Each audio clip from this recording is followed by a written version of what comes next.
Real quick before anything starts, this is a special day, bro. Because thanks to OperaGX, this is my first ever sponsored video. I got more of them to talk to you about later, but I'm really excited. I just wanted to let y'all know that you can use operagx.gg/rt60 to download OperaGX for free.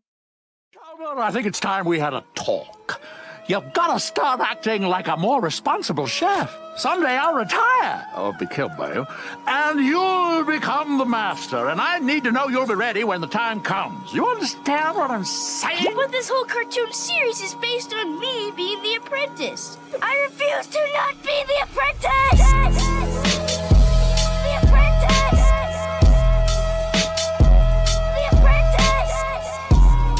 More than 90 episodes, 17 plus hours of content, and I sat down and ranked all of it because why not? Does it even matter? Ugh, nothing even matters. Life is meaningless. I don't really need to say anything else. You clicked on the vid. You know what this is. I'm RT, and I need you to do one single thing. One little tiny thing before we even click. I know I've told you to do some things already, but one thing. Make sure you enjoy the video. Hey there, kids. Make sure you smash that. Nah, bro. Just enjoy it. I actually do have something to show you. We gotta talk OperaGX, my first ever sponsor. You can check it out in the description below or go to operagx.gg/rt60. And to give y'all some context, I've been using OperaGX as my main browser for already a year after seeing it in a video like this. And because of them, not only is this video possible, but I get to show y'all and talk about the smoothest and highest performing internet browser for not only gamers, but anybody who wants a quality browsing experience. Let me show y'all how easy it was to set up the first time I downloaded it. The moment I opened GX, I was immediately blessed with a quick import tool, which basically OperaGX goes to whatever other trash RAM-eating browser you had before, and it'll literally run its pockets for all its settings and its bookmarks and import it over to OperaGX, so you don't need to worry about wasting your time setting that all up again. Then I spent about an hour on the customization, because OperaGX has a whole store filled with these mods made by them and community members that you can use to customize everything from backgrounds to music while you're browsing to sounds when you close and open the tabs. And if you have a bad keyboard and you're a keyboard lover like me, you could just find some thocky keyboard sounds real quick and oh my. There are tons of really cool and really dumb ones you could choose from, or you could just customize your own. And at the very top, you got the GX corner, which will always be there while you're browsing, and it's just like this one-stop shop where you can go to see cool new free games or gaming updates or gaming news or upcoming games. And right underneath that, there's GX Control, one of their best features, where it makes it easy for you to be able to control how much RAM and CPU your tabs are using, so you can have a smooth, lagless experience no matter what else is open. And I love how useful the sidebar is in general, because if you sign in, you can just quickly open any messaging app you have. WhatsApp, Telegram, Facebook Messenger, Discord, and I even got TikTok on there for my brain rot, along with connecting your Twitch and getting notifications when your favorite streamers go live, like this random fraud. You can also quickly pop open Aria, which is OperaGX's OpenAI software. I'm so happy with how easy it is to get, because I can just use it to write a boring email, summarize a way too long article, or just get some cool new ideas. This is a big moment for me and my channel, man. And if you even have an inkling of interest, if you try it out for the first time using my link, it would help me out a lot to make more stuff for you guys like this. Appreciate OperaGX for being my first ever sponsor. So one more time, you could try OperaGX for free today by going down in the description box, operagx.gg/rt60. Chowder was a Cartoon Network show that premiered in 2007, created by C.H. Greenblatt, who since he was a kid lived in a household that really liked cooking, made him a little big boy, and made him love food and cooking in general. And years later, after building his career in animation, after working on things like SpongeBob and Billy and Mandy, he decided to lock in and create his own show, and ran for 2.5 seasons before Cartoon Network sent it back to the lobby because they didn't think that it fit with its new generation of Cartoon Network real shows. If you've been watching Chowder recently, you can just skip on past this part, but assuming that you haven't been around this block in a long time, I'm gonna take you on a little tour of Marzipan City. Keep your hands, feet, and any other appendages inside the cart. I don't want to hear any talking, no laughing, no questions. We obviously gotta start with our main guy. A froggy apple crumple thumbkin? Chowder, the fat, dumb little cat, bear, rabbit, raccoon. High five, Schnitzel! High five! Don't leave me hanging, Schnitzel! He lives here in Marzipan where everything, including him, is somehow related to food. He causes so much mischief and chaos around the kitchen he works at, which is actually, we're coming up on it right here, at this little establishment called Mung Doll's Catering, owned by the expert chef Mung Doll. Chowder, bring me some fly spice on the double. Here you go! Thank you. Wait a second. What is this stuff? A can of Punch Munch? Oh, no!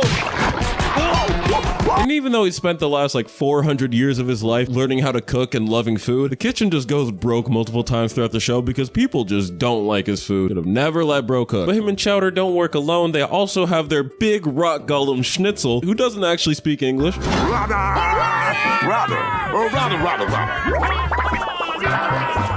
Dropping all his sweet knowledge in Radas, and Mung's beautiful wife, Truffles, a little mushroom pixie with crazy anger issues that snaps on everyone in the show.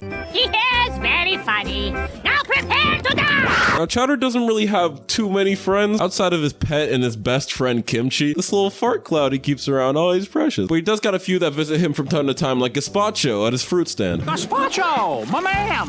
What's new? I did a sit-up this morning. Congratulations. Maybe tomorrow you try for 2. Whoa!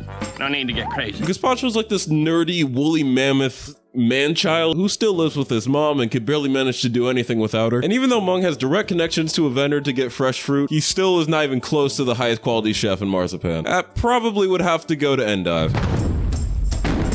Great gobs of gravy. Something's blocked out the sun. I'm scared.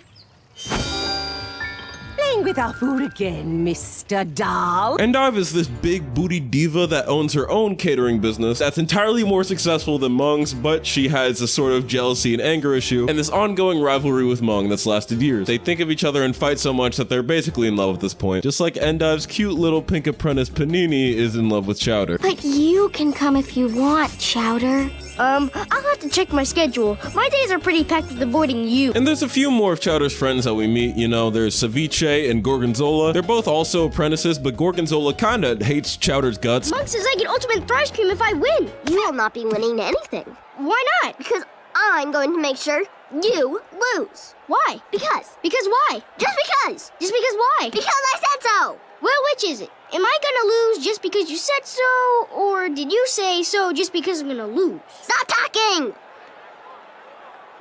So, do you want me to stop talking and lose, or lose to stop talking? And Ceviche doesn't seem to have as much of a connection with Chowder as he does with just Panini. But when you put it all together, you get something magical. You take the moon, and you take the sun. You take everything that seems like fun.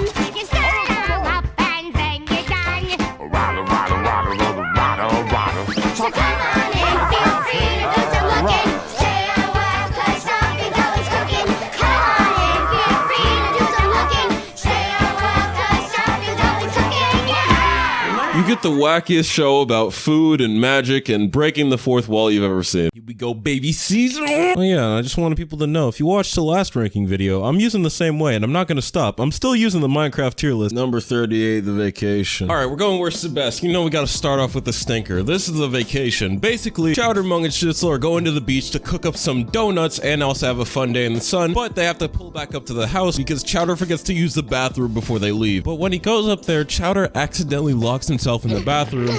Oh no. And as Mung and Schnitzel go in to help, they get locked in too and nearly get flooded with his pee.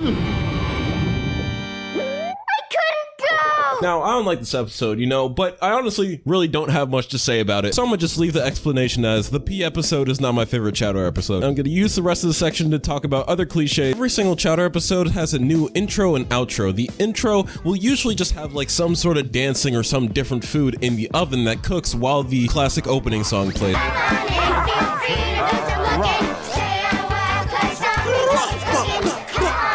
And at the end of every Chowder episode, there's a section where the characters talk to each other, but they're all puppets. It's puppetry. And they're basically little bits that just happen at the end that you would see in like a puppet show. And I think these are all really cool. I'm a Schnitzel when he's not here. Well, I know of a way he can always be here. Tie him up with rope? No! We'll make a banana schnitzel! Ta-da! Now I can have Schnitzel with me whenever I want. And I can eat him too.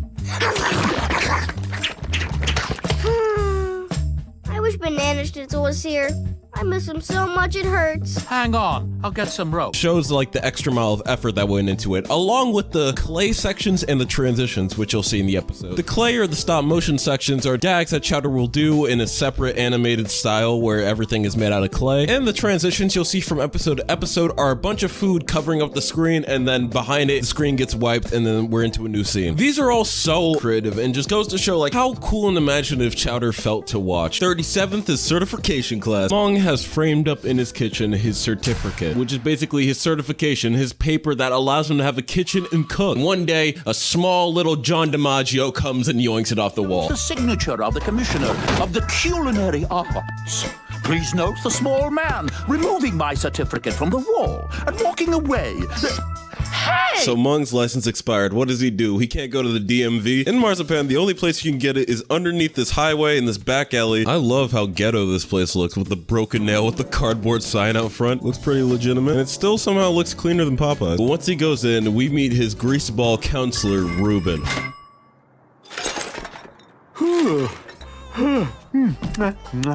But thankfully, Endive and Panini are also here to take the test to rival Mung and Chowder in this sort of competition. These four are my favorite dynamic in the entire show. I just love how much of a diva Endive is, you know, she got bands of Chanel, she shake it like jelly. And Panini is a perfect counterpart, but even they weren't able to save this one from Ruben's porky fingers. My name is Ruben, and I will be your captain on today's culinary cruise. Here we have our happy little boat, the SS Yum Yum. Look how it sails smoothly. Toot toot, that's because it follows a recipe. I think I'm going to be seasick. Then gently pour our water. Now, give it some privacy. Yeah. Looking good, ladies. Would you mind? Ah, boiled to perfection. I really want you to get cooked in a pan. Certification, definitely 37. And you know, the piglin in there doesn't really help too much. 36, the bruised blue nana. Smart. Manly. Sophisticated. What more could a girl want? Time to catch me, my man. Every time Panini goes for Chowder, he always turns it down to the point where she has to start using Looney Tunes tactics to even get close to him. That ends up with him getting flung into some blue nanas. Oh my gosh! Blue Nanas, I'm so sorry! You know I would never do anything to hurt you! My poor sweet food babies! Did you say babies? They're going to be the parents to this blue nana and raise it back to health. A majority of the episode is just Chowder beating up a banana. Panini was the extra bit of spice here, right? This crazy ass rabbit, even in the most boring of episodes, have some of the most funny and charismatic moments interacting with other characters. We have to nurse it back to health. We what? You said we. Said we what? Who said what? She said we. You? Me? No, me. We? Who? I don't even know anymore. Panini literally only exists for one purpose, and that's to go after Chowder. It's what I kind of like and don't like about her character at the same time, about how she could be more than what she is, but she's stuck to this role of just being the love interest. This could be a wider, deeper message about sexism and society as a whole, but I'm eating chicken and waffles. We don't got time for all that. Episode about childhood love and obviously the question on everyone's minds. What does the 20-year-old think? Yeah, this one's jokes just didn't really hit. I mean, I did like when Chowder was summarizing the episode and what was happening. So, you're gonna tell me what happened to the shirt? Well, it all started when I was walking through the farmer's market. And I stopped to pick some belly button link. And I tasted it, but I thought I needed some salt, so I salted it, and then it tasted really good. Somebody fast forward, there's no time! And then I said we, and Panini said what, and I said you said we, and Panini said we what, and you said who said what, and I said... Keep going! See that? Look what you went too far, now you gotta go back! And then you said, so, you gonna tell me what happened to the shirt? Chowder should be the reviewer, but we smacking that boy in 36. And 35 is Stinky Love. Okay, they made an episode about the fart cloud. All right, let's go. Chowder owns a pet fart cloud named Kimchi. Good morning, Kimchi. Who wants some breakfast? Who wants some breakfast? I do. One day, Mung gets an order to make the stinkiest dish known to man. They combine the stinky cabbage with the stinky cheese and man tears. When they're making this casserole, the stench starts to reach Kimchi and it causes him to start to act up a little bit. Hey, Kimchi's doing the dance too. Kimchi? No! And Kimchi is dead ass in love with his casserole when they need to serve it to a customer. However, Kimchi actually gets his wish and gets to spend a night with the casserole.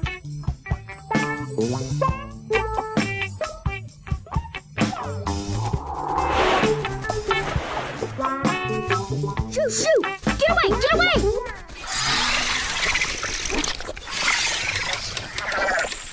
After this night, something beautiful happens. Holy! Brother got busy. So yeah, we figured out that Kimchi is a condom hater, and then they start selling Kimchi's babies. There's something about these episodes where the main character doesn't have to talk, but yet they still show who their character is perfectly by how they act. That's honestly mint, bro. And this episode was so out of left field. Who knew out of all the characters we'd see pull a baddie? It was a fart clap. Stinky Love just feels like one of those that just like, I'm glad that Kimchi got like a whole episode to himself, but it's one of the more like forgettable ones. Like I'm not gonna remember Stinky Love in 10 years. To any Kimchi stands out there, I know you might be pissed. 34th is the broken part. In an ocean of weird episodes in a weird ass show, this one somehow still stands out as one of the weirdest. So this episode's all about feet. Feet. And I know it's gonna make a small percentage of you very, very happy. It does start off pretty good with Mung catching Chowder doing the fattest thing I've ever seen in my life. Chowder! Chowder! Chowder! Chowder! Oh boy, this is my favorite part. And then he shows Chowder his new machine, the Pizza 5000, which automatically makes these foot pizzas that they're gonna sell. Oh, hell yeah, man, a fetish episode, love this. So a new order comes in and they need to make 100 freaksas. So Chowder goes over to the machine to turn it up to 100, but pulls a Chowder and turns the knob all the way up, which ends up breaking the machine entirely. So Mung sends Chowder out to buy a new replacement part for the machine, but for some reason, we all know Chowder is dumb, but this episode, he's like, pretty much brain dead. Now I need you to get a new set of feet for the machine. Here's the money. Got it? Got it. Oh, hey, money! I could buy some ice cream with that. So the cycle repeats of Chowder forgetting what to buy, Mung sends him out with new money, and Chowder wastes some money on something stupid like dumping it all in the wishing well. Then when Chowder throws out all the money, he needs to go and earn new money while street performing so he can buy new feet from Old Man Lollipop at the feet locker. I need a break. Hey man, I hate this episode. Can we just play Gartic Phone? For real? Alright, cool. About to clap you, bruh. Okay, what I wanted you to draw was very easy. If you flop it, I don't know what to tell you. Alright, I wanted you to draw Jesus, man. What do you got for me? What do you got? Come on. What the hell is that? This has got to be like sacrilegious. Why is he naked? Bro, Chowder is the ADHD character. But I guess even now, like I find a lot of the wackiness and randomness not as funny as it is just wacky, and also entirely freaky.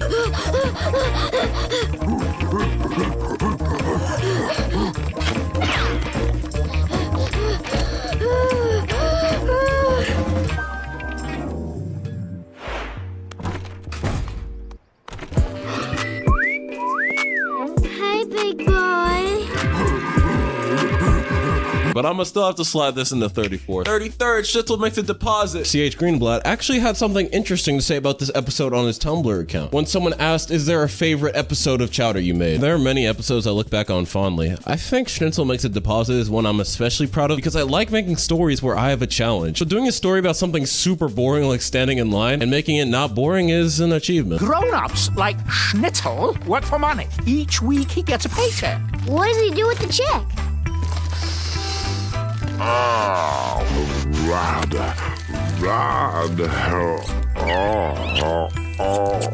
Anyway, it's a special day in the kitchen, okay? Schnitzel's especially happy because today's the day that he gets his paycheck. But when he's about to go to the bank, Mung makes a suggestion that Chowder needs to go with him, and that's where the hell happens. And they have to go through the experience of waiting in a long-ass bank line. So how do you even do this? How do you make an episode about a literal rock waiting in a bank entertaining enough for kids? Well, that's easy, okay? Just put a little ADHD bear kid next to the rock man, and you got yourself a banger.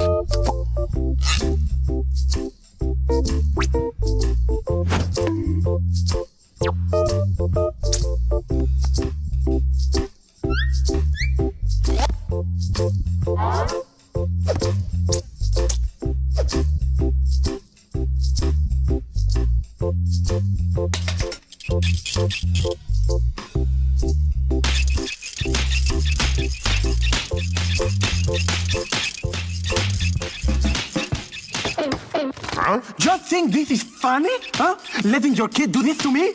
Just because I have a tie-shaped growth on my neck? Guard! Guard!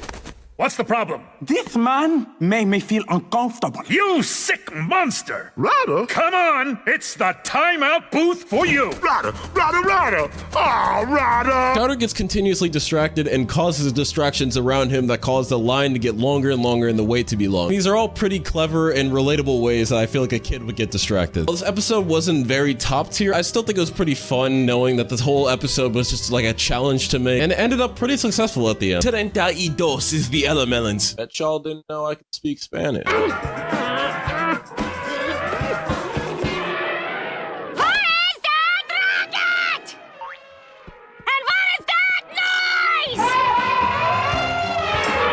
Mung's got a group of these elemelons, these fruit elephants that he keeps so he can harvest them for juice in their recipes. They're adorable. Everyone loves them. She's so fragile.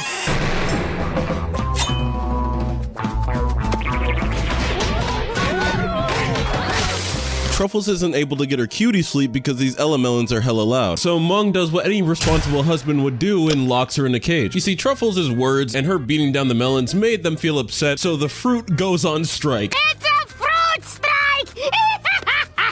And Truffles needs to make friends with the melons again because, well, they're pissed, dude. And it starts off pretty rocky, but as time passes, the two sides start to realize that they have a lot more in common and bond and become little girlfriends, bro. Look at the sleepover. This one's all right. I mean, I don't really like Truffles episodes that much, but I feel like her character evolved in a pretty nice way during this one. One thing I will give credit, though, is that for some reason, they just made the music fire as hell.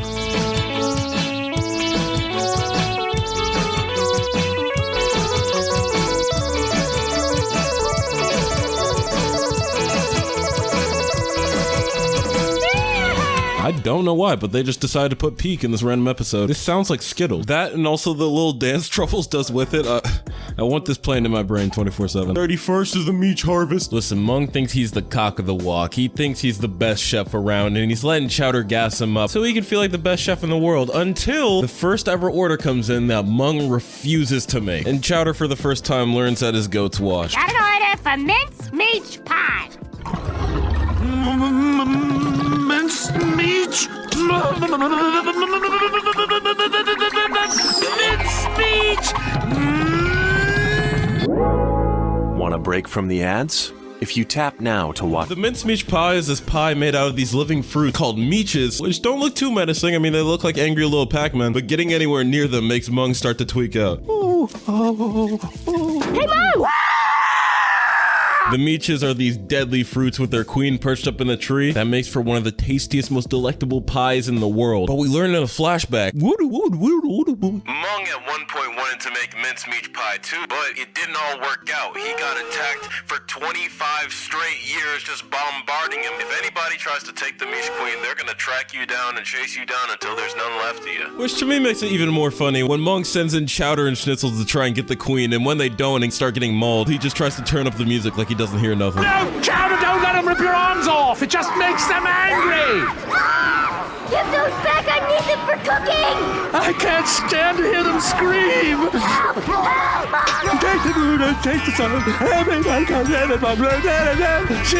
and Meeches are such a funny idea for a fruit, bro. I love how if you eat the wrong one, the rest of them just become your ops for life. And how Mung started off so goddamn confident and then slowly just his whole mind degraded. Still fire though. The Meech Queen is cute as hell. I mean, you know, I would, gonna be eating some fruit salad.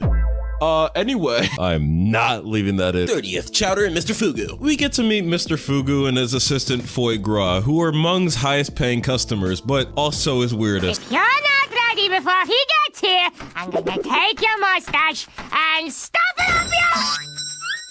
Oh, it's so good to see you, Mr. Fugu. Yes, I know. Can I get you anything, darling? Here, have some tea.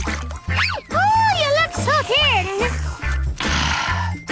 My order will now be brought to me. Mr. Fugu is this red, fat balloon guy that loves food, and he already comes in on some sinister shit. I really don't trust him. Even did that slow clap thing while he's looking at the kitchen. I don't know, dude. He'll just do like little things that'll throw me off and make me think he's a little bit sinister. Like when he walks in the kitchen and the first thing he does is try to buy a child like we're in the 1800s. Mr. Fugu, we're nearly finished with your order. A rare delicacy for the true connoisseur. Perfectly poached pearl croquettes nestled in a bed of roasted red ribbon frittatutas. It'll be one of the finest dishes I've ever... Yes, yes.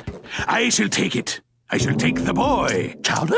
I don't think he'd taste very good. The boy shall be my valet for the day. This leads to Chowder having to deal with like an evil version of himself. I've never had a taco. They're delicious. Yeah,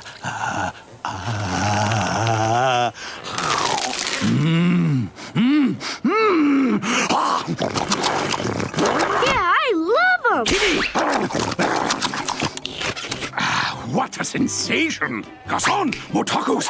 Money is no object! It is to me! Hey, what about me? The valet shall sing to me while I eat. But while Mr. Fugu's yoga ball looking ass is over there making everything worse for Chowder, Mung and Schnitzel are hanging out with Mr. Fugu's other valet, Foie Gras. Is he still there? Rada.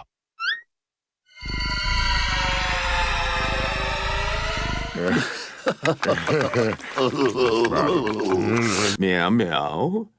Meow, meow, meow, meow. Meow, meow, meow. He's just so precious. This one's so weird to try to explain because it's honestly so rich with visual gags that the only way to get across how wacky they really are is to just show you.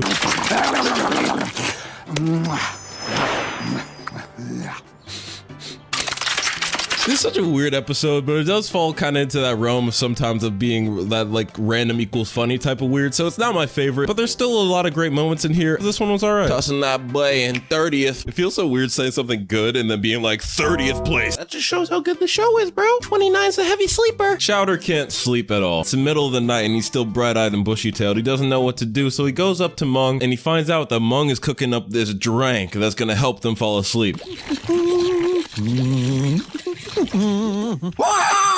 Oh, don't sneak up on me like that. How do you want me to sneak up on you? Like this? Oh, knock it off! So what you doing down here so late? Well, I couldn't sleep, so I was making some Blorm milk. Its warm, creamy goodness helps relax the body and mind. One little cup of Blorn milk should send you right to bed. But when the two start making it, Chowder pulls a Chowder and accidentally dumps all of the sleeping ingredient into the drink, making it way too strong. But before he can notice the extra spice or the broken glass inside, Mung's already... I accidentally... Okay, see... I put too much...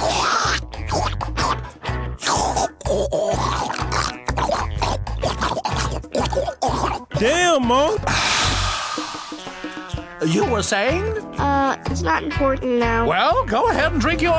Mung nodded off straight into the Blorm milk, and he ended up still being slumped by the morning. And Chowder needs Schnitzel's help to hide it from Truffles after he literally slept this man. It gets so crazy and weird after this because Mung's body ends up getting out on the town, and Chowder and Schnitzel needs to chase it down so they can give him some coffee to wake him up. And I just love this little thing that Chowder does where it's like, since it's a show full of so many fantastical and made up foods, they can literally just make up any food they want for the plot. Come on! You gotta go faster! Rada, rada, rada, rada. Rada, rada, rada. I guess you're right. You are big and heavy. How can we speed you up? Wooly grapes! Now you'll keep up. Rada, rada. Don't worry. I've heard skating is easy. Ready, go! Maybe we shouldn't have started on such a big hill. We run into a new character in this episode named Chestnut, who comes in and out of the show, and honestly, I like the guy. Even though he is a little weird. Dinkaloo, dinkalee. Chestnut is what I be. Dinkalee, dinkaloo. If you're good, you're chestnut too. Oh, okay. You're looking for a fight with Chestnut? Chestnut wins by a knockout. Chestnut must have hit him too hard. Bro, now we got Chestnut, Schnitzel, Mung. Chowder is like the show for making silly middle-aged men. Chowder is really, really good about using like every advantage they have in animation. Like every visual gag you see in every little like cartoonish scenario that happens. And this show could not work if it wasn't animated, right? And that's a great thing because like that means they're using animation as much as they can. 29, baby. And 28th is a cinnamony monster. Mung pulls out this cool new ingredient called cinnamony spice, which is this type of spice that if you sprinkle it on something, it becomes a little more, you know, Little. All we have to do is pack them up. Girl, that sack is whack. Let the chow man show you how it's done. No, Chowder! We can easily shrink them with a little cinnamon powder.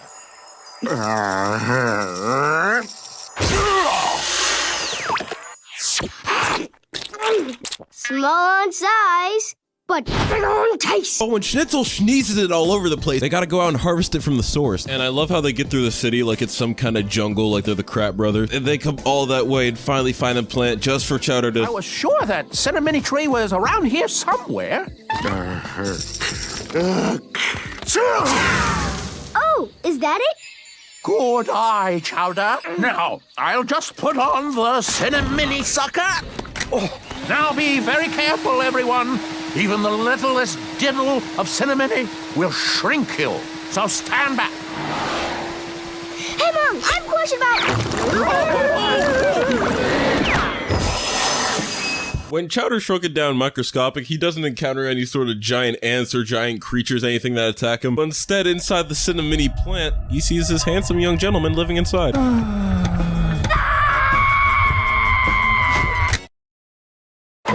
Yo, anybody else just get an Amber Alert? But thankfully, it turns out that Chowder wasn't trapped in this plant with some sort of freaky weirdo. Just an extremely lonely, shut-in monster who has a lot of love to give, but no friends or hoes. Eventually, Mung and Schnitzel also get trapped in here with this monster, because the only way that they can actually escape is if they beat the monster at his board game with no rules. It's like the only thing that makes him happy.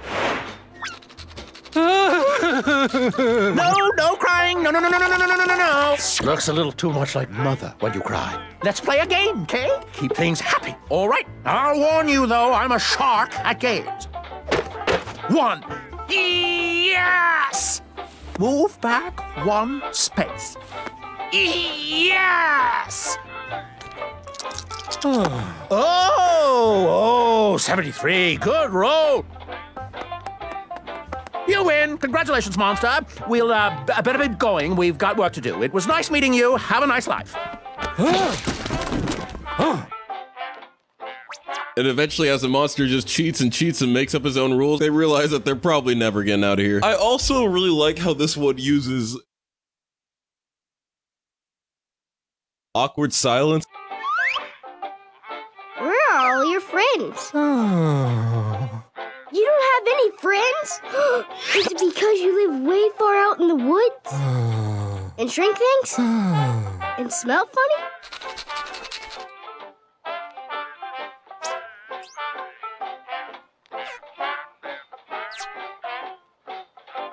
I don't remember any other show just using that to make such funny moments. Just roll the dice and move your piece. Shika. 27's a sleep eater. Chowder has this bad habit of snacking before bed, and it turns him into a devastating sleep eater.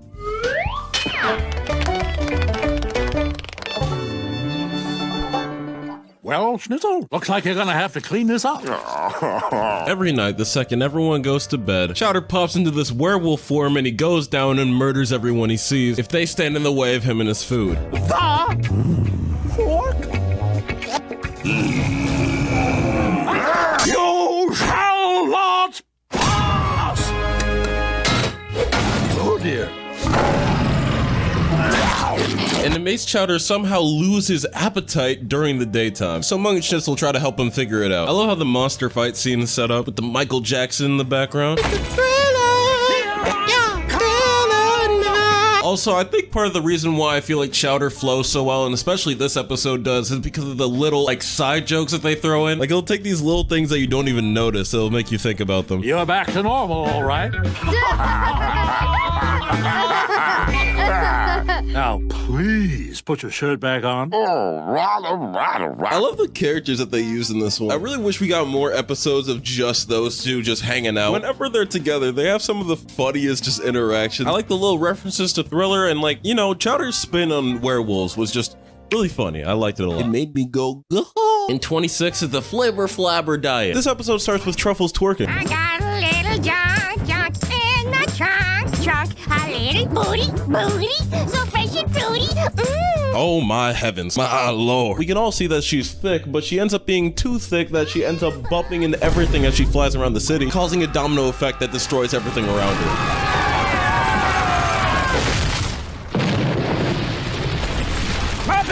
And it's because of her deadly cheeks that she believes that she's putting on weight, so she goes to Mung and blames him for cooking unhealthy food, making her fat. You did this to me! What are you talking about? Are you not the chef here? Indeed, I am. You make this food that makes me fat! You get some sort of sick kick out of keeping me fluffy? Woman, you crazy! So she demands Mung to start cooking healthier food and that everyone in the kitchen goes on a diet with her. Diet? I'm quite proud of my girlish figure, thank you. I've caught you staring, Schnitzel. Eating this sort of food called flibber flabber, but you have to eat a ton of it to lose any weight. This is so exciting! We get to eat tons of flibber flabber! Which is this gummy sort of saliva waste that comes from the flibber flabber plant. Ever since I was a kid, I always wondered what this would taste like. Because however it tastes, it must be bad, because no one likes it except Chowder. So the boys spend the whole episode trying to convince Truffles that this is not the way to go. We don't need to eat this crap. This one's a way better example of a Truffles episode I really do appreciate, because I like when Truffles is like, you know, the realistic, angry, sort of assertive one. I also love it when she like completely breaks down and becomes the irrational, crazy one. In most shows in general, when the super serious character gets turned into the clown is one of my favorite tropes in general. This one also had a lot of effort put into different animation tricks they use. The puppetry with the flibber flabber plant, man. And them representing Chowder and Truffles going around Marzipan by moving them around this map. I feel like that's a really cool way to get some jokes off and show off some story while also not needing to spend too much on extra animation. Tossing this in 26, I think it deserves. In 25th, Chowder loses his hat. The morning rises on Marzipan as a tragic event is about to occur. A beloved member of the show taken in the prime of their life. Chowder's playing with Kimchi one day and starts throwing his hat back and forth, and Kimchi starts flying faster, and when your fart cloud flies faster, you gotta lock in, and that's what Chowder does as he tries to toss his hat onto Kimchi. And he whiffs. Oh my god, Chowder, hit aim labs, bro. Chowder and Kimchi search high and low. Now, if I was my hat, where would I be? Dress. Through a sea of colorful hats to maybe finally find that purple one that he was missing, but they both come up short, and Chowder is unable to find his puffy hat. Until he sees it taking a Sunday morning stroll. It turns out that the whole time Chestnut had Chowder's hat, and when Chowder tries to get it back, Chestnut is kind of unwilling to give it up because he was gonna use the hat as a vacation home. So the only way that Chestnut will actually give Chowder's hat back is if Chowder gets him something in return. What he wants is a hydrofoil. A hydrofoil? A hydrofoil. What's a hydrofoil? That there is a hydrofoil. The rectangle with the handle and latches? Oh, a hydrofoil. But to get the hydrofoil, Chowder has to go up to this guy and give him what he wants, and what he wants is the love of this pig lady. And to get the pig lady's love, Chowder needs to get the pig lady's dog a water, specifically Mountain Fresh spring water. So he goes to Mountain Fresh, there's a troll there, he can't get the water. Chowder is stuck in a trading purgatory where everyone he goes to wants something that the other person has. So he has to try and solve this to get his hat back, and he decides to do that with this group melody. I want a flashy writing pen. And trousers with some attitude. Is asking for a magic pickle meaning I am being screwed? I trade a magic pickle cause my head is sunburned and I really need a hat.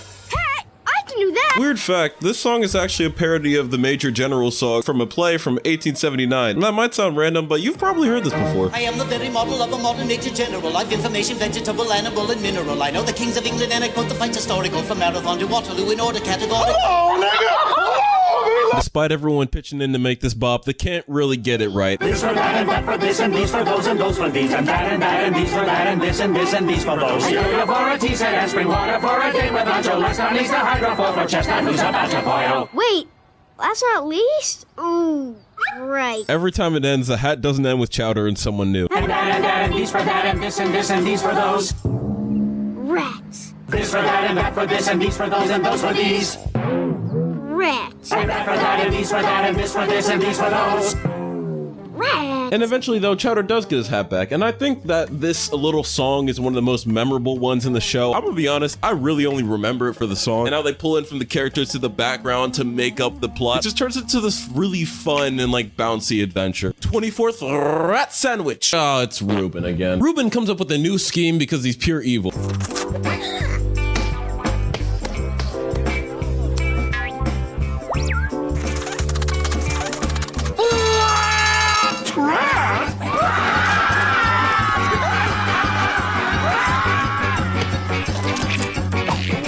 Nicely done, my friend, nicely done. We shall now partake in the most important meal of the day, free breakfast! So Ruben goes to Mung's kitchen and does the exact same scheme that ends up working after flirting with Truffles.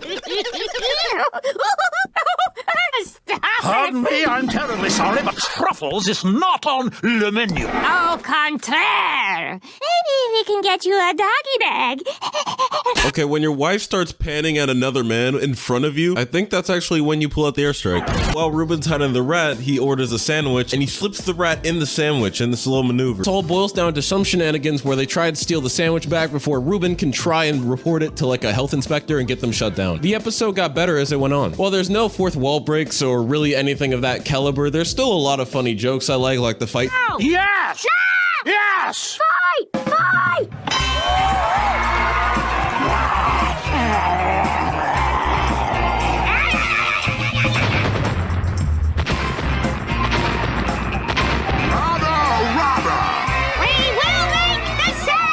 Way better Ruben episode. I feel like they really played into him being a villain instead of him just being weird. He's straight up just an evil pig that busts in, eats all your food, flirts with your wife. I love that they made him so evil that pretty much the whole kitchen was down to just murder him straight up. Ruben's eating everything in the kitchen, and he won't share. I'm wasting away, look.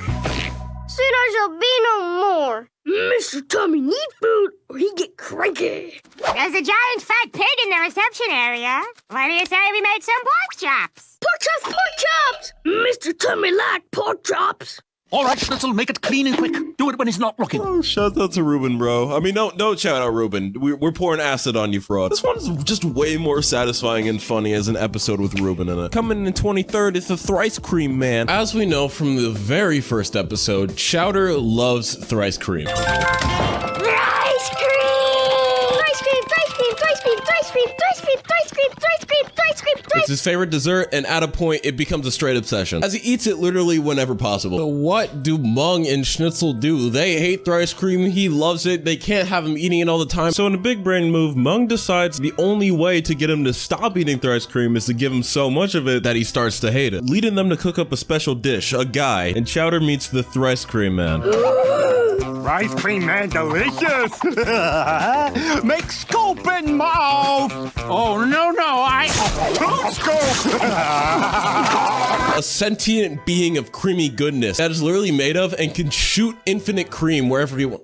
Pause. Now, Chowder loves Thrice Cream, right? But when you eat too much of anything, eventually you're gonna start to get sick of it. And their plan slowly works as this starts to happen to Chowder, but Thrice Cream Man isn't on the same page. Thrice Cream Man is attached to Chowder like a parasite. He'll feed him anywhere, even in his nightmares.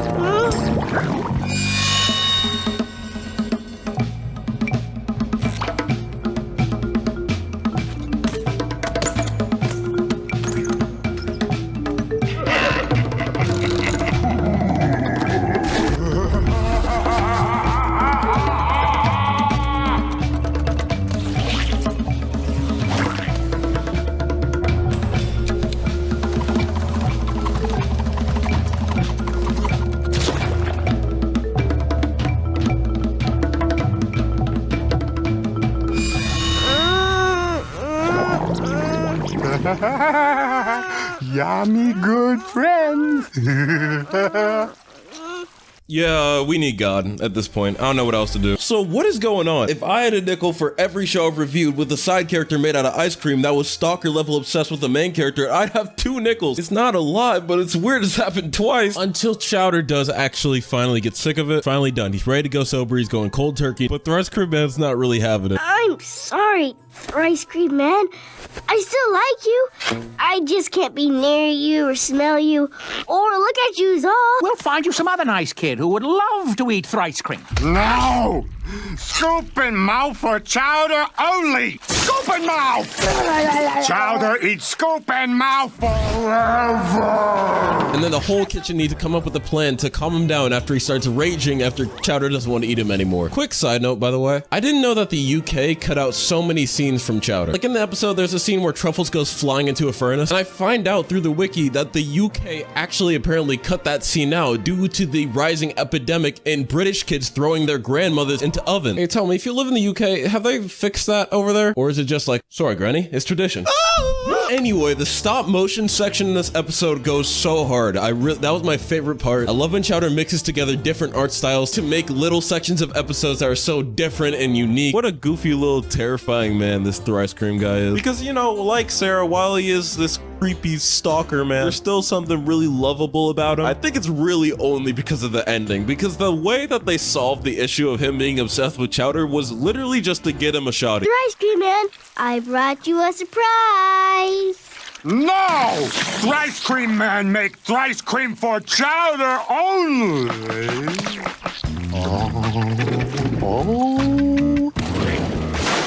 Ice cream woman delicious. Ice cream woman. Yeah, wood. Congratulations, you two. Let me take a look at the little bambino. Mamma mia! 31 flavors! 22nd, you're banned from the stand. This is what happens when two big men with even bigger egos clash. So like any old average day, Mung and Chowder are going to visit Gazpacho to buy some new fruits. And Gazpacho presents him with the works, you know, he's got all types of berries, bro, even damn grenades. But aside from his illegal bomb trade, he also is selling floss berries, which when you floss your teeth with ripe floss berries, it's supposed to turn your teeth green. However, when Mung tests out the berry's ripeness, oh dear. Gazpacho, I'm afraid these berries aren't ripe. No, they are ripe. Ripe floss berries turn your teeth green.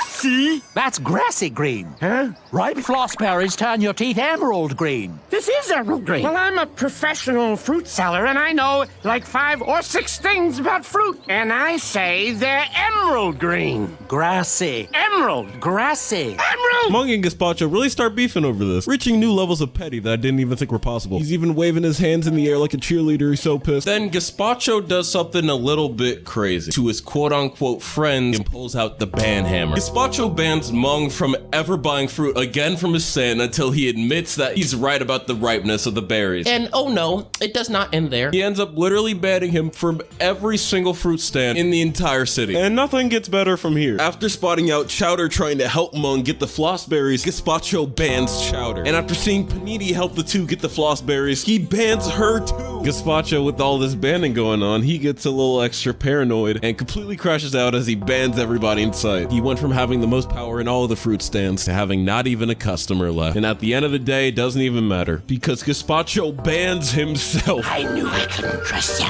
No, you can trust me, bro. Hey, man, I'd never double-cross you. Lies! All lies! Mother said never trust a man with tusks. Ah, well, guess what? You're banned, Charlie! Now, how do you like that, pretty boy? Oh, my gosh. What have I done? I'm banned from my own stand! I love how Gazpacho acts like a victim no matter what happens. Like, he's like, why did this happen to me? Why did everyone betray me? Meanwhile, he like banned God from his stand. I think it makes his fails as a character way funnier. This episode all around, I feel like had some really good bits, especially with the visual gags. At the end of the day, I understand why Gazpacho is one of C.H. Greenblatt's favorite characters. Gazpacho is one of those characters that has such a high bar for me for episodes because he could just be so funny. Dana Snyder is a peak actor, man. I can't think of anyone else voicing this character, dude. I genuinely adore the emotion that he brings to it. 21st is the 1,000-pound cake. I know this 1,000-pound cake is heavy, but I'm almost done with the filling. Just hold her steady another minute. Mom? Yes, Chowder? Are you sure I'm helping by staying in the corner? Oh, yeah. We couldn't do it without you. The boys get a big order today for the 1,000-pound cake, which Mung cannot deliver because... So it's already bad enough that Schnitzel has to deal with this little ADHD bear kid and carry 1,000 pounds of cake on his back. Pause. But also, the place that they're delivering to is on top of a giant. This guy named Capellini needs his cake by sundown or else he gets his food for free. So they gotta scramble their way up this giant man. This episode kind of feels like a prequel, or like one of the first episodes ever made with just Chowder and Schnitzel, because every character is talking to each other like they just met each other, and the whole premise of the episode I feel like was just a way to show off how the two characters approach situations and problems differently. As they're trying to climb up this giant, they come across many obstacles that have to do with the giant's body parts, which are really creative, and a lot of the time we'll see Schnitzel try to make the quick, practical decision to try and get them out of it, while Chowder is always the one thinking of the absurd, why would you ever even do that? Ow! Hey there, Mr. Bird. Who threw that? Schnitzel did. How you like them apples? I like apples, but these apples are terrible. Don't worry, Schnitzel. I'll get us out of here. And I feel like it makes for a really fun dynamic when all of these various obstacles come at them. I like the bit with the bird and the pube spiders, along with them getting the giant that they're climbing on their side. I'll chew for you. You're a true friend. Who said that? Ah! I wish I had a friend that would share with me. I'll share with you. Really? Really? That's delicious. And the giant runs across the earth so they won't be late to deliver the food. I love how we could tell exactly who Schnitzel's character is without him ever saying anything. What? Oh, rather. You couldn't have done it without me? High five, Schnitzel! Who's that? 1,000-pound cake at 21st. And 20th is the moldy touch. Now, Chowder's messed up before, but today he messes up bad. Hi, Schnitzel! High five! Don't leave me hanging, Schnitzel! Not even an hour later. Okay, done. Mung gets really angry. He's like, go to your room, bro. You can't be here. And Chowder gets really upset. He just wants to make it up to him. Fast forward to later, and Mung realizes that he's out of an ingredient, and the only place that they have more of that ingredient is in the basement, somewhere that he hasn't been in decades. And since him and Schnitzel are too scared to go down there, they send in Chowder to hit a death speed run. Ah, get me out of here! Mung, I don't want to go down there. It's dark and creepy and it smells like death. Chowder, that's okay if you don't want to go. I understand. It's out now!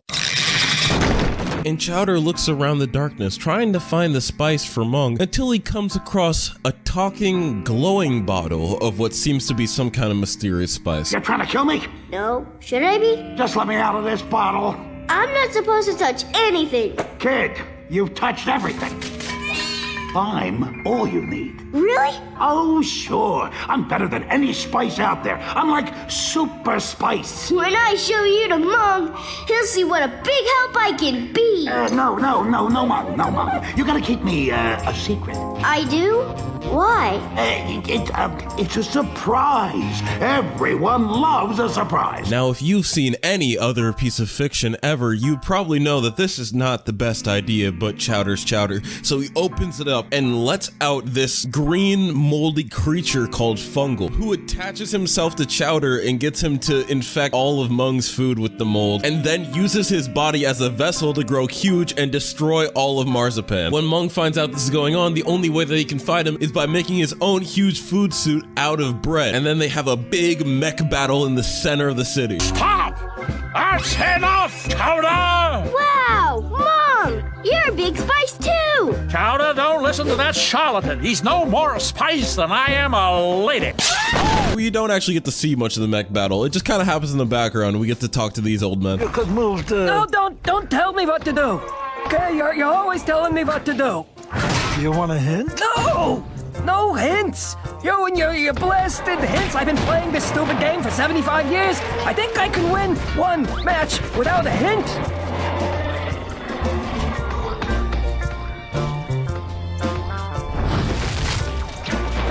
Move your queen there. Didn't I just say I didn't want any hints? Didn't I? Ugh, fine. I'll move my queen. Are you happy now? Checkmate, I win. Oh! I hate you so much. I don't know what Mung was thinking sending Chowder down in that basement like he wouldn't start the apocalypse. And I love how still cute and wholesome Chowder is. How all of this happened just because he wanted to help and be useful. So I'm gonna toss him in 20. But speaking of Chowder wanting to be helpful and accidentally starting the apocalypse, 19th is the cream puff hands. Typical day in the kitchen. What? We got an order? What are you talking about, an order? I need cream puffs. Me. What? No! Chowder, she's in a mood. A mood? A mood. Rather? Come on, get cooking! My stomach is eating itself! Truffles needs cream in her body now. She's just like me for real. And in a frantic rush to get Mung to make some cream puffs, Chowder runs all around the kitchen and ends up flying into the cream puff machine. Schnitzel, the batter is ready. Fire up the cream puff puffer. Rather. I can do it. He begins to get stuffed by the cream puffer and it all goes straight to his hand. And then this is one of my favorite sequences in the show. Chowder, the machine filled your hand with cream. I can fix it. I'll stick it back in. My puffer! I'll get it back. Well, shoot. Schnitzel, take care of that hand. Rather. Hey, Schnitzel. That hand ain't nothing but trouble. Huh? Amsgrace, get out of my kitchen. Get out of my kitchen before you. So he gets chased out and he feels really, really bad until he goes out on the town and miraculously saves a baby's life falling out of the building. My baby! Please! Someone save my baby! Oh my goodness! You saved him! How many times have I told you not to play in the windowsill? At least 7. Then he realizes just how helpful this hand could be. He wants to be helpful to the whole world. So Chowder ends up using this new power to try and help the world, but as usual goes a little too far. When later on he ends up expanding his hand even more, thinking that more hand equals more help. And he starts clearing out the streets single-handedly as he walks around with this horrifying mutation. Just let me puff in my hand already.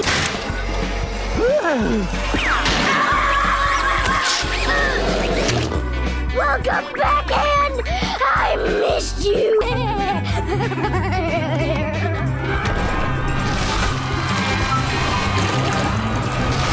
I love it when characters go mad with power. And Chowder becoming this omega strong cream being, along with this genuinely just being one of the first Chowder episodes to genuinely just kill me. You got your spot in 19. What if you flew into the cream puffer and it like puffed up your butt cheeks?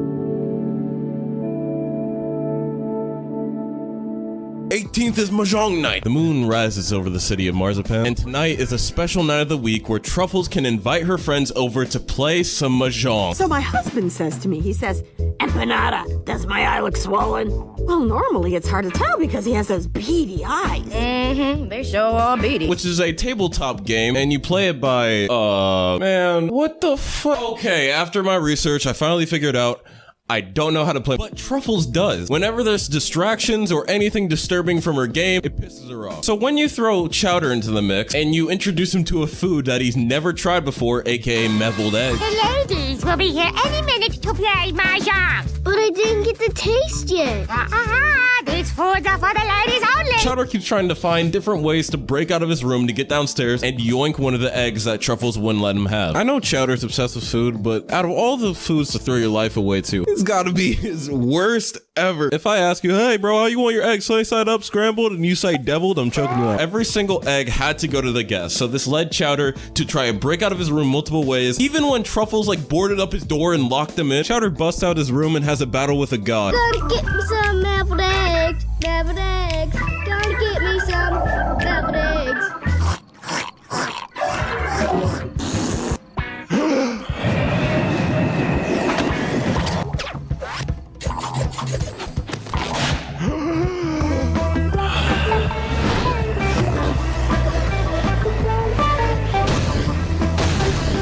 It was really fun to see Chowder try and break out of his room in multiple ways to get down to the deviled egg. Mung trying to flirt with these women with his wife right in front of him. And the ending when Chowder tastes the deviled egg that he's been fighting so hard for and he throws up because it is goddamn Disgusting. Run that by me one more time. Disgusting. It's what, Chowder? Disgusting. It's what? Another one where Truffles is just so funny. I also really like Truffles' little friend group she's got going on. But also what dragged this one over the edge was Chowder trying to fight the Elden Beast. Like, that was just crazy, man. 17th, at your service. So this episode is, Mung and Chowder being demeaned into licking themselves and meowing like dirty cats. Groom yourself! Woman, I have too much self-respect! Oops. Putting on skimpy maid outfits to clean up Endive's grease pit? Oh, servant! Entrez-vous, s'il vous plaît! This line. How long do we have to do this? My panties are riding up. Yeah, mine too. All because Endive was able to get her hands on some fruit before Mung was. As Mung and Chowder are speeding their way to Gazpacho's stand because he just picked up a new rare fruit, Endive cuts in as well, and then it's a foot race. Oops! Chowder! Kick it into high gear! High gear, coming up! It's gaining on us! Think fast, buddy, dear. I'm on it, missus. Hey, num-nums, don't take this personally. I still love you. Like, it blows my mind sometimes that this came out in like 2007. With this pacing, it makes it feel like it could come out today and be just as funny. And things once again start to get freaky as Endive comes up with a set of commands for Mung if he wants to get his hands on those mood fruits. And before you know it, she's got a grown 400-year-old man on the ground licking himself and meowing like a cat boy. This episode is just an example of why I love this group of characters so much. With Big Booty Endive coming up with ways to defeat Mung, and him and Chowder need to fight their way out of it in the dumbest way possible. One of my favorite bits whenever Endive's in the episode is her varying sizes. In one scene, she'll be like 6 foot, and then the next, she's like 80. Never change Endive with your kaiju looking at. Whenever these four are in the same area, it's bound to lead to a banger when we're not talking about certification class. But I love the little challenges that she puts them through in this one. Swing about on the 16th, we got Sniffle Ball. That's Chowder being the shut-in introvert that he is. He has no homies, no friends to hang with, so he makes friends with his kitchen utensils. But Mung wants Chowder to stop being so chronically online, so he has to get him out the house. Chowder, when's the last time you went outside? It's a perfect day to get out of the kitchen. Wouldn't you agree, Chowder? It's a perfect day to get out of the kitchen. Wouldn't you agree, Chowder?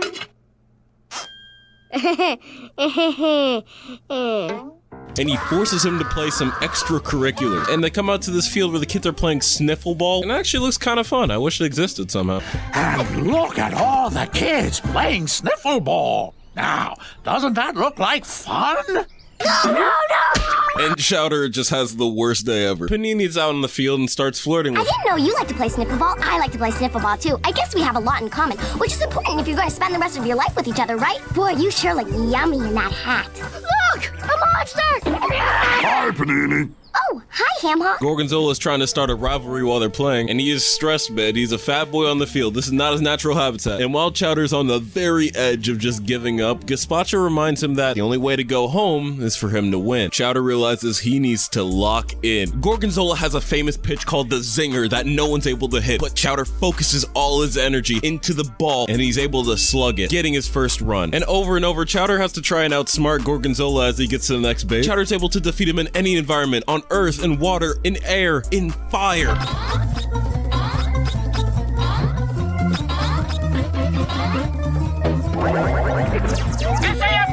Usually when cartoons reference retro video games, they either use actual pixel art or an abomination. What it looks like here is that they made cardboard cutouts of each of the characters and then animated them in stop motion effort. And as Chowder runs to make it to the final base so he can go home and escape this hell forever.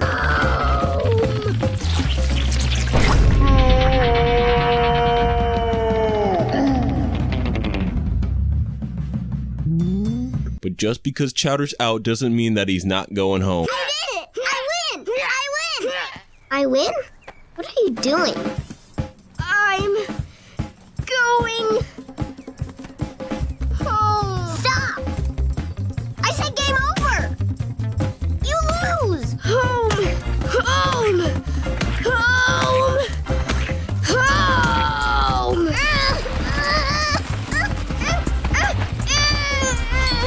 Chowder's able to crawl his way to home base, putting an end to this hellish day. This stays one of my favorite episodes from the creativity and the sheer amount of effort that went into the separate bases. The 3 kid characters in general being in this episode already brings it way up for me, but also having that sports type of plot where Chowder has to hit the final home run, it actually did get kind of suspenseful. On 15, we got a taste of marzipan. The massive pot above starts steaming away as right underneath it is the biggest food event in marzipan, where Mung spent the last 311 years pulling up to this annual event to set up his stand and show off his cooking. Time to unveil the hit of the festival. I've poured my blood, sweat, and tears into every morsel of this dish. It's the blood that makes it good. I give you raspberry chocolate strudel doodles. However, this time, he's not so lucky and ends up encountering one Not only did she show up right across from him to try and sell more, and I've cooked the exact same thing as Mung to prove that she could do it better. And the rivalry sparks as they try to see who can outsell the other. Dude, the background characters in Chowder are goddamn hilarious. You! You shall taste the 2 dishes! Good. Good. Good. Good. Good. Good. Good. Good. Good. Good. Good. Get out of here!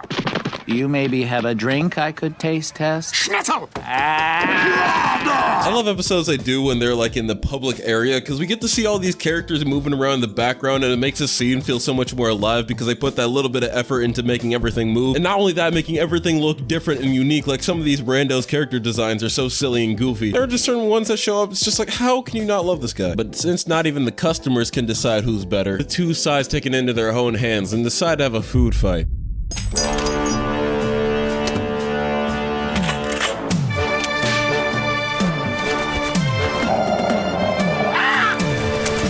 Thousands upon thousands of civilians had died in the crossfire between these two nations that seemed to be fighting over something so trivial as raspberry strudel doodles. It came to a point where the world leader had to make a decision. End it all here to hopefully spare any more lives getting lost, or endlessly continue the battle.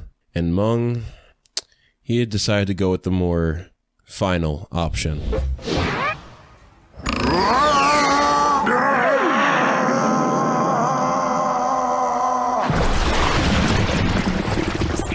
Yo, Oppenheimer turning a bright and fun festival into a goddamn war zone is exactly the type of chaotic evil fun I like from the show. Also, there's this section in the episode where Panini and Chowder are dancing behind a dumpster.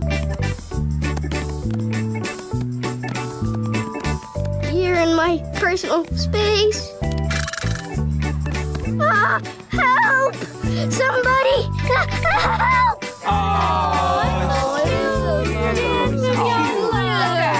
Chowder clearly doesn't want to dance, but Panini keeps on grabbing. Let this be a PSA. Somebody's trying to dance with, or even like trying to touch you and you don't want to. I'm being real, don't let them do that, bro. Walk away, tell somebody, or if you could pull it off, my favorite option, drop that Tekken 8 combo around their head. Down, down, up air, bow. At 14th, Gazpacho stands up. So Chowder and Mung are making a cake right now that they need to write some lettering on, but a problem arises when they realize Chowder writes in chicken scratch. Dear Smelly, you smell really bad. P.S. You're stinky. There. No one can read that. Chowder needs to go out and practice his writing, and thankfully at the same time he runs into Gazpacho, who's also trying to get better at something, and he needs Chowder's help to write stuff down. Hey, don't write there. Why not? Oh. There. Oh no! Stop! I can fix it. Not from there. Get closer. Closer. Okay. There. What about that one? Yeah, that one doesn't come off. I tried. A very interesting decision for Gazpacho, as he's never shown interest in it before, but he really wants to do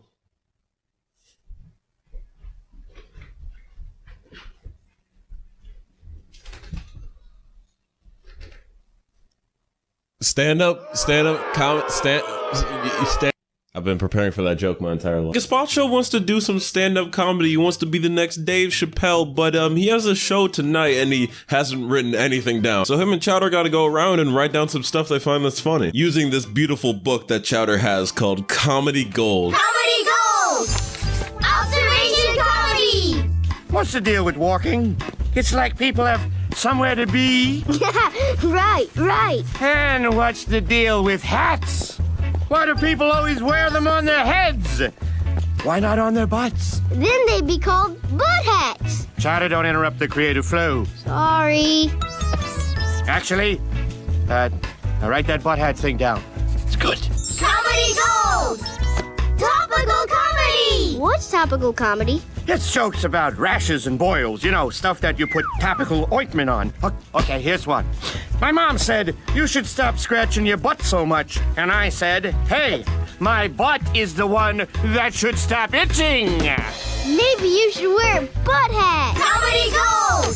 Relationship comedy! Comedy Gold! After scrolling down a few ha-has, Chowder goes to Mung to show him what he's been working on. Except he forgot one thing. At no point during this episode did Chowder learn how to write. Can I peek? I don't know. Comedy this powerful should only be let loose in the proper place. Okay, but I warned you.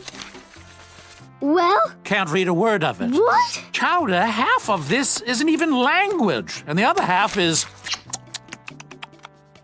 strawberry jelly. I ran out of ink! So this whole time he's just been scribbling everything, and he has to quickly lock in and learn how to write before Gazpacho's set. He battles through the whole alphabet, learning the letters one by one, the vowels, the consonants, a W so big it's beating Chowder's ass, and he finally gets through the whole alphabet and didn't learn anything. So Chowder just really quick shoves a bunch of recipes into the book so it can look like it's filled with something. But even with nothing, Gazpacho is a natural, and he shows how it's all about the delivery. What's the deal with making a bumbleberry souffle?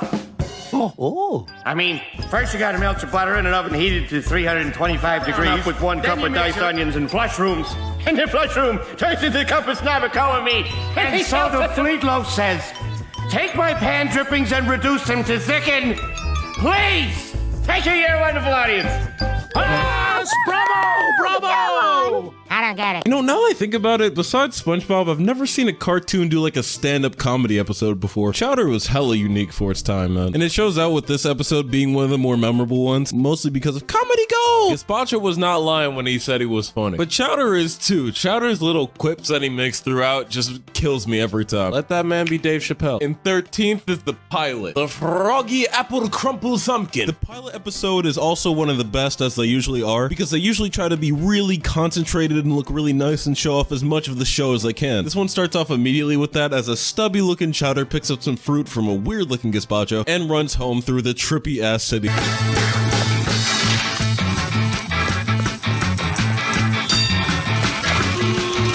You just see so many people walking around and so many angles and color, and we finally get to the kitchen and it is way different looking. Whole thing is just covered in purple, and Truffles' shirt doesn't even have her design on it. It's just a plain flat color green. Everyone is so slightly different. Mung's head looks like someone just squeezed a stress ball really hard, and Schnitzel wasn't voiced by John DiMaggio but Kevin Michael Richardson, the GOAT. We're making a Froggy Apple Crumple Thumpkin. A Froggy Apple Crumple Thumpkin? And they gotta make a recipe today called the Froggy Apple Crumple Thumpkin. Excitement! And throughout it, we see a bunch of cool foods with a lot more close-ups and these sort of realistic versions of the food that just make it all really immersive. And everything just looks so well animated and so nice. Classic! Absolute best episode when it comes to showing off just what an acid trip the show is. I'm still putting in 13th because I think the episodes that come after it get way funnier and improve like the art style and everything. Like, look at all the characters, man. Look at the first fourth wall break. Sweet beans in a basket. Schnitzel, if you want.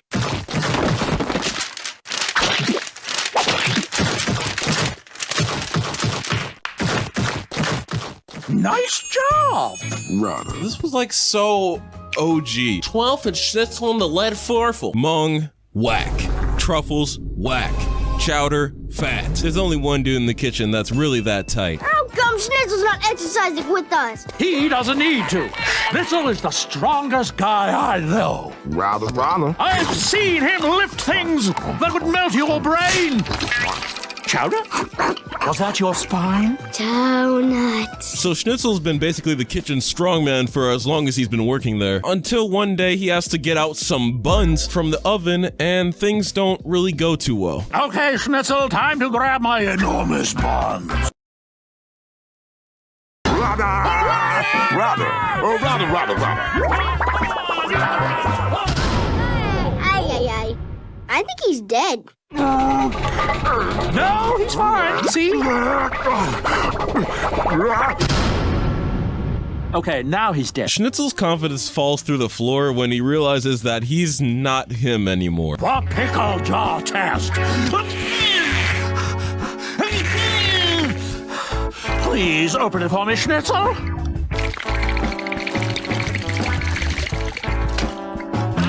But since Schnitzel for the kitchen is literally just a forklift with legs, he wants to get strong again. And the only way to really prove that is by lifting the lead farfel, the heaviest object in marzipan, voiced by Kevin Michael Richardson. So, you dare challenge the dread lead farfel? I will crush you like the worthless worm you are.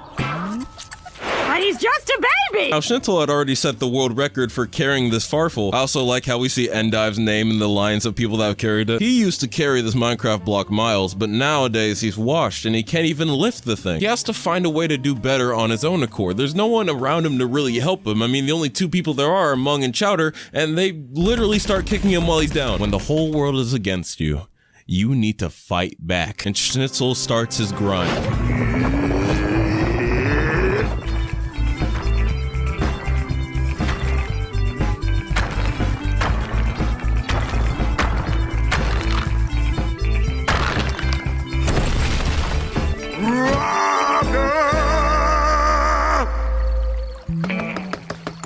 Holy moly! Did you see what happened to Steve? This might sound a little wild, but Schnitzel is genuinely one of those characters that is fun to see get tortured. Because he's just so easy to root for and also easy to root against. It's just the way that they play around with him. It just makes him one of my favorites in the whole show, man. Dude, I love how absolutely devastated Schnitzel is by this whole situation, and everyone around him just does not care. He's stuck in like this never-ending hell of realizing he's washed. Schnitzel episodes are certified bangers every time. Speaking of which, in 11th, Schnitzel quits! This man Schnitzel, in every aspect, is underappreciated. He goes in and grinds out work every day for barely any pay, and then he has to deal with Chowder and Mung. Even these mice feel bad about it.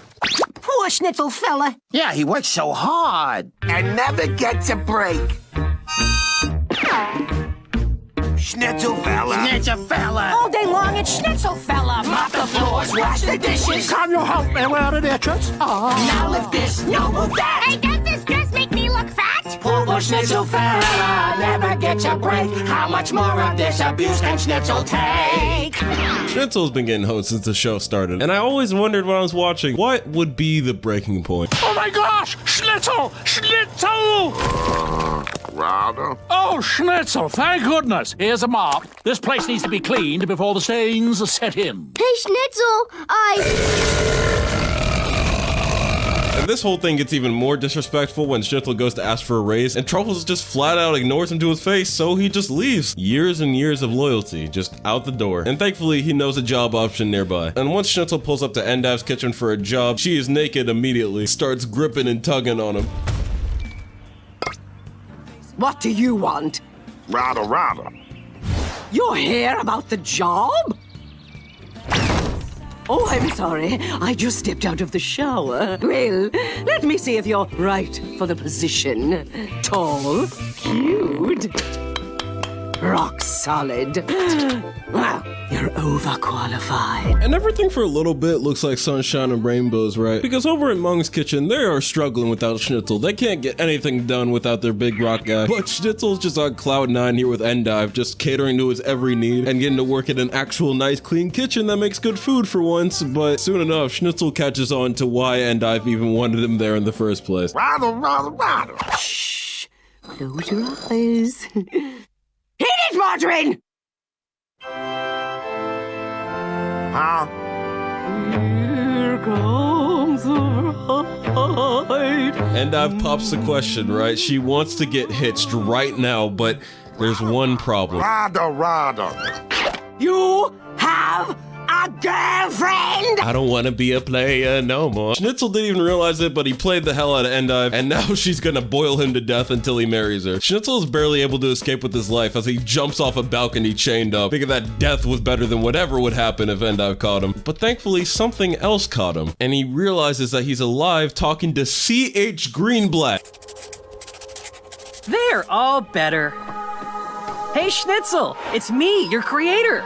Listen, dude, I'm telling you, you gotta go back to Mung's. Right down. Don't you get it? Without you there, nothing's right. It's like the cosmos is out of whack. Just fixing the dynamics, setting the story straight, making sure that Schnitzel knows that no matter what he goes through, Mung truly does care for him after all. The cool part about this 20-minute special is I feel like half of it was really dedicated to that sort of funny, what if Schnitzel wasn't there? And the other half turned into this real wholesome story of not only a few coworkers, but the kitchen is actually a family. And how every time they lose a piece of it, they start to fall apart. And that's like cool when like a comedic goofy show can tug at your heartstrings a little bit. The first 20-minute special, I'll put it in 11 because I do like some more episodes more than this. In 10th place are the Puckerberry Overlords. I was so surprised seeing that this one was in season 1 because this is dead ass one of the best stories in Chowder episodes. I mean, it makes sense. It was boarded by Maxwell Adams, creator of Billy and Mandy, the GOAT, where Chowder ends up swallowing down the sourest fruit ever. I once saw a man who was bold enough, or foolish enough, to put one into his mouth.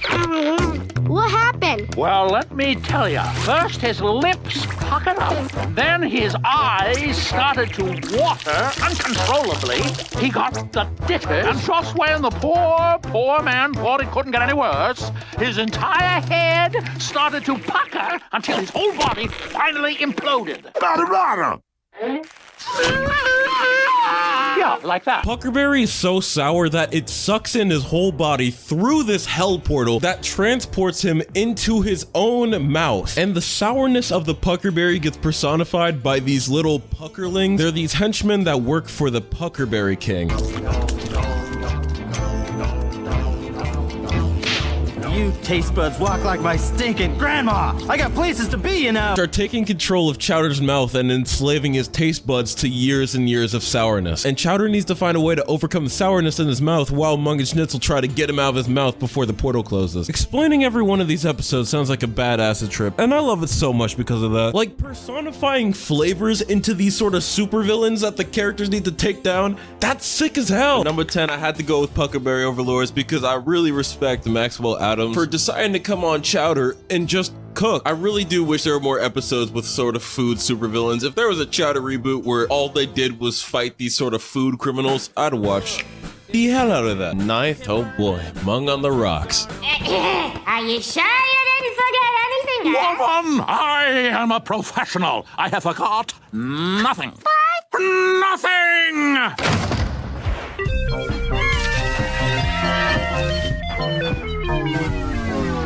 Somehow, after 450 years, Mung still forgets him and Truffles' anniversary, and Truffles is just done, bro. She fully snaps. You love this kitchen more than me! No, that's not true. I love you both. Oh, really? Well, if you love this kitchen so much, why don't you marry it? Ooh! Schnitzel's my goat. This is my goat. Just sit back and watch.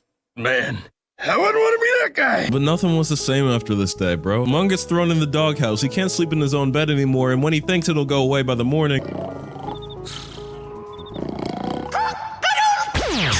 the next day, Truffles acts like he doesn't even exist, and it just destroys him, man. Mung is down bad. He can't even really cook anything right anymore, and he is just mentally just let himself go completely. And I find this moment hella cute. Even though Chowder doesn't understand why Mung and Truffles are actually fighting, he still understands that Mung needs Truffles more than anything, so he commits to getting them both back together, even if that means causing a citywide disaster that kills hundreds. Yeah, after buying this fizzy soda fruit from Gazpacho, Chowder shakes it literally all day until he gets home, and quickly turns this episode into Noah's Ark.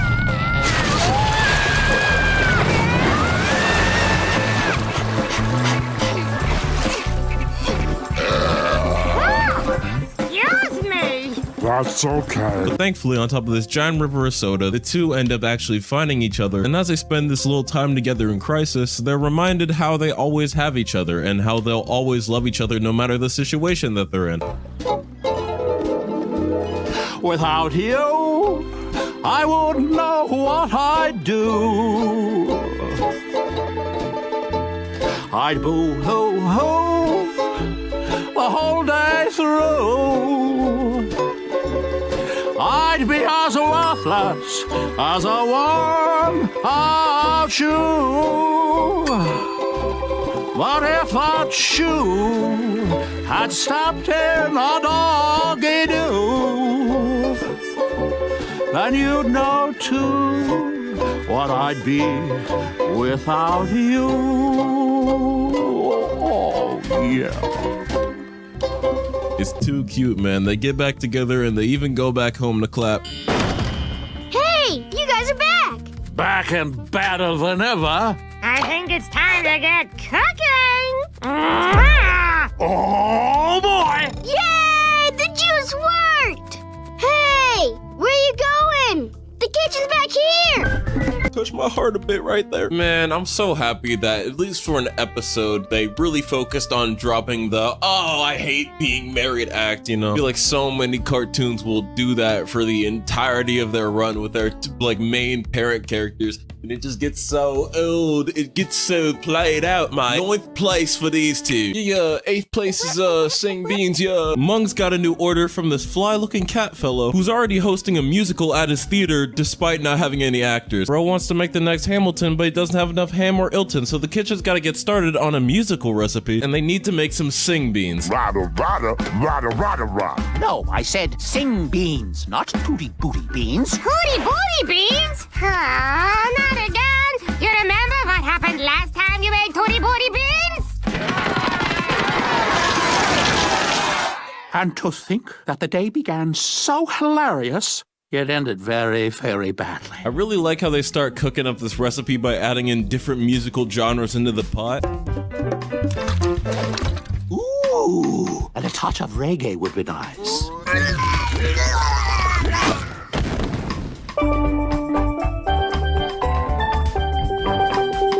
And the kitchen just keep on joking around. It just feels like a bunch of homies hanging out, just doing fun things, telling jokes to pass the time. Rada, rada, rada. Rada, rada, rada. Rada, rada, rada. Rada, rada, rada, rada. Oh my, show, schnitzel! You're naughty, naughty boy. Yo! Whoa, whoa, whoa, whoa, whoa, whoa.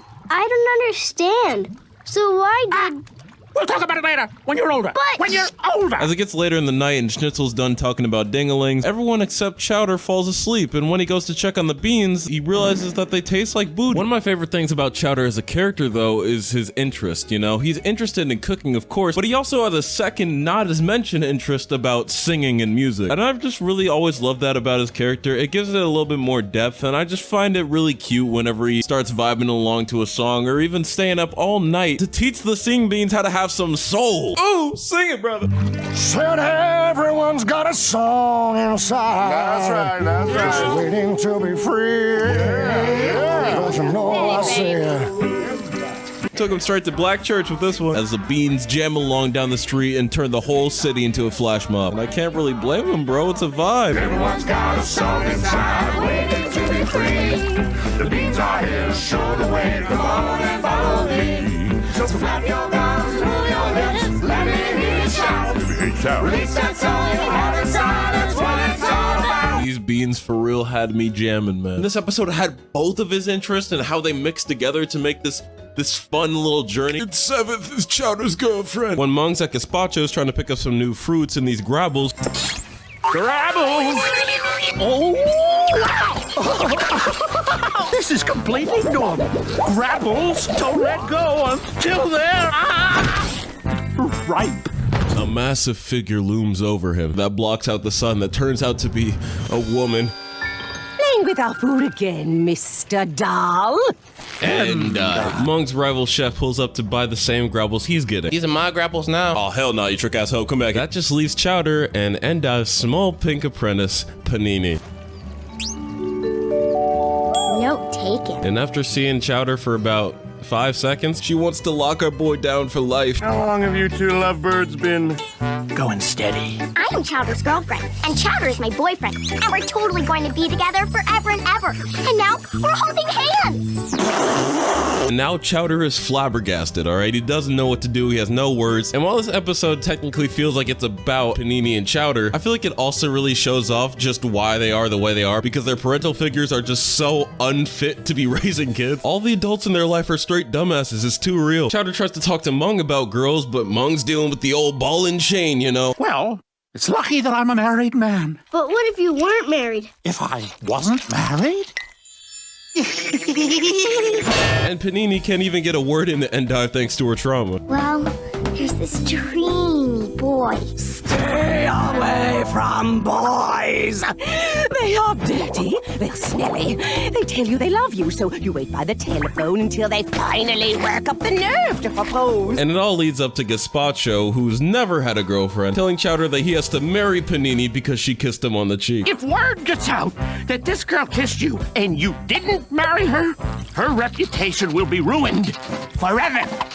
And that's why Mother doesn't let me kiss other girls. Bro, look at Chowder's face. Like, bro, what? Oh, hi, Panini. Rada. There's something I've been trying to tell you. Take it away, boys.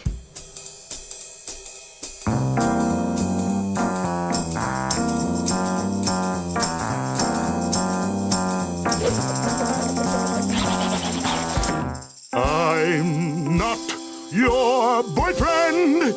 I'm not your boyfriend. I'm not your boyfriend.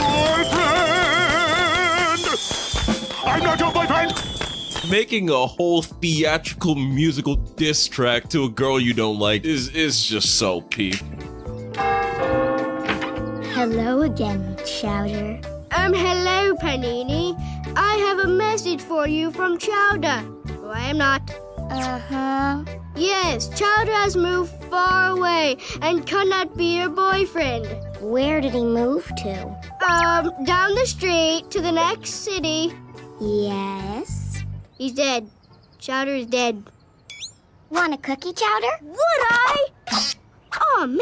Insects is brain grub. Chowder's dumb. All right, we know this. So dumb. Things can't keep going on like this, Chowder. You're forgetting orders, misreading labels, making messes everywhere, chewing on furniture, digging up holes.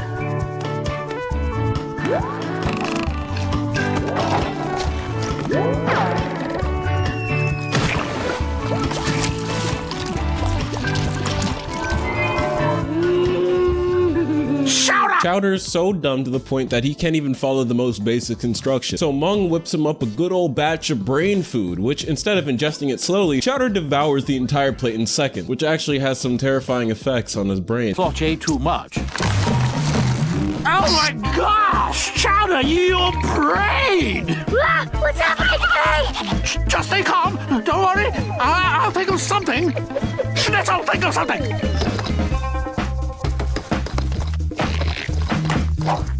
And it actually ends up working. Chowder is finally intelligent, and now he's actually a pretty decent assistant around the kitchen. Chowder, the brain grub worked! You mean to say that I'm no longer classified as a scatterbrain? This is most joyous of day! Unfortunately, though, this backfires for Mung because Chowder becomes a massive know-it-all douchebag. But not only does Chowder become smarter than Mung, he becomes smarter than the whole show itself. This place, these colors, I understand it all! Whoa! That's enough crazy talk! There's a reason why we're all weirdos who make strange food! We're in a cartoon! Cartoon? Yes, just a silly cartoon. And as long as we stay here, we'll remain scatterbrains. That's it!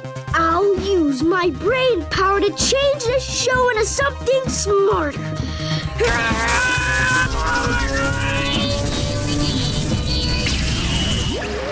Good evening and welcome to another educational feast for the mind, as we proudly present Cooking Talk with Chowder. Greetings, everyone! Today we'll be discussing the stimulating topic of organic and inorganic foods with my good friend Dr. Carrot Carrington, a board-certified keratologist. Thank you, Chowder. Science tells us that the distinctive difference between... You gotta be kidding me! This episode was cool to me as a kid and hella funny to older me because I'm realizing now that watching this back that I would legitimately put on in the background like an intelligent show like the one Chowder created. But I still prefer the good old dumb Chowder. Okay, Chowder, for your next brain exercise, I'm gonna make this really simple for you. Put this spoon away. That's it. Got it. Now, repeat back to me what I just told you. Repeat back to me what I just told you. No, before that. Before what? Just put the spoon back where it belongs.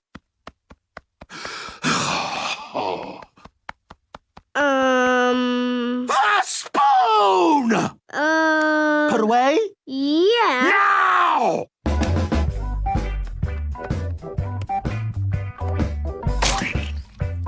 No, Chowder. Chowder, no! No! Not there, Chowder! Really? His booty cheeks! God, Chowder was just killing me in this one. This is one of the best written episodes the whole season. Also, just seeing the stop motion animation, it makes so much sense now why Chowder was expensive to make. They did not need to make the toes wiggle like that, but they did anyway. 4th place is the wrong address, and 5th place is the wrong customer. They're back to back, but they're pretty much tied. Both of these episodes are actually a two-parter. They both start from the same point, but then we take different POVs of what happened to Mung and Chowder and what happened to Schnitzel at the same time. Well, gentlemen, it appears the roast most is done. I thought I was never gonna get out of there. Mung and Chowder just barely finish an order that they have to go out and deliver quick. And while they're speeding and almost crashing in the lanes, things don't actually go wrong until they get to their destination. The Marzipan Hood. I don't think I've ever been to this part of town before. This is their first time pulling up to the slums. Almost immediately, they're already getting chased out. Within 5 minutes, they've already delivered to the wrong address, started getting chased by a human-sized rat,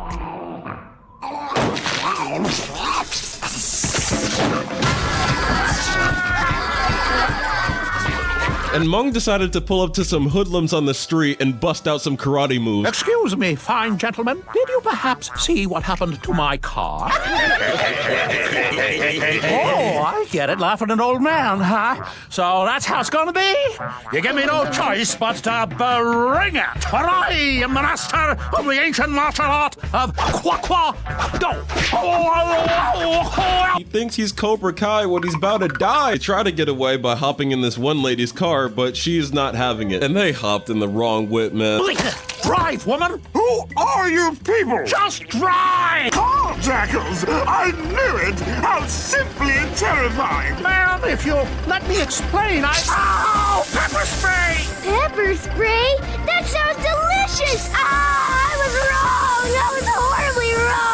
After pepper spraying an elder and a child, the rat that's chasing him catches up, and then they just have an all-out pepper spray war. So Mung pepper sprays the lady driving, deserved, and they end up crashing. I mean, at the end of the day, at least they did get the order to the customer. You! I need to have a few words with you. I've been trying to get my order from you all day. Your order? Yes. Now, if you don't mind, I'd like to take my roast home. 27, 28, 29, 30. What, no tip? When they get back home, they see that the kitchen is completely destroyed and Truffles is in handcuffs. So let's see what happened to Schnitzel while they were away. At the wrong customer, we see at the beginning of the day, right after Mung and Chowder left, we see an old owl man speeding down the street.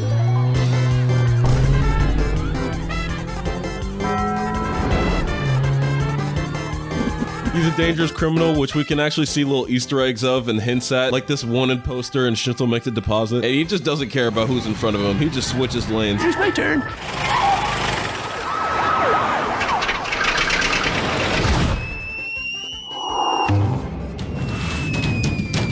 He ends up landing into Mung's kitchen, and since he's a blind old guy, he thinks he's at home. Hi, honey. I'm home. Rada, rada, rada.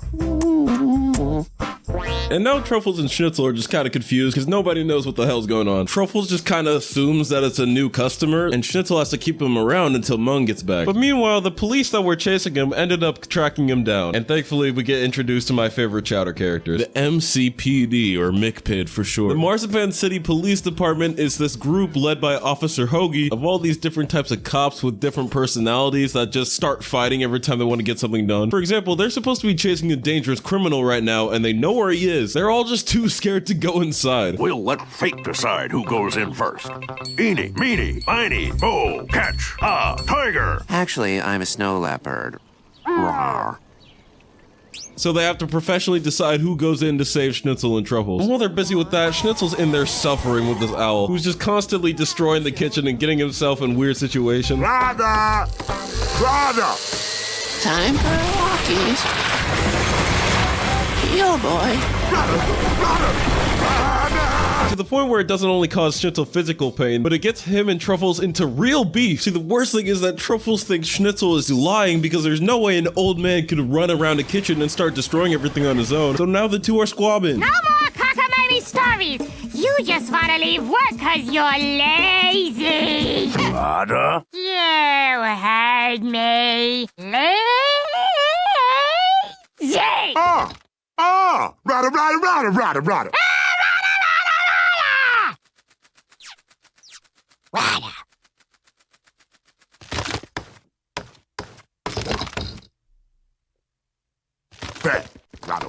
Season 1 of Chowder only got 2 20-minute specials that they were allowed to do. So that's why I believe they split these 2 plots into 2 separate episodes. I've remembered these ones for so long, they've stuck in my head. And I don't think I need to say much on why. It's just dead hilarious fun all the way through. In third place, I'll have Mung say it. The Apprentice Games, where the best representatives of Marzipan City.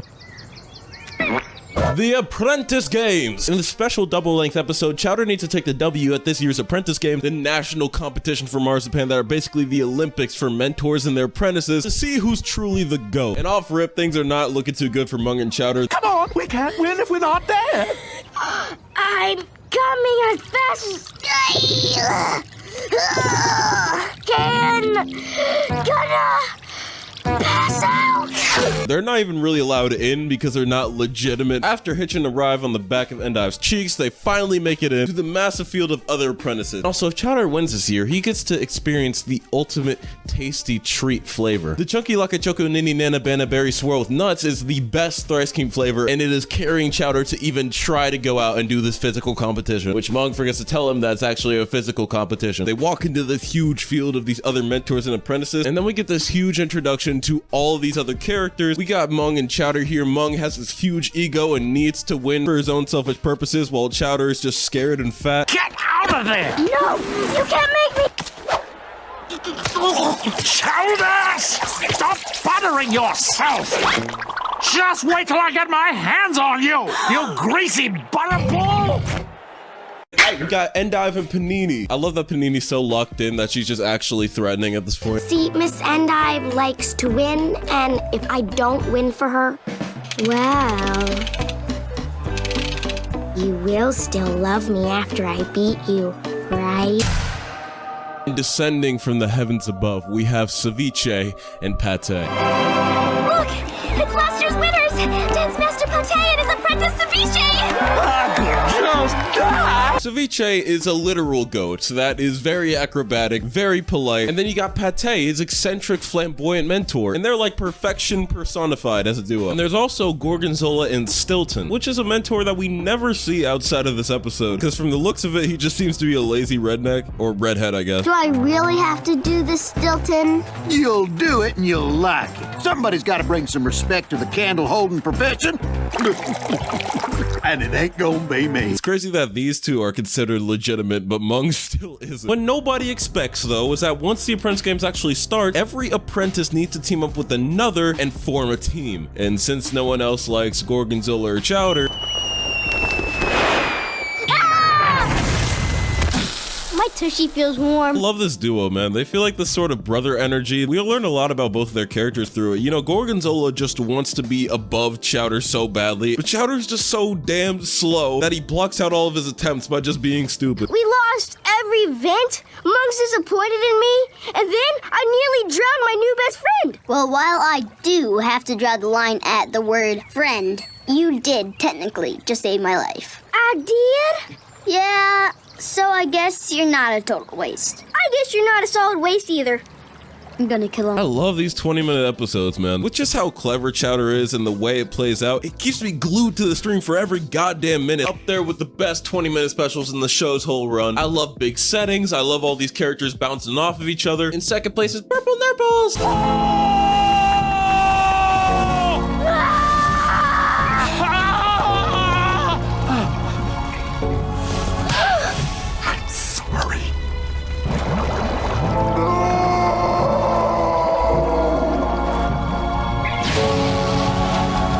So, a little backstory. Chowder one day rolls up on Panini outside selling her own food because she's mature enough to where Endive lets her not only cook, but just go around and sell it on the street. Which got Chowder kind of jealous, so he went to Mung asking what could he cook on his own and maybe sell so he can feel like an actual chef. Just find you a nice, easy recipe. I like this one. How about this instead? Pickle in a cup. What was the first recipe you ever made? Pickle in a cup. Okay, well, after that. Well, I made Purple Nurples, but I think that's a little too advanced. I want to make Purple nurples! Purple nurples! Purple nurples! Purple nurples! Purple nurples! Purple nurples! Purple nurples! Who are you? Purple nurples, these little nipple-looking foods, which Chowder actually almost ends up making pretty well. He at least added the base ingredients, the sugar as well. Maybe he could have done without the poison, but you know, he was almost there. Poison? I'm just making purple nurples. What are you so worried about? It's just that... It's just what? It's just... What? But... Why won't you trust me as a chef, Mom? Nurples are done. And once Chowder cooked up these deadly nurples, Mong's been spending the entire episode trying to get them back before they straight up body someone who eats them. This episode being one of the first and also one of the funniest really propels it to like the top of the season for me. There's just something so organic about so much of this that I don't even really know how to put into words. It's just so creative and wholesome. We also get to meet 3 whole new characters in this. If you've seen this guy and you don't know who he is, I wouldn't blame you, because for a long time I didn't either. Run, Mung, run. Run like the wind. This is Kiwi. He's like the stop motion pink guy that will sometimes jump in a cutaway and give his commentary or a small little opinion on the episode. And also we got a little bit of world building into where Marzipan is, because after Mung tries to drop the nurples off the side of the world, we see them drop into the hands of Hunk, Marzipan City's own Atlas figure that holds up the entire town. I love purple nurples. $300? That's outrageous. And I really find it funny how little they mention that, like ever. And last but not least, the little douchebag, Gorgonzola. They better be disgusting. Don't eat the nurple! Why? Oh, man. You are just so evil, man. Who responds to somebody with that tone, man? Why? Demon ass. The animation, the Lord of the Rings reference. Some of my favorite voice acting moments from Nikki while he's playing Chowder. I simply love purple nurples. Can't you give me 3 samples to a pretty lady? Sure. Do you know one?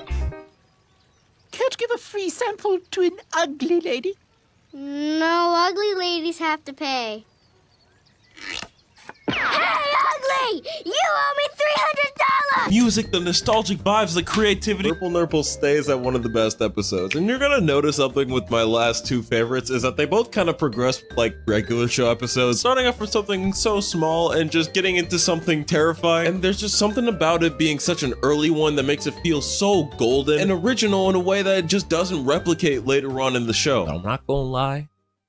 It still gets topped. And in first place of the first season, there's Grubble Gum. Chowder eats his first gumball, which screams for some reason.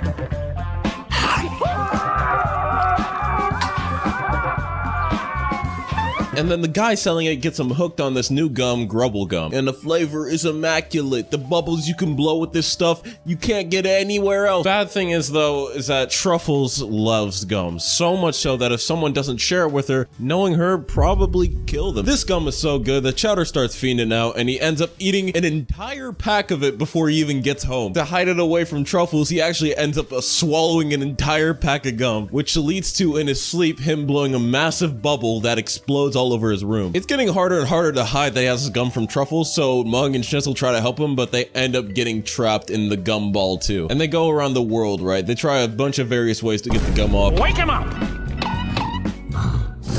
Hello, sir. Would you mind scraping off our...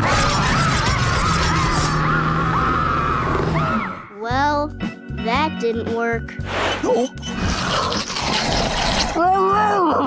Okay, we'll try your idea, Mr. Grumpy. But then we have our closest encounter where the boys get trapped on the ceiling, trying to hide in the shadows from Truffles finding them.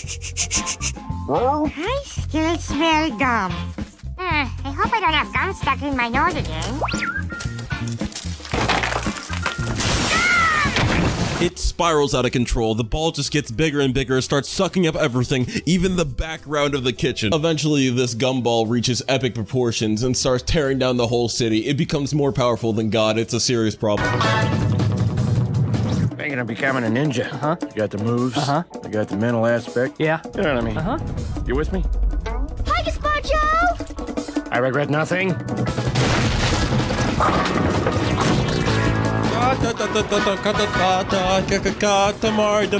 We've gone past Marzipan at this point, and now the whole earth is being consumed until it all rolls up into this one moment that I feel like summarizes the craziness and goofiness of what we're watching.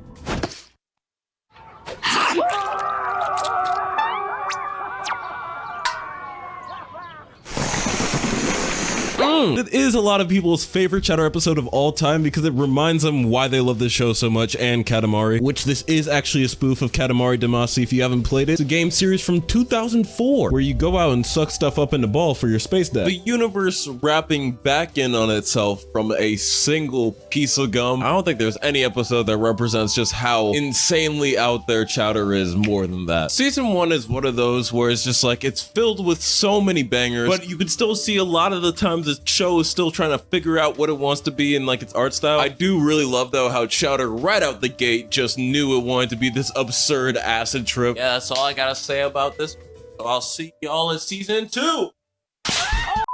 Ladies and gentlemen, welcome to the cooking show that still needs a name. Oh god. We're cooking up fictional recipes. This is like binging with Babbitt. Welcome to RT's Rations. RT's Rations. RT's Rations. Yeah, we cooking in the kitchen on some food that's good for snacking. Yeah, we cooking in the kitchen going crazy, really snapping. Look, RT's Rations. RT's Rations. So in today's episode, I've chosen a dish from Chowder to try and recreate. I'm gonna go with the grassberry strudel doodles from A Taste in Marzipan. Time to unveil the hit of the festival.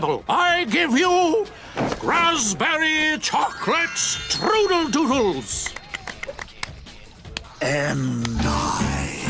These are the dishes that Mung and Endive made for that year's festival, but I do got some bad news. I was not able to come across any grassberries as hard as I tried. So today I'm just gonna be making my own version, vanilla strudel doodles. All right, so boom, first you need the ingredients. You will need 1 tablespoon of flour, 1 teaspoon of sugar, half a cup of milk, some honey, creamy peanut butter, 1 raw egg, and 1 liquid of your choice for flavoring. I chose cum. The only 2 things you're gonna need are a bowl and a whisk. First, make sure you wash your hands. All right, that should be obvious. You're not gonna wash your hands, are you? You filthy knuckle son of a bitch. First, you want to use the bowl to get all of your ingredients together.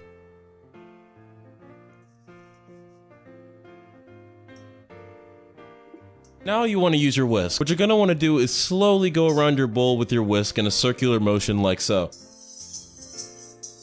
While you're doing this, you also want to pray to any god you believe in. And if you don't believe in any, I don't know, pray to Keanu Reeves, because that's the closest we're going to get. You want to go until you're about at 600 prayers. That's really where the ingredients start to settle and everything comes together. 600. Hold off very slowly.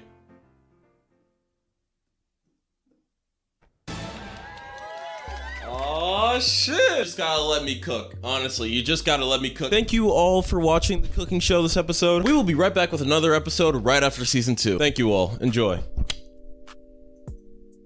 This shit's so dumb. Like, why?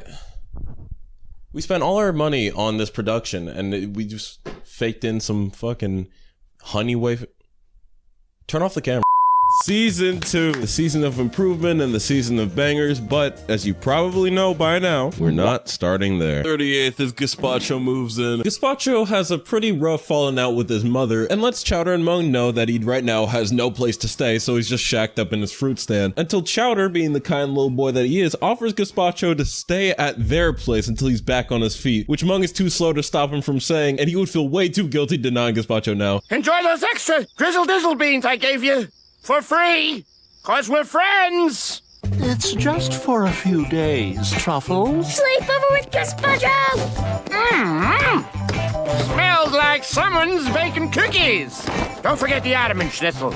Just till he gets back on his feet, you know? No, I don't know. So Gazpacho turns up and lives with them and just becomes the most obnoxious, annoying guest you could ever have staying over. It's a classic cliche of sitcoms called the unwanted guest episode, and it's also my worst nightmare. I always hated episodes like this since I was a kid because it was just annoying. Just kick him out, bro. The reason that they won't kick him out of their house is because he's going through something right now. They don't want to be mean to him. He might break down. He's going through something. And they decide to clone him because they thought that they would make him sick of himself so he'd leave. But that doesn't work, so they clone him again and again and again until they have to get rid of this horde of Gazpachos, which honestly is a pretty funny ending, and I love that they beat the shit out of Mung for having this stupid idea. Mother said, Mother wouldn't do that. Could you get me some tea? Hey, you want to hear what I can do with my armpit? No, listen to this. Can you hear what I'm doing? No, hey, listen to this. Can you hear what I'm doing more? Fuzzy fuzz. Ow! No, wait! Ow! Sweet potato! Schnitzel, talk some sense into her. I was just trying to be hospitable. Just gonna... big old load of mid. Next. 37, this is a grape worm. Mung, Chowder, and Schnitzel go out to the vineyards to get themselves some grapes for their delicious, delectable drink. Until they come across one of the biggest grape trees I've ever seen, and it turns out it's infected. There's worms swarming around throughout all the grapes, but Mung isn't able to warn Chowder before he sucks it all down. And as a result of Chowder eating them, all the worms kind of combine into one big... Oh! Chowder, you've given yourself a grape worm. Oh, gosh. You ate that grape and I grew so fast inside you and I came out and... Ugh. Looking like Lex the bookworm's homeless brother at. Bet you never even picked up a book. You spend your time inside of little kids? Bro, get a job. Out of Chowder's belly button sprouts a worm that has way too much attitude. We had 2 eggs. Oh, no, he did it. He just dropped 2 eggs right in there. Eggs fall from the rear ends of overweight poultry. What? You? Oh, get that spoon out of my face. Hey, Chowder, could you pass me the salt? Behind you? Did you not? Wood salt coming right up. I'm sorry, Mung. Jim doesn't think it's a good idea. The worm then convinces Chowder that it's actually his inner voice and that he should keep him. And every attempt of people trying to help Chowder get rid of this worm, the worm keeps on convincing Chowder that he has to stay. And the worm might be symbolism for some, like, I don't know, like self-doubt or like anxiety. I don't care. Wherever he came from, you can keep him. Get that thing out of here before you scare all my customers away. Customers? Oh, this covers my fears of strangers, crowds, and shoppers. It's a triple threat! Gazpacho's got a grape worm at a fruit stand. Dirty fruit! Dirty fruit! Yes, and he made this baby cry! Now you've done it. Get him! Chowder, I know you didn't mean to, but you just ruined my career. Doomsday has arrived.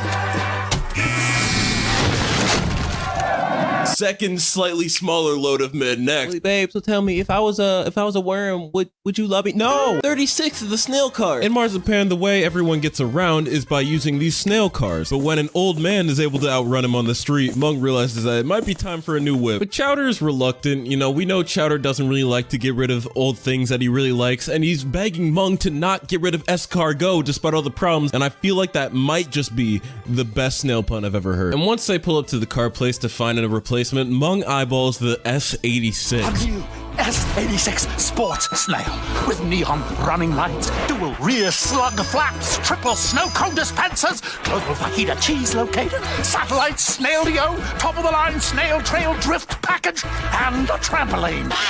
The brand new spanking super snail car. And it's so sick, man. You could blast 100 miles per hour through a school zone and everybody will still look at you like, oh my god, he's so sick. But Chowder's just begging and pleading to Mung, please do not get rid of escargot. She's like family at this point. So Mung arises a challenge. If escargot can beat the S86 in a race down the street, then they'll keep her. But if she can't, she's going out. And we get to this like nail biting race where it gets down to the very last wire and Mung destroys the S86. Rattle, rattle, rattle, rattle! Shouting and pointing isn't helping, Schnitzel. Now pressing buttons, that's something useful. Let's kick it into turbo.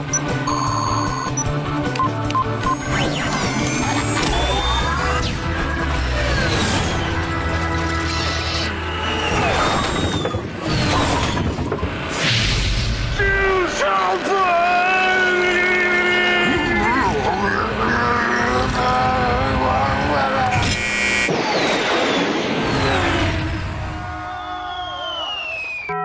I just find the concept of a car having a turbo boost button that you can't turn off really funny.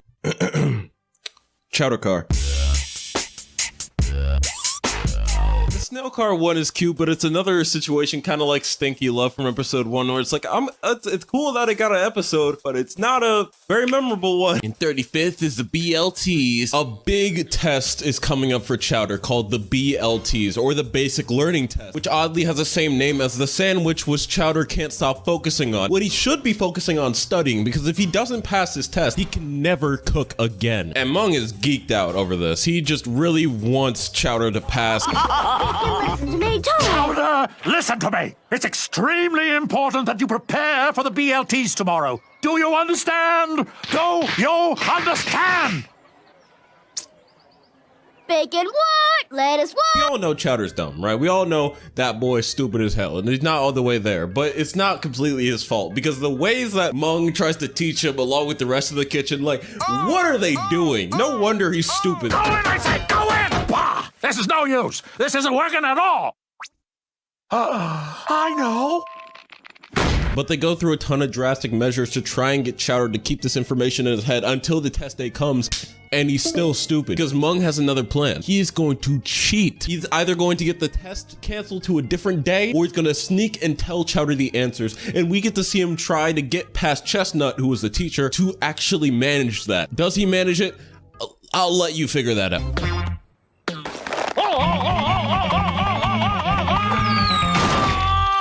You know, looking back, Chowder really was one of those first shows to go really hard on the type of figure of speech and wordplay type of humor. This one also has some of my favorite faces from everybody in the whole show, especially Chowder. I'll smack it in 35. 34th is Bigfoot, a mythical creature said to live in the forests of Marzipan. And after the kitchen goes on a little camping trip, Chowder sets off on his very own journey. He will find Bigfoot, he'll prove she exists, and bring him back straight to Mung. What was that? The Bigfoot is real! Chowder does find the cave where Bigfoot stays at, but she's a little bit washed. Look at me. I used to be famous. Now the world's forgotten me. I'm just leftovers. Flux! I'm out of popcorn flux! Falling off is an understatement. It turns out that Bigfoot is not just this urban legend, but an actual real person that used to be popular in Hollywood until the camera didn't love her anymore. So we get to follow as Chowder tries to coerce her to come back out into the public, kind of trying to make her beautiful again and preparing her to come back into the spotlight and make a rerun through Hollywood. When in reality, he's a fibber, he's a liar, he wants to put her in his stomach. Chowder's evil, but Chowder helping out Bigfoot and saying some Louis Armstrong, I don't know why, but I feel like I needed that. I see eyes of food, red bacon too. I see 'em sizzle for me and you. Huh? And I think to myself, what a wonderful food needs to be seen. Fish for hands and drumsticks for feet.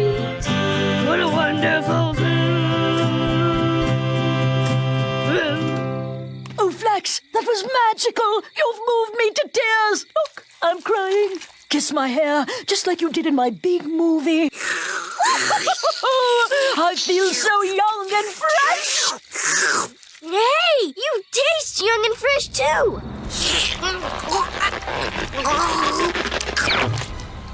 Whoop. And 33rd is Panini for president. My fellow apprentices, welcome to today's meeting of the Apprentice Council. Yay, Apprentice Council, yay! The spot where every apprentice in Marzipan meets up to discuss apprentice activity. One other little leader here, Donald Trump Jr., gets a little distracted. As your president and apprentice fly swatter, I believe we have the power to... Hiya! Hee-haw! Hiya! Hiya! Come back here! Come back here! Come back! There's no president anymore. And of course, the control freak Panini goes for the new spot to try and get her and Chowder together. Gorgonzola is very against this, as he wants all the power to himself. And since he's unliked, he knows he's not going to get a lot of votes, so he convinces Chowder to run against Panini in a sort of classic debate. But the two realize very quickly that Panini's just got insane pull. There is no way they're getting enough votes to beat her. Ceviche, my friend, we have got this election in the bag. You're so awesome. No, you are so awesome. I so want to kiss you. So, yay, election! Yeah! Yeah, that brother's starving. Yes, sir. You know, it's episodes like this that make me question why I even like Panini. She's manipulative, she's toxic, she's narcissistic, she's selfish, but she just looks so goddamn cute while doing it. Personally, I feel like Panini would be a better character overall if she had something that she could pursue other than just Chowder. And this is one of the episodes I feel like really showcases that. Her interactions with the other kid characters and the adults are pretty fun. And I feel like there's a good, funny character idea in here getting kind of weighed down by her objective purpose to always go for Chowder. And sometimes I feel like she could stray away from that and still have a pretty good episode. But I did think it was most interesting how, overall, it gave a pretty accurate recreation of political discussion though. Well, Well, what's your answer, Num-Nums? Well, at least I'm not a girl! Slander! It's political mudslinging! Oh, I'll give you political mudslinging. Fine, be that way. I've got a few smear tactics of my own. Hey, if you're not gonna fight a clean fight, then neither am I! Hey! Hey! Hey! Hey! Hey! Hey! Hey! But yeah, that's just it. The boys just simply cannot touch Panini's motion in any way. And 32nd is Apprentice Appreciation Day. When this special day comes along, it's time for chefs and masters to celebrate their apprentices and reward all of their efforts. But when this day comes around for Chowder and Panini, they don't exactly want much. All Chowder really wants is to taste the sweet, seductive slawberry cake. Strawberry cake. Oh, I love your moist cakey goodness. Who can resist that rich, thick strawberry topping drenched all over those sweet, plump strawberries just begging to be eaten? And Panini wants Chowder. But Mung and Endive both ignore what the two actually want for their own selfish rivalry. So when do I get my strawberry cake, Mom? Strawberry cake? Oh, no. Simple, boring strawberry cake isn't gonna work this time. But I like strawberry cake. No, you are way too special for that. No, I'm not. I promise. Yes, you are. No, I'm not. Yes, you are. Not everyone has got their own weird show named after them.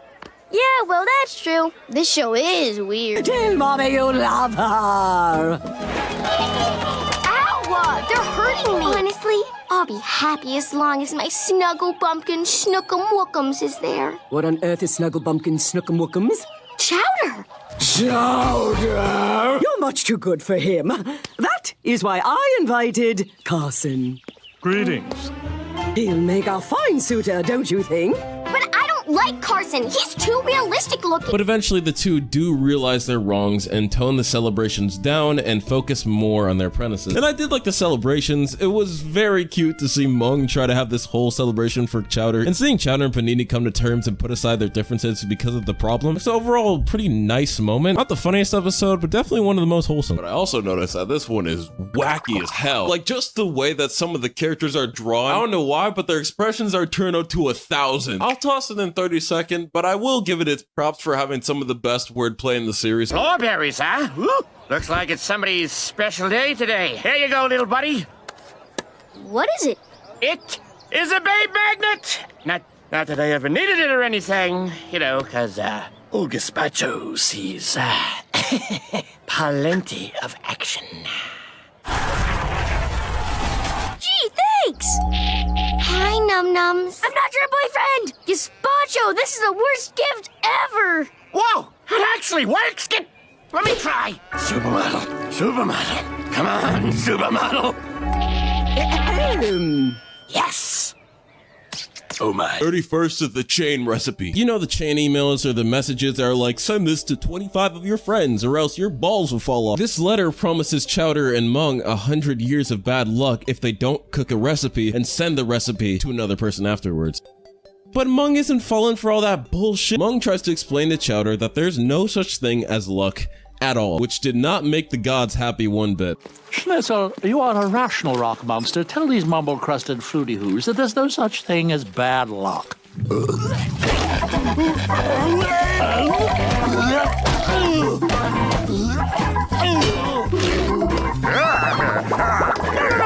Schnitzel, you're overreacting. It's just a small case of indigestion. I'm fine. Oh, yeah? Well, what do you call that hideous skin rash? I don't have a skin rash. And your nose fell off. That's pretty bad luck. Happens every episode. Mung starts having everything go wrong for him bit after bit. He gets ill, injured, and every way just broken. However, despite all this, Mung is still reluctant and refuses to accept anything that's happening to him because it's all silly old luck. That doesn't even exist. So Chowder steps in to try and help by doing any lucky thing he can think of to counteract Mung's bad luck. This whole episode is more of like a creative joke on the chain emails and translating that into food, which just feels like a Chowder thing to do. It's pretty light, so I'll toss in 31st. And 30th is a flying flying flingalingans. All right, so Chowder, despite never showing interest in performing, wants to join up in the local carnival and perform with the flying flingerlingans.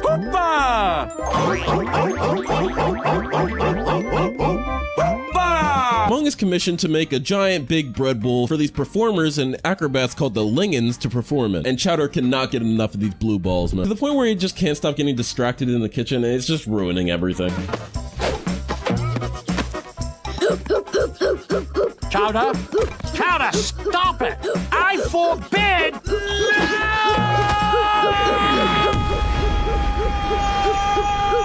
So when Mung tells him to stay focused and later grounds him for all this, Chowder sees this as more of an incentive to run away and join the local circus. And the kitchen have got to stop him before he gets out there because he's Chowder. Anything he touches, he could kill hundreds. The characters have gotten so expressive and the animation is just so much squishier now than it used to be, you know what I'm saying? I'm seeing little updates to all the types of animations they use in the show and it's really cool to see. Good episode, man. Season 2 is a season of improvement. Chowder had some funny moments with this little blue man group. And in general, there are more scenes where the way that Chowder says something or speaks just automatically makes it funny. Chowder! Ooh, boy. I'm a reasonable chef, right? Open-minded, considerate, empathetic. Old? I would have loved to see Chowder cause more death and destruction at the circus, but you know what? I thought it was a pretty adequate amount. I'm sorry I messed up with the flour, Mung. Ah, chop, chop, chop, chop, chop, chop, chop, chop, chop, chop. I understand a boy's heart when it comes to the circus. Therefore, I forbid you to be a boy. And 29th is the fire breather. When the kitchen needs to make an extra spicy dish, they have to harvest these hot peppers. Hey, Mung, how come these peppers are so hot? Careful, Chowder. Estos son muy caliente. Es besto phone me cala? The dancing diablos. So they start singing stereotypical songs. This is part of the recipe. Until everything goes wrong and Mung mishandles the pepper. But Mung, What is it, Chowder? you've got a booger.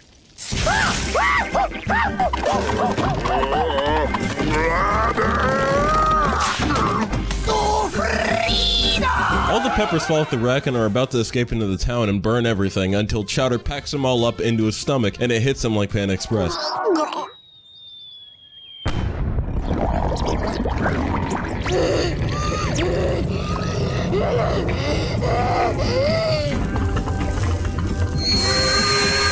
Feliz cumpleaños con días en la bíblica.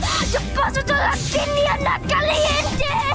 I cannot speak Spanish. I just made up all those captions. Hey, Spanish speakers in the comments, you know what to do. I guess now it's safe to lean in really close to you and...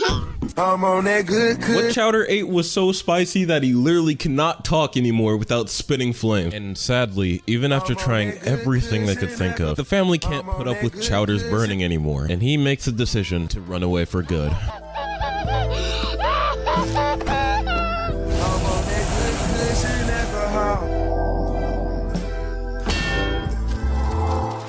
By the time you read this, I'll be far, far, far, far, far, far, far away. I can't be a chef if I keep burning down the kitchen every time I open my mouth. I have to live with people who understand me, my own kind. I'm going to live with dragons. Sincerely, Chowder. P.S. I ate all the cheese. Oh, why? This is terrible. I mean, look at this note. The penmanship is awful. It's a good thing I could hear the voiceover. Chowder then goes to live amongst dragons, and he just vibes out with them. Whoa!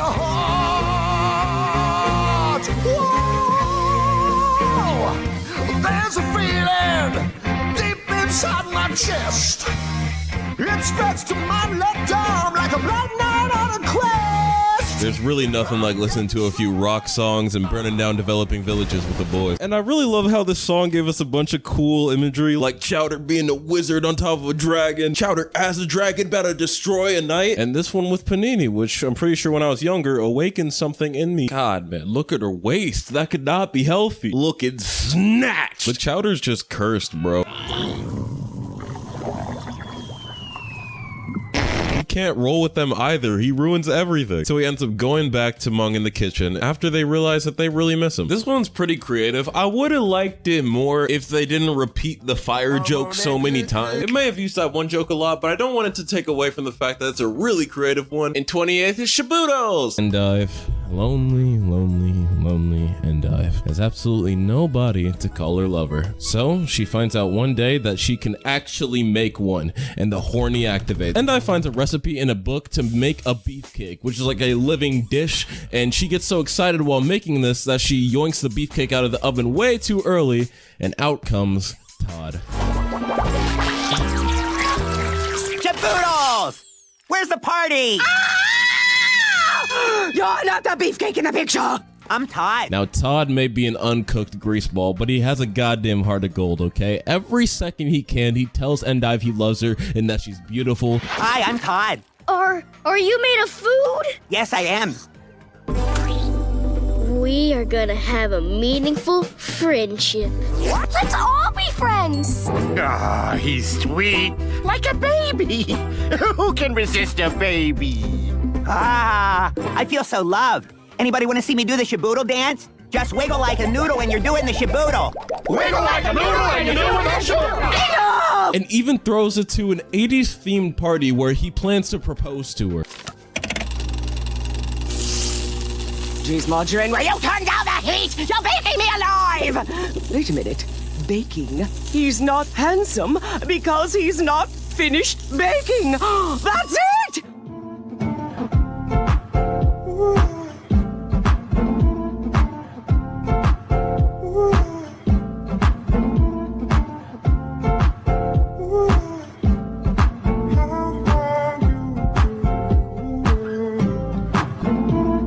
But Endive, she can't handle being seen with Todd. She wants something better, so she tries to cook him during their celebration to finally make him beautiful. But she's taught a valuable lesson and realizes that the true beauty of someone isn't about what they look like, but it's about what's on the inside.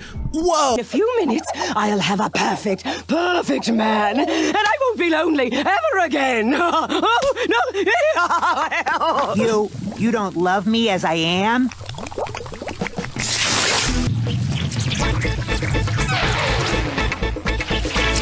Shaboodles! Todd, is that you? Of course it's me, silly. This is my true form. Oh, yes. Cooked to perfection. You may propose to me now. No way. You only like me because you think I'm beautiful. Well, guess what? I was beautiful before. Sorry, babe. I need to be with someone who loves me for me. Come on, Margarine. I'll miss you guys. Shaboodles! I'll never forget you, Todd. One of the first real ones to put us on game right in the 20. I'm a failure. There you go. 27th is the catchphrase. To Chowder, Mung is the greatest chef in the world. Nobody even comes close. Ooh, you are the best chef in the world. Oh, hey, someone just spawned in a random scroll. I can't believe it! He's finally in town! What? Who? The best chef in the world. The one and only undefeated aluminum chef. Chef Hollandaise!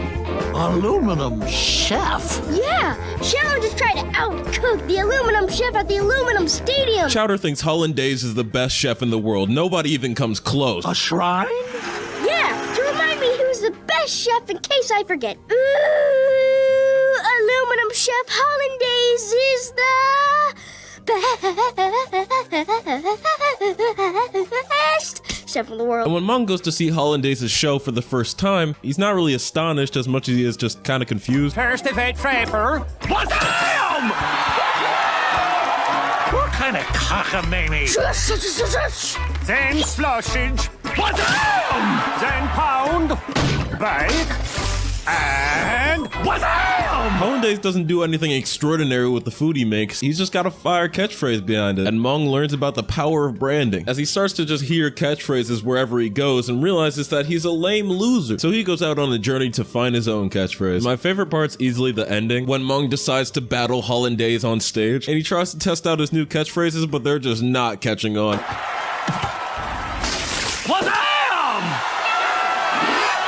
Oh, that is a keeper. Fleedle Deedle!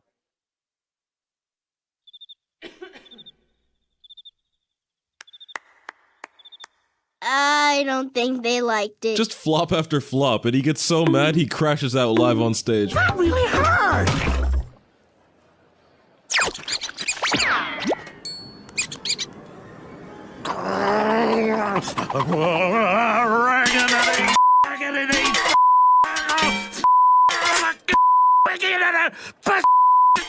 Oh my. Going on a slur-filled rant in front of hundreds of people. But also, Chowder thinks that's a pretty good catchphrase.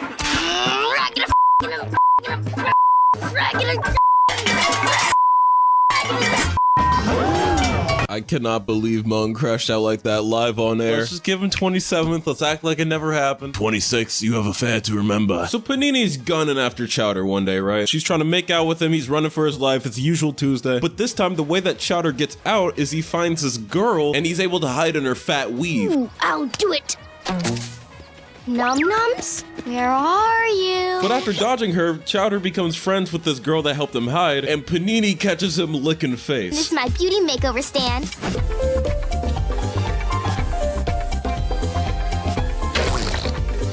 See? I'm a goddess! Hey, it tastes like bananas and straw barbleberries! That's right, I use all natural ingredients made of fresh pie. Here, try this. It's straw barbleberry.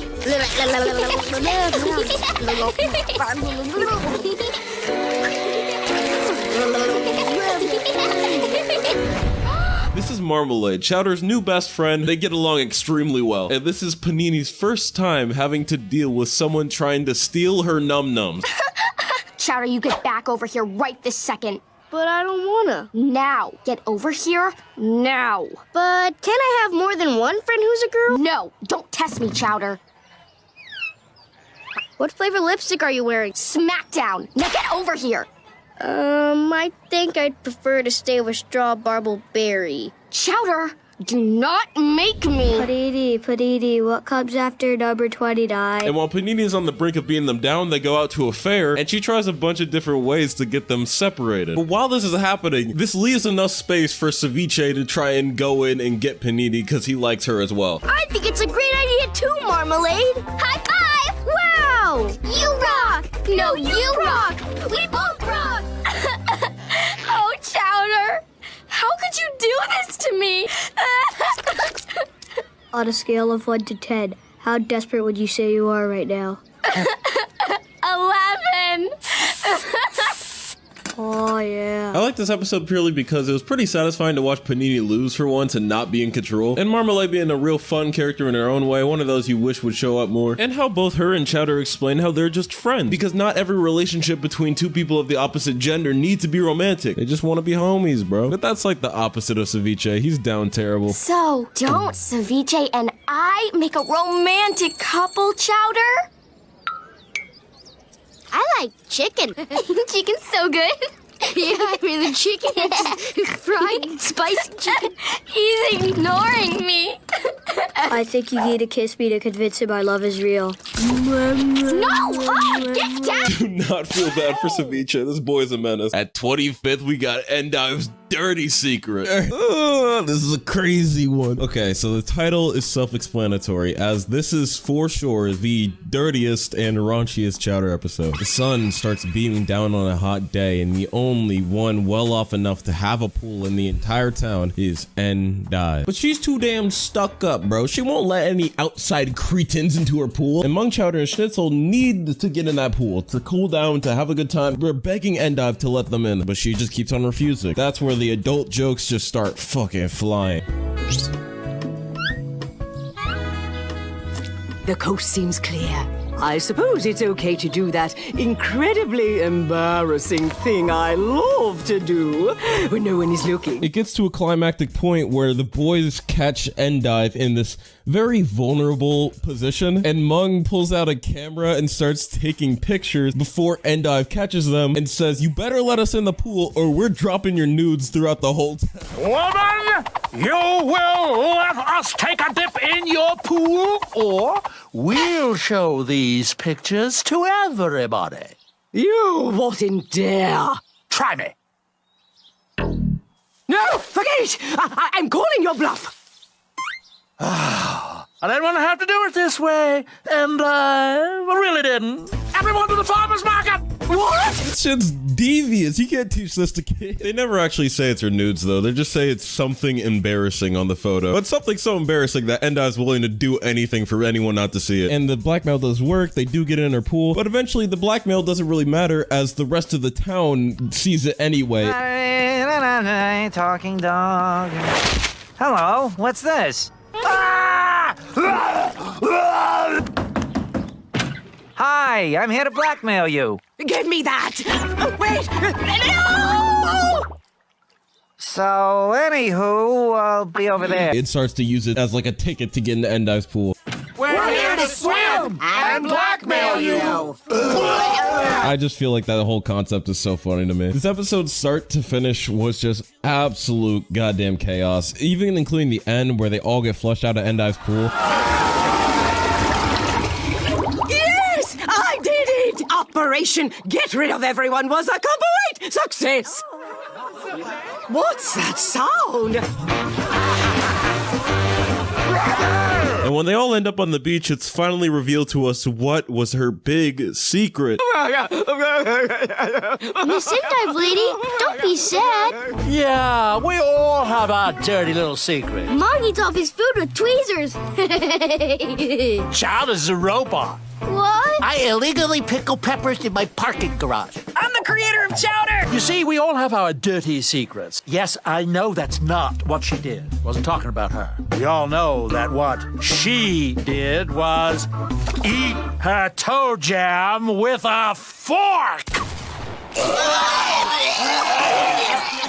Oh, what's the big deal? I've seen all of you eat toe jam before. Yeah, with a spoon, not a fork.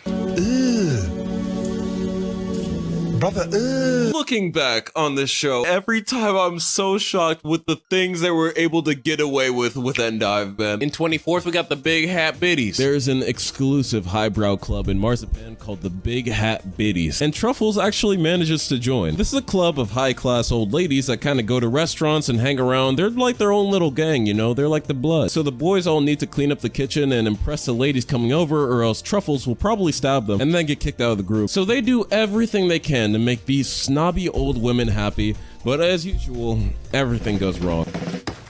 Oh, what chiseled good looks! Oh, only if I was 40 years younger, I wouldn't take his strong arms for granted.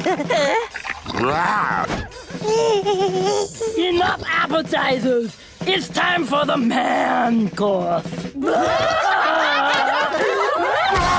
Schnitzel's just too sexy, he keeps on getting snatched up by the girls, Gazpacho can't play the drums, Mong is too ugly, and for some reason they made Chowder the main cook. They want to poison everybody, I guess. But in an attempt to help Truffles out and entertain these women, she and they all overlooked the fact that they weren't ready or competent enough to do anything that she asked. But at least they tried. This was perhaps one of the greatest disasters in the history of the biddies. The worst part had to be your husband's shoddy, inedible cooking. So you won't be staying for dessert? It's all my fault. We just wanted to make this day extra super duper special for you. Not even my bare-chested squat dancing helped. But at the end, after the biddies start making fun of Mung's cooking and his kitchen, Truffles puts her hat down and defends her husband because she doesn't need some snobby whack-ass club when she's got a beautiful one at home. My issue with Truffles usually, and why I never liked her when she was in episodes, is because she was a consistent buzzkill a lot of the time with a huge ego. She didn't feel like a woman that was overworked, she just felt like a demon. But over the show, her character has really seemed to be toned down a notch to the point where her anger is a lot less vicious, and now she'll actually come to her family's aid when they need her. Man, W improvement. Walk around with the big hat biddies and we go around with the big hat bid. In 23rd, we got the dicycle. The main thing and the main message we learned about Chowder is something we've known for a long time, but it's really hammered into us this time. It's that Chowder is a...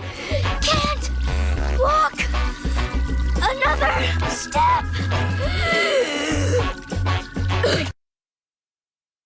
Fat as hell, boy. Chowder, while going for a walk one day, falls on the ground and sweats so hard that he ends up killing someone in the car crash. Fat as hell, boy. Chowder's just built too stubby. His legs can't bring him anywhere, mainly because they don't really exist. Oh, if there was only some easier way to get around. Something I could ride on. Something with 2 wheels and handlebars. And it's red and is in the garage.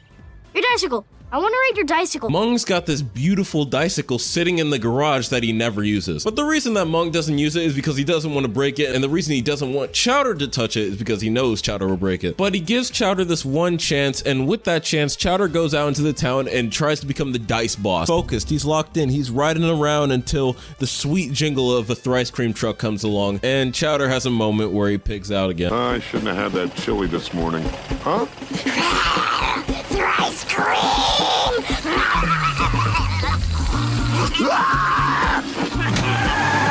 cream! Thrice cream!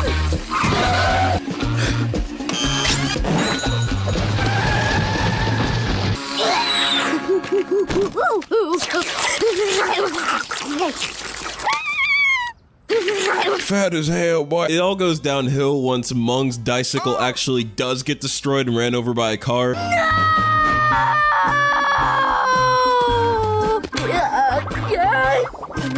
Mung's bicycle. Yeah, it could probably be fixed.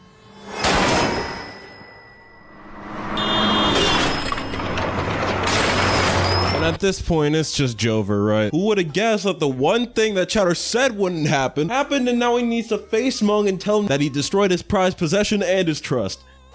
Or go to Gazpacho and ask him what to do, to which after he tells Chowder to blame someone else for destroying it instead. And he just decides randomly on Ceviche, the literal angel, the nice little goat boy who was just about to go and donate food to a mission, now has to battle Chowder to the death in an arena because one of them is guilty. What's cooking, Chowder? I want to go home!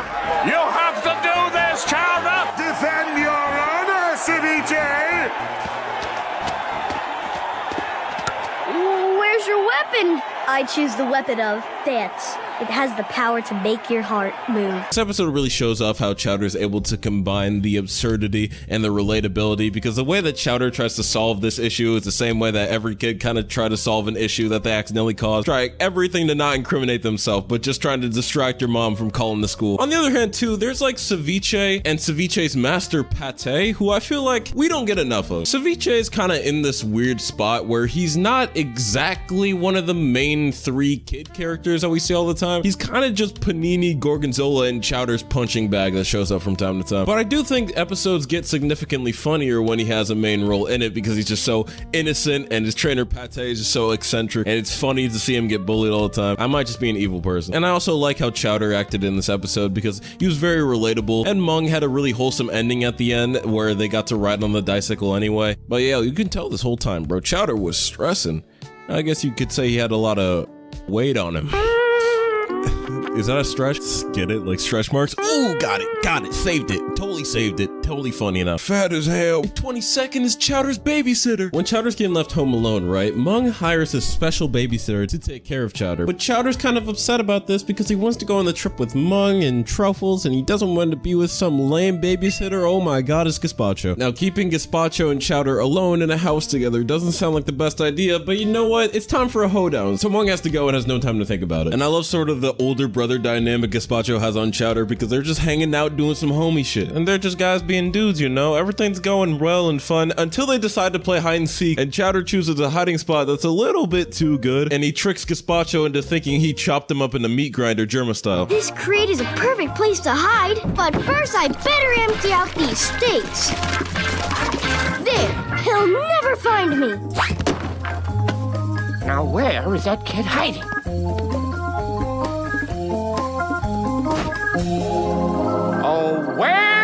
Oh, where could Chowder be? He's not hiding in the giant meat grinder, is he? If I chop you up in a meat grinder, and the only thing that comes out that's left of you is your eyeball, you're probably dead. No! Oh, no! Oh, what am I gonna do? What am I gonna do? Hey, I wonder if they'll notice. Oh, they'll notice. Then when he sees Chowder again, he thinks that the Chowder he's seeing is a ghost that hasn't transitioned to the underworld, so they try to flush Chowder down the toilet to get him to the other side, but they gotta know that they are not flushing this wide boy down the toilet. Well, I mean, you would think, not going around all night trespassing into people's houses and breaking every toilet in the neighborhood. Somebody lock up these demons. Them running away from a giant big booty and dive through the streets is a shot that I will never forget from this episode. Baby spirit! Run! Run, Chowder! And whatever you do, don't look back!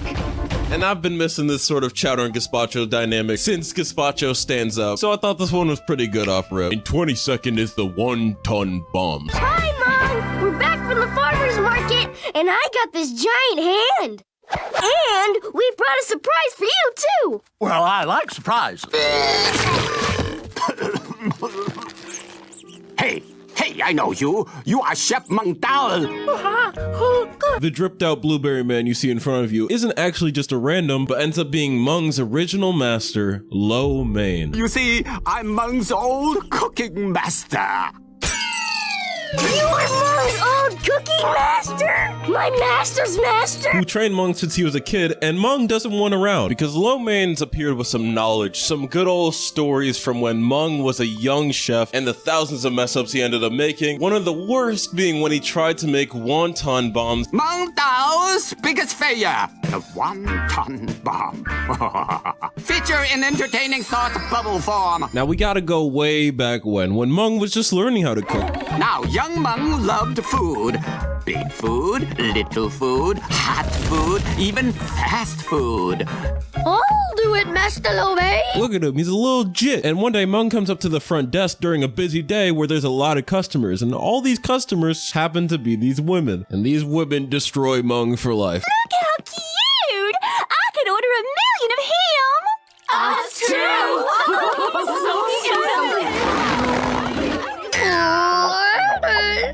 Perhaps you like some squats with that order.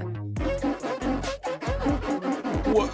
Do you have balloon animals for legs? He gets so hypnotized and mesmerized with these women that he doesn't even realize that he's making the wonton bombs wrong. But used all the wrong ingredients. Ladies.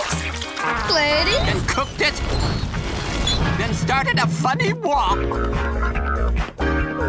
Ladies. Squats. And it just gets even worse when he tries to serve them.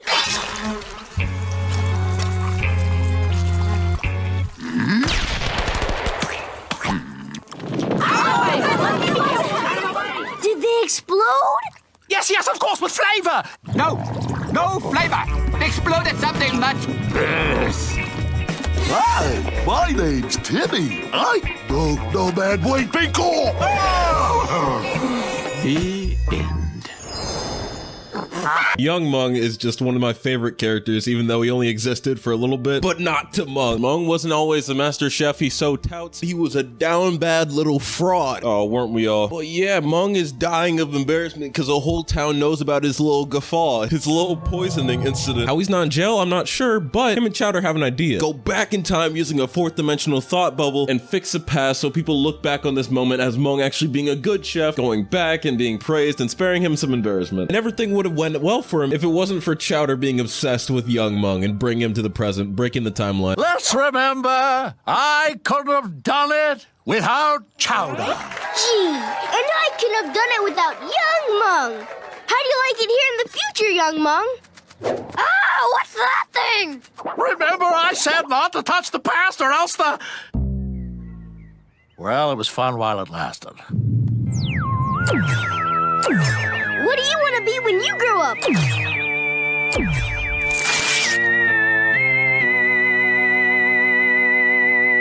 You get secret behind the scenes footage. Wait a minute, let's investigate. It's the board of sketches and ideas for a fair to remember. Look, bro, it's ceviche, and down there it's Chowder, and angry ass panini, and marmalade. Oh my god, the original hair. But wonton bombs gives a pretty valuable and relatable lesson. If you're gonna time travel, do not bring your past self with you, because if you do, everybody's gonna...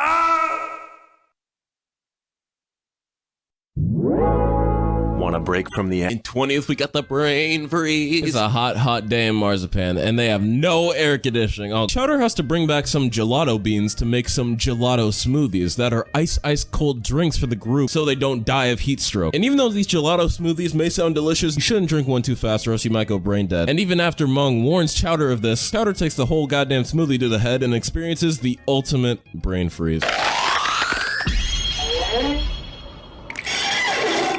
Hey, where am I? This is a brain freeze so cold that it literally transports Chowder and his mind into another icy dimension that he has to navigate to get back to his outside world. How you doing in there, Chowder? Feeling good? Good. Well, we'll get you out in like a little while. Got room for one more? I brought beach balls! Surely you weren't going to hog this oasis all to yourself. Hey, handsome. He's my beautiful ice sculpture, num-nums. Oh, no! They're not rescuing! They're reclining! The colors in the ice world, I love how it looks. And the designs of the characters. Oh, I'm telling you, Flitzel, this is a great place for our annual tribe picnic. Look, we got snow, ice, sleet, snow. I mean, what more could a Flangwin ask for? Okay, we'll have to picnic somewhere else. They're not even humans in this world. They're all Flangwins. Like, they're so cute, bro. Look at Flanini. Oh, she's precious. The cold becoming like this brain freeze and infecting Chowder in this world, creating new Flangwin versions of all the characters. It's just so trippy. But I found Chowder's entire journey going through it pretty cool. And 19th is the garage sale. It's getting harder and harder to make anything in the kitchen as a family realizes that they're a bunch of hoarders and they have way too much shit. So to make room for new junk, they have to sell old junk in a big garage sale. Can I help you? No, just checking out your stuff. We're not open yet. Oh, come on, let me look. I'll be your best friend. No, but I already have a best friend. His name's Tony. What's up? So you're gonna have to wait until we open. Okay. That's all! We got an early bird! However, things start to go south pretty quickly when we all find out that Chowder didn't know what the word sale meant. Hey, where's Gazpacho going with Dr. Forkenstein and his two brothers, Fork Roy and Forks McGee? Oh, I just sold them to him. That's a good one. No, seriously, where's he going with those forks? I told you, I sold them to him. Yippee! Forks! Beautiful forks! What's wrong with you? You see, Chowder's afraid to let go of the past, and when he sees people buying his precious stuff away, he tries to do everything to stop them because he doesn't want to let go of the past, so he goes full-on vor mode. He goes around hiding them in the safest place he knows, his stomach, but he doesn't just stop at his stuff, because he goes from saving spoons and paper to literally eating people. This is an episode where Chowder deadass runs around murdering civilians, and this is not the first time he's done this. Well, we couldn't have gotten far. We're gonna find that kid and get our junk back, and then we're gonna keep selling that junk so we can make room for new junk. Oh! Help me! Help me! Chowder, you cough up our junk right this minute. No! Me and my stuff are gonna be together forever! This episode gives a valuable lesson on why it's good to let things go when they're not really good for you anymore. And possibly the most horrifying version of Chowder we've had yet. SCP-0056, Object Class. Keter. Creature seems to be a purple redacted bear redacted that consumes anything that looks similar to its redacted, not excluding from furniture, food, and children. That's the lamppost that lights my way at night! I can't let monks up! And that's the garbage can I throw garbage in! And that's I don't know what the heck that is, but I gotta save it! There's something about Chowder being this endlessly destructive force in all scenarios that just makes him so chaotic, and I just love him for it. In 18th, we got the blackout. No one man should have all that power, but Chowder does.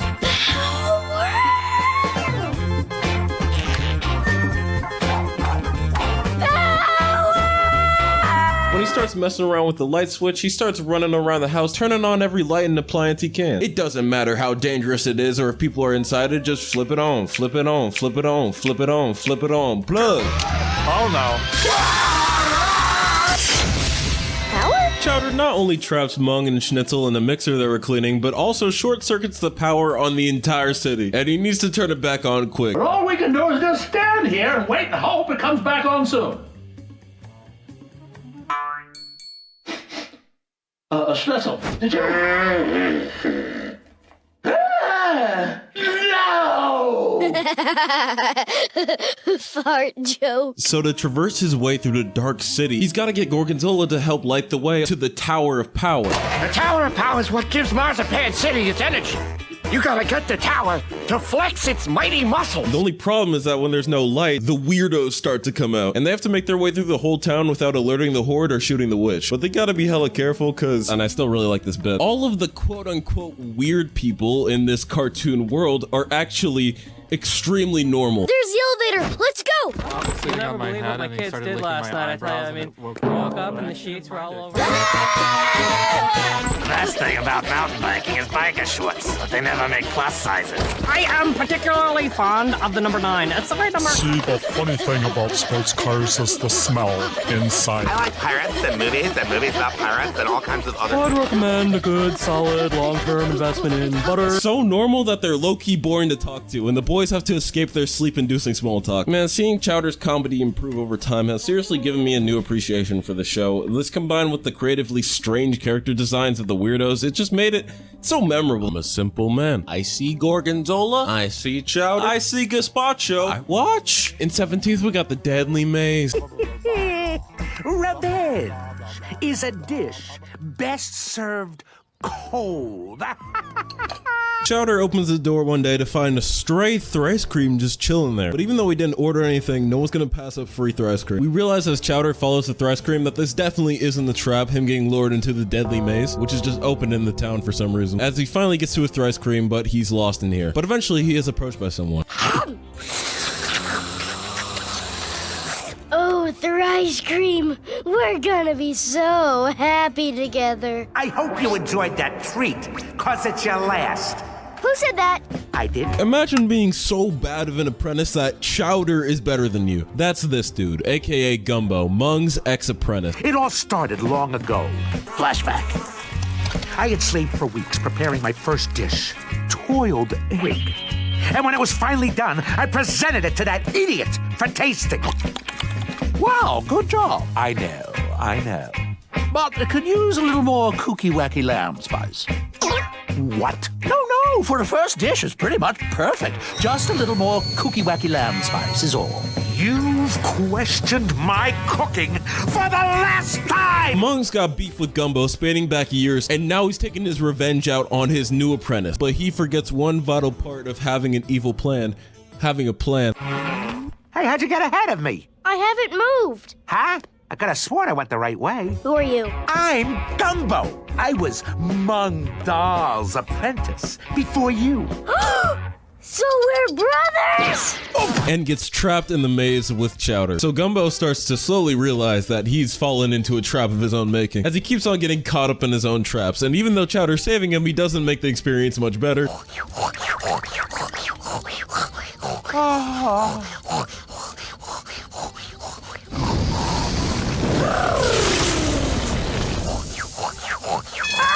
They keep on getting lost deeper and deeper in the maze, and we start to see these really satisfying maze shots. I love these shots, bro. The details, the colors, I will eat these. But despite Chowder pulling out a giant human armpit, things get weirder. In one of the strangest moments I've ever seen, Chowder and Gumbo meet up with Jeff. That's it. Forget the deadly maze. I'm gonna get rid of you myself.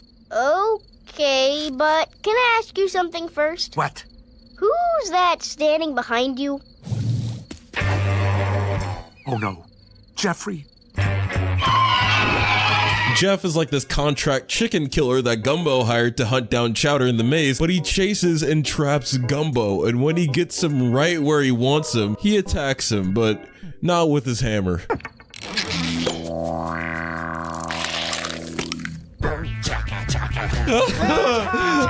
What a fascinating creature. But eventually the two start to realize that Chowder doesn't actually dislike Gumbo, and Gumbo doesn't really dislike Chowder. He just wants his revenge on Mung. So once the two are actually able to make their way out of the maze, Chowder actually helps him get his revenge. You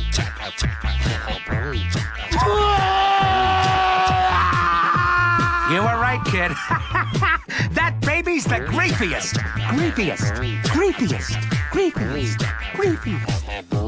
This show's weird. At 16th, we gotta paint the town. Chowder, don't eat the rats. Chowder, don't touch that. Chowder, put that down. You're doing it wrong. You're doing it wrong. You're doing... Just like any other kid, Chowder starts to get fed up with everyone always bossing him around and telling him what to do and exactly how to do it. He gets so angered over it that Mung sends him to his room to think about what he's done. And Chowder, he has to get out all that stress the best way a growing teenage boy knows how.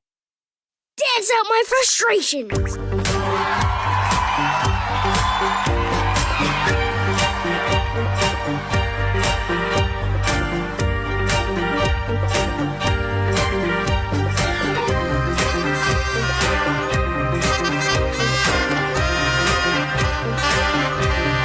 These costumes, people shouldn't be able to move around like that. I want to find the man or woman that was in the Chowder outfit for the scene. You've genuinely given us something incredible. After hitting his gritty, Chowder goes flying through his bedroom background into a plain world with nothing but a pack of finger paint. It's from this point on that Chowder starts to create his own world with his own rules, his own likes, and no one telling him what to do. What do you see? Honey, you're not gonna believe what Chowder has done. How do you know it's Chowder? He signed his name in the lower right-hand corner. This place is amazing! Right, Pepperjack? At first, I was worried I used too much orange, but then I said, hey, I like orange, and what I like, I get. Creating a city is fun and all, but that's only the first step in managing it. Excuse me, Chowder? Oh, you're Fish Quack. My name's Norm. Listen, I wanted to let you know that our kids need some more schools. The one you drew is already getting overcrowded. You drew me with short legs, and it makes it kind of hard for me to walk to work. Got it! More freakish kids and more short legs. And some houses without biceps. And trees that don't spit on you. And no man-eating sidewalks. And no woman eating sidewalks. Okay, got it. I don't want to be told what to do. I just want to do what I want. Not wanting to deal with the stress of creating a better environment for the creatures he created, Chowder creates his little sidekick called Pepperjack to do all the work for him. And he keeps on telling Pepperjack, do not go mad with power. But, what? Guess what happened? I don't even need to explain the rest. You know what happened.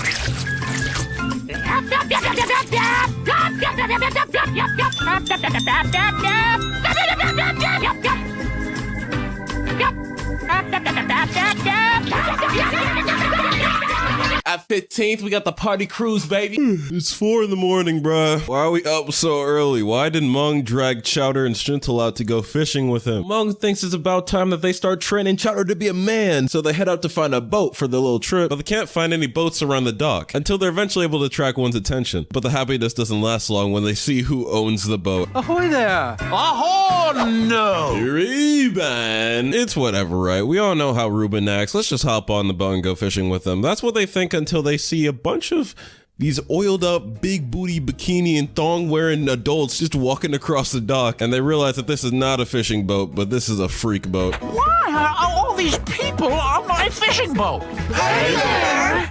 They all rented it first. I'm in hog heaven. See, Mung needs to get his hands on a blubberfish, a specific kind of fish that he needs for a dish, but after looking around the pier for a boat to use, the only thing available is Reuben's party cruise. And we see this sort of conflict of interest spark up, where while Mung just wants to get the work done, he wants to go fishing, wants to be a man, Chowder and Schnitzel start to catch the vibe of the whole party and fall into it, while Mung just sits there and gets annoyed in the corner trying to catch a fish over and over. It was really funny to see Mung get progressively more and more angry, and honestly, this one was surprising to me because Reuben didn't ruin the vibe. To be honest, he really made it. And Reuben's character being at the center of it all, even though he's like this conniving, scheming bastard, and we find out at the end that he actually stole this boat, it's nice that Reuben has gotten to this point where everything he does is so outrageous that it's just, you can't really be mad at him, even when he murders people. Anyway, yeah, I love the vibe of this one, man. It feels so bright and funny, all around like this fun and bouncy like summer vibe. And it's also got some baddies. Look at Schnitzel turning this into a hoe tub, bro. Bro, Schnitzel gets all the hoes in the show. He must have some crazy I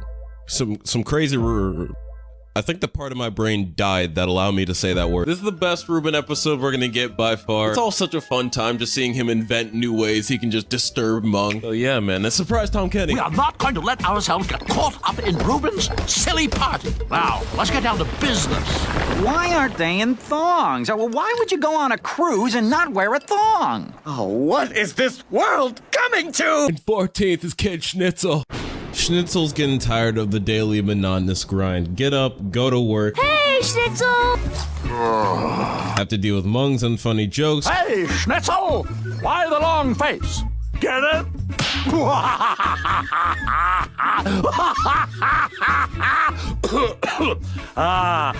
Your face is long. Chowder's antics. Oops. Sorry, Schnitzel. I was helping the yogurt escape by smuggling it into your hat.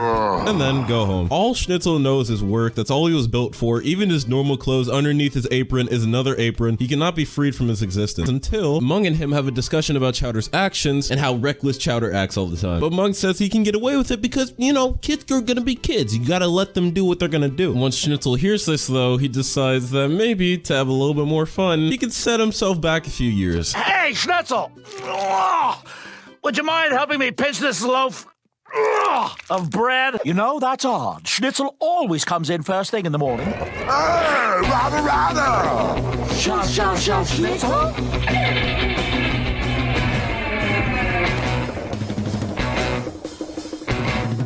Schnitzel pulls up looking brand new, looking cool as hell. There's no more yelling, no more stress, it's all about the vibes. And Chowder really loves this until he has to do his work because in Mung's mind, whoever's the youngest doesn't actually need to do any work. The only people more irresponsible are babies. I would never, ever give babies responsibility. Goo goo gaga, I'm a baby.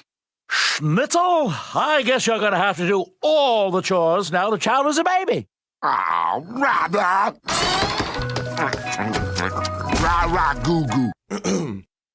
A grown-ass man! Schnitzel is a grown-ass man saying waba goo goo, and Mung decides, well, if you want to act like babies, I'll send you to a place where babies live. Chowder and Schnitzel arrive at this daycare that's looked over by this big lady that loves babies. I bring you all the love! Oh, look at this one! How cute!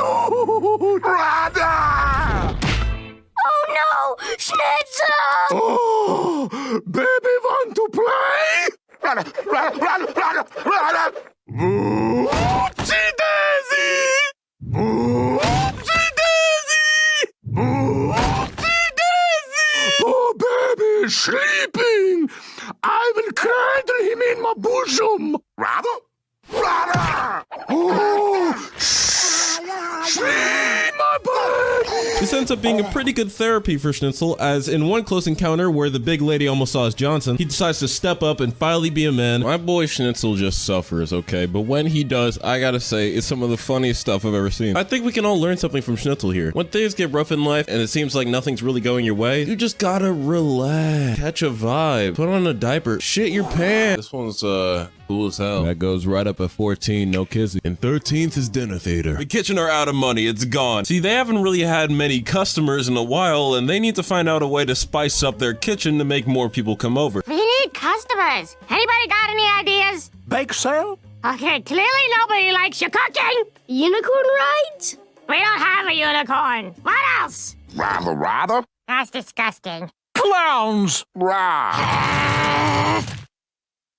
And out of nowhere, Gazpacho comes through with an amazing idea. They decide that they're gonna have a whodunit storyline in a dinner theater to bring in an audience. And like, surprisingly, everything goes perfectly fine. Next!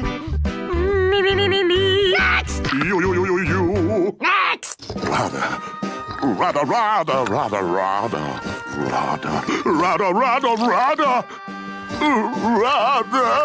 Next! We're gonna have to cast someone, Trufflekins. Fine! You give me a tree! Next! This episode made me think about and realize the perfect way to make a Chowder episode, and the purpose of Chowder's character in general. If Chowder is in the episode, and he's the reason everything around him falls into chaos, it's gonna be a good episode. Chowder, especially during this season, does a lot of these misunderstanding plots where Chowder is so dumb that something so simple to him ends up somehow misconstruing in his mind, and I feel like in a normal show, that sort of character can get annoying after a while. But when it's used right, Chowder sees Gazpacho in character and thinks he's an actual murderer. Hey, Gazpacho, you want to rehearse for the play? There's no Gazpacho here. Only Ellen von Bonbon. I'd like to speak to Gazpacho, please. He had to step out for a minute. I think you killed Gazpacho. Maybe I did. Maybe I didn't. Oh, you'll never know the truth.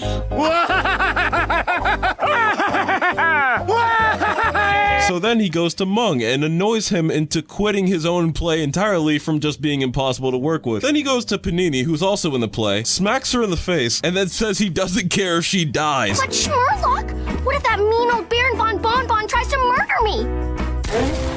You'd let me? Hey, that gives me an idea. See, I can't prove that the Baron is a killer because I've never actually seen him do it. But if I use you as bait and let the Baron kill you, I'm done with you, Chowder! Then I can prove that Baron is a killer. Then he gets Ceviche and Gorgonzola to just destroy the play on the opening night. And that's what I feel like I love about Chowder's ignorance so much, is that it just affects everyone around him into just this chaotic mess. I also like how this episode is set up like a reality TV show with these little character interviews set up in between. In the early 80s, I originated the role of Mr. Mungstopheles in the Lasagna Town production of Spatz. That's when I became aware of the power of the theater. It changed me.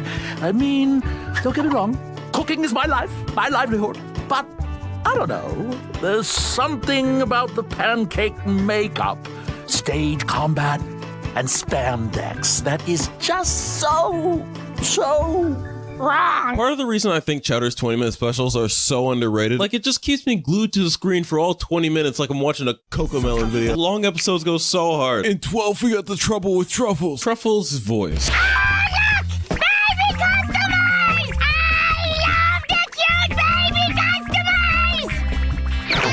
There should be a law against people like you.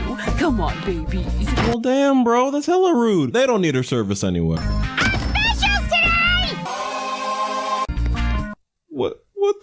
What was that? Contacts are better, you're welcome. Bro took one look and said nope. Her annoying ear-shattering screams are kind of driving away every customer, and so a depression starts to kick in as she thinks that she might sound like this forever. There comes a time in every pixie sprite's life when her voice simply gets louder. You mean? That's right, woman. You're going through the shift.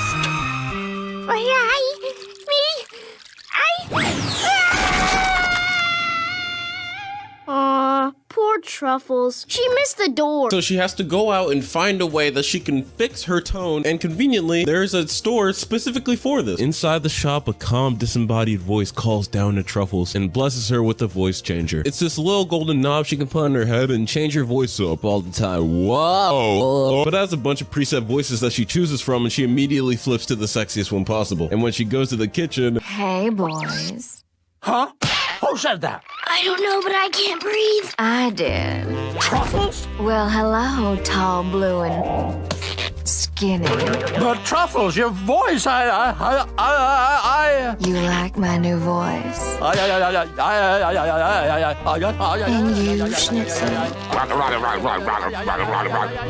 It literally everyone up. But here's where reality sets in. Because Truffles sounds more feminine and less dominant in the workplace, the boys don't feel like Truffles has any more power over them. Hey, have you guys noticed that since Truffles changed her voice, things have been real calm?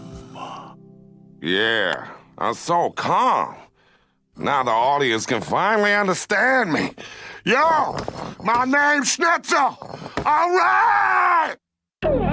Nah, doesn't work for us. Dang, Truffles. Haha, you can get 12 for sure. And 11th is my big fat stinky wedding. Another kimchi episode, the better kimchi episode. After this cute little part in the beginning of Chowder and Kimchi dressing up like Mung and Truffles, look at that, use little fruits for the boobs and the booty. That's hilarious. Some literally big news drops on Chowder and Kimchi, and it's about somebody getting into a arranged marriage. And finally, we get a deeper look at Kimchi and where he came from, because he needs to go and visit his family and meet his new bride. But to understand really where Kimchi comes from and why he even needs to get married, we gotta look all the way back to when Chowder first met Kimchi and take a look at little Chowder, bro. All right, my young apprentice, welcome to your first flush room hunt. It's cold and rainy. Oh, don't worry about me, Chowder. I'll be waiting for you over there in that little log cabin, all warm and safe. Don't come back until you've got a few nice big ones. We see in this little flashback how Chowder was going out to pick some flush rooms, where Mung just left him to go search on his own for whatever creatures are out there. And as tiny Chowder is just terrified, he finds an equally tiny little fart cloud just tooting along. that's about to get attacked. So he swoops in and saves the little cloud and names him Kimchi. And then the relationship began. They started living together. I mean, they're kind of friends, but he sleeps in a cage, so it's kind of weird, but they've been homies for life nonetheless. But now today, Chowder gets to go back to that same exact swamp, and he gets to visit Kimchi's, house? Are you sure? Are you sure you're sure? Cool! I always wanted a friend who grew up in a crocodile's tummy. And they whip open the door to find a dude named Porridge. He's like a Chowder from across the pond. Hi, are you a mirror? No, I'm a foreign exchange apprentice. My name is Porridge, and I'm living with Kimchi's family for the summer. Huh, who are you supposed to be? British accent. He gets to meet the rest of Kimchi's family, his mom, his dad, and of course Kimchi's soon-to-be shoddy. Yes, Kimchi's mom. Yes, I do think Kimchi's new bride is beautiful. Just kidding, Kimchi. She's got a bag over her head. I bet she's all warty or has an extra eye. Actually, Chowder, the rich and ancient culture of Kimchi's people forbids the groom from seeing his bride's face before the wedding. Wow. So was she burned with acid? Yes, but that is also tradition. The vibes are all off, and Porridge lets Chowder know that the family is very upset at Kimchi because Kimchi abandoned them at a really young age and never communicated with them. But Chowder realizes and tells them that Kimchi didn't abandon them, he just went to go live with Chowder in a cage for all of his life. It's revealed that Chowder never actually saved Kimchi's life, but instead just kidnapped him away from his family. And Kimchi and Chowder need to separate as he gets kicked out of their house. And he needs to find a way to get back in and crash the soon-to-be wedding because Kimchi does not want to get married. This episode was hella cute and definitely Kimchi's best episode. It's honestly really cool how Chowder can make a funny episode about a literal talking fart cloud, and also, in my opinion, have one of the funniest bits in the whole show when Chowder's trying to break back in. Ooh, who will stop the wedding? I will! I'll stop the wedding and get my friend back! I just need a plan!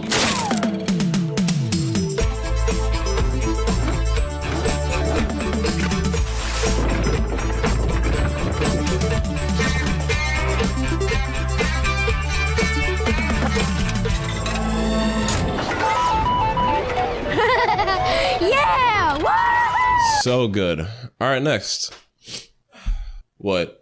You guys think I go anywhere in between recordings? This is the only room. What YouTubers don't tell you is that they don't exist outside of their recording room. I'm stuck doing this for all eternity. Yeah! This one's another one of those that's a really good blend of wholesome and funny. The much more superior Kimchi episode. In 10th, we've got the Tofu Town Showdown. Welcome to the reference episode, where Schnitzel and Chowder go to deliver their order, but what they don't know is that they're walking straight into Tofu Town.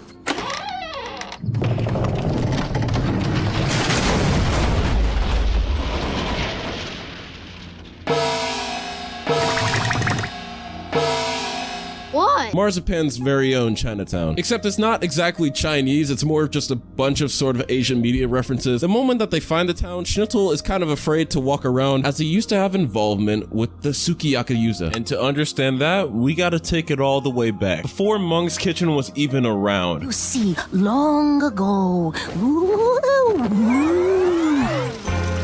when Marzipan City looked like a cool 1960s style Neo-Tokyo world, crime was rampant in Tofu Town. It was the Sukiyaki Yuza who kept the peace, and no one did it better than Schnitzel-san. He would defeat all the criminals that stood in his way in the name of the Sukiyaki Yuza, which was led by a man named Shabu Shabu, and everything was going well until... There were those who seek to take the town for themselves. Our anime hair-wearing rivals, the Teriyaki Triads. One fateful night, they attacked. Ninjas were everywhere. They were coming out the yin-yang. Shabu Shabu and Schnitzel both got packed up by this criminal mastermind called Peking Duck. Duck raided the Sukiyaki Yuza, took over the city, and stole away Shabu Shabu and sealed him in a fortune cookie for life. And not too long after, defeated Schnitzel in a 1v1 meat battle. Oh yeah. They fight each other with their sausages. They smack each other with their meats. That's how they fight. Schnitzel abandoned the Sukiyaki Yuza after letting their leader get captured. And the reason we're learning about this now is because Shabu Shabu's daughter, named Gyoza, has now found that Schnitzel has come back. So now Gyoza needs a skilled meat fighter, to take down Peking Duck and to save her father.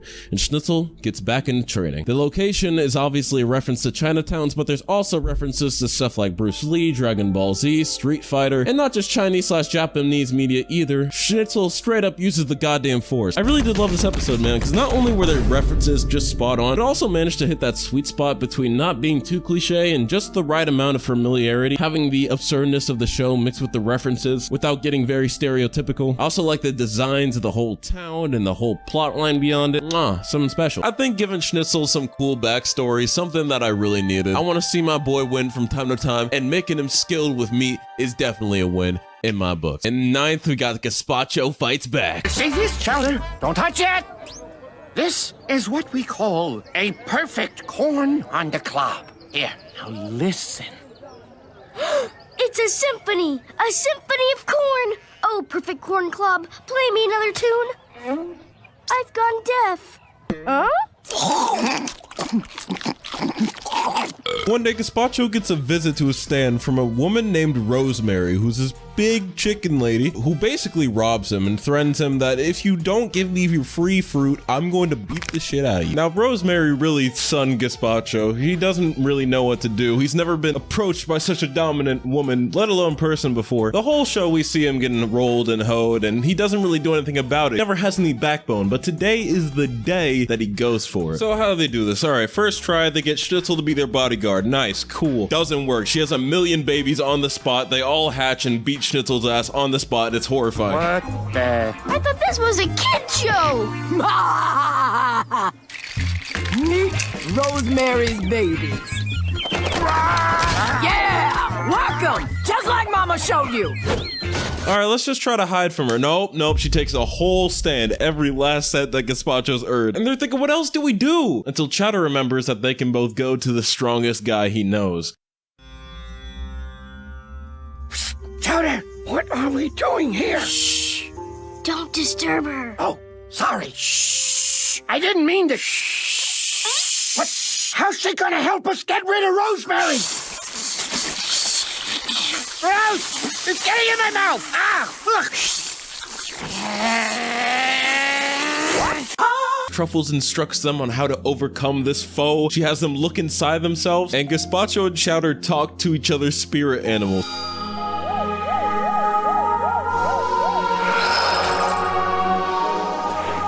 Hello? Where'd Truffles go? We must be in our minds. Your mind or my mind? Because if we're in yours, how did I get in? And if we're in mine, how did you get in? Yes.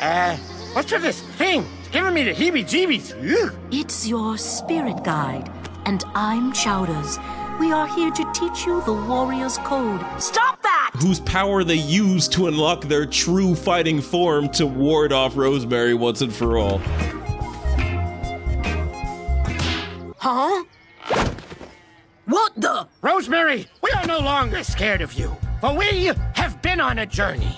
A journey through time and space. A journey that has taken us through the depths of our psyches. And allowed us to rise like phoenixes from the Arizonas. These goddamn nerds, bro. I love them so much. This has got to be a reference to Power Rangers, right? Or something I don't know, like Super Sentai. I'm too uncultured for this, bro. Aside from the concept just being so goofy, the music was actually jamming this entire time. That's like the main reason why I bumped it up so high. It's like the music was something on Chowder that never changed. It was always bumping, no matter what episode. But this one especially had me going. In 8th place, we have the Arborians. Today in the kitchen, Mung whipped up some delicious pancakes, but they're too damn dry. They're so dry, they literally destroy the episode's frame rate. You can see this on Hulu. I've tried to record this like 5 times and it does the same thing. It's like a memory leak. But there's only one type of syrup that works with these pancakes, and it comes from an Arborian tree. So with a little bit of witchcraft, they grow this tree dude out of their garden. Now watch carefully.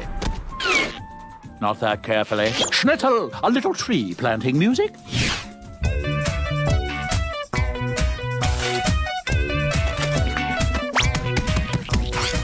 Now what? We wait for the seed to grow. Waiting hurts my soul. Patience could take weeks or months. Mom, you're getting taller! Huh? Oh my gosh! The Arborian tree doesn't want to give Mung any of his syrup, introducing himself as Arbor, the Arborian, and just immediately starts roasting the hell out of Mung's kitchen. No, there will be no poking of any kind. I am Arbor. I am proud Arborian male. Ooh, what you do? Why you poke Arbor? Nasty. That tastes terrible. Of course it tastes bad. Good syrup only comes from a mature Arborian tree. And Arborian trees only mature in the most comfortable hole. Arbor no like. This place makes me vomit in my own mouth just to look at it. I need marble columns right away. Lots of them. And Arbor refuses to give Mung any syrup until he spruces up the place. But when Mung follows his orders exactly, Arbor moves his entire Arborian family tree into the spot and basically just starts running the place. Home is good. Yes. But Arbor not expert of interior design. Must ask wife if home is suitable. Wife? This is wife. Her name Arbora. So, wife, you like home or what? Don't like. You could use more columns. I must ask brother for second opinion. Brother! Me no like. 50 hours later. Oh, come on! Who replaced all my underwear with leopard skin thong briefs? Tell me why they turned the kitchen into a club where everyone's wearing thongs and booty shorts. Why is everyone in the show so freaky? Mung's not okay with these changes at all because despite the kitchen looking nice and the family enjoying time with the Arborians for days, it's just not really what Mung wants in his kitchen, you know? He wants to go back to his roots. After getting trapped in the closet, R. Kelly style. Listen! I want the syrup now! Or you and your whole family can get out! The syrup? Oh, yes! The syrup! It just so happens that I filled a large bucket of most delicious syrup and placed it in broom closet for you. In here? Yes, that's it. The one that can't be opened from the inside. Awesome! Hey, I don't see it. The Arborians got the freedom to party even harder, and as they keep on turning up, they kick Schnitzel and Chowder into the same closet, and the three gotta work together to burrow their way back in and convince all the trees to get out of here. I think this episode was great in a very subtle way. I love the little small jokes throughout that got me when I least expected it, which is when I think Chowder does its best comedy. I also have memories of watching this episode with my cousin when we were really little, and I don't want to sound too sappy, but this reminded me of those times. Let's go, baby. That's 1, 2, 3, 4 tree puns in one review. Let's go. There. It wasn't easy getting all these, you know. Hey, didn't there used to be columns around this building? 8th is the spot to be for my favorite bro. 7th, we got the lollistops. Okay, the lollistops. Chowder has to go for his dental visit the first time. Once it's over, then it's a handsome lollipop. I ain't good customer. So Chowder's got to go to the dentist's office for the first time, and he has the same experience that every kid had, just terrified. You look at the window, you see a man in a white lab coat drilling into some kid's face like it's Resident Evil, but he gets through it pretty fast and easily. Chowder, calm down. The dentist is all done with you. Yeah, but he still hasn't cut the bear! And the jalapeno dentist actually ends up being pretty chill. The dentist hands him his first lollistop for being such a good boy. Oh man, the good time. And when Chowder gets his first lollistop, he's immediately hooked. They put crack in these things. But the only way to get more lollistops is if you go for more dentist visits. And how do you get more dentist visits? You get more teeth, obviously. Chowder kind of forgets that to go to the dentist, you need teeth, but he only realizes after he's destroyed his mouth. But thankfully, he's got Gazpacho. Gazpacho's got the fix, he's got a plan. He knows where he can go to get the new teeth. There's this royal figure in Marzipan called the Tooth King, and Gazpacho and Chowder have to break into his palace and pull a heist on whatever they can find. So after they're able to break into this guy's house and steal his teeth, Chowder goes back to the dentist with a whole new mouth. Oh my gosh! What is that? I have an appointment. And it looks, oh god, FNAF looking at boy. And then we get this crazy section of Chowder ODing on some lollistop. They're in the closet!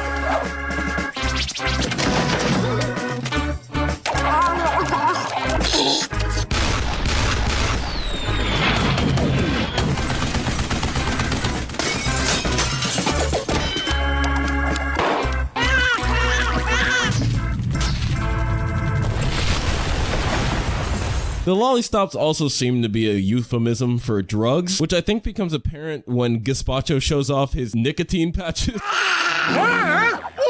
So let me guess. You tasted the sweet glory that is lollistop and went on a self-inflicting oral sabotage to get more. Before you know it, all your teeth are gone. How did you know? I wear the lollistop patch. Oh, tell me it helps. You know, surprisingly, it really does it. No! It only comes in adult strength. Chowder becoming a teeth Gatling machine gun is never gonna leave my mind. Number 6 is Big Ball. Ladies and gentlemen, it's officially time for field tournament style, up and down on the ground, manja flanja, blanja banja, ishka bibble babble flabble, doma roma floma boma, jingle jingle, every angle, bricka bracka, flacka stacka, 2-ton rerun, free for all big ball is the greatest game in Marzipan City, where thousands, pretty much the entire population of Marzipan gathers together to watch these two teams compete in this game where I'm still kind of unsure how it works. Now, there are two opposing teams in the game, the Marzipan Macadamias and the Goulash United. Oh, now I see. Get away from the screen. Your giant head is blocking the view. Each team has to ride a big ball as far down the field as possible while fighting off the opposite team. All the while having to avoid a multitude of obstacles on the field, like poison-spitting snake pits, and poison-spitting alligator pits, and poison-spitting kitten pits. The kitchen goes from catering for the event to becoming coaches on the field, where Mung and Truffles are competing against each other in this big one-on-one. Yuck! We've been here for 8 days already, and I'm fed up with this idiotic, never-ending game! I mean, what kind of game is played not to win? I told you scoring will ruin! Field tournament style, up and down, on the ground, manja, planja, blanja, bonja, ishka, bibble, babble, blabble. Winning isn't the point. Only the rules and regulations matter. It's a gentleman's sport. That's how it is, and that's how it always will be. And there's nothing you can do about it. So there. Yeah, sucker. Meh. We'll see about that, puny little man! This episode's so brilliant in such a stupid way. It feels like this episode is the amalgamation of all the show's humor combined. Like the raunchy jokes, made up names, fourth wall breaks, the story that keeps you engaged as the humor just like hits you and it hits you and it hits you and it hits you, just punch you in the face. It just feels so fluid and there's not one moment where you get bored. And I plan to stop you from destroying field tournament style up and down on the ground, manja, planja, planja.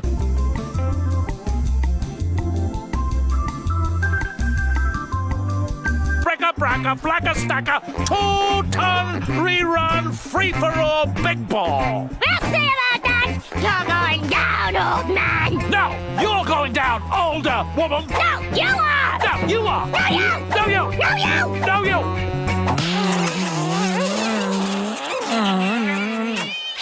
I've also said this in videos before, I love settings in cartoons and in TV shows where it's like this big open area with crowds cheering. It just gives a sort of great background noise to the episode and just a more engaging setting. I am now head coach for the Marzipan Macadamias. Where's the old head coach? He's busy coaching heads. Great hustle, guys. The only thing that's keeping this from being top tier like the others above it would probably have to be the Chowder inflation. Look at that big old boy. And fifth, we got Chowder's Catering Company. Chowder makes what he thinks is the perfect recipe. Mung, you've come just in time. I've worked all night to bring you the greatest recipe ever. I call it Foof and Scoops. Oh, well, your dish certainly shows a lot of initiative. And Chowder's genius recipe is made of mostly garbage, so that's where Mung thinks he should put it. And as Chowder is upset that no one actually wants to eat his delectable food, he finds a little guy in the trash can that actually does enjoy it. Oh.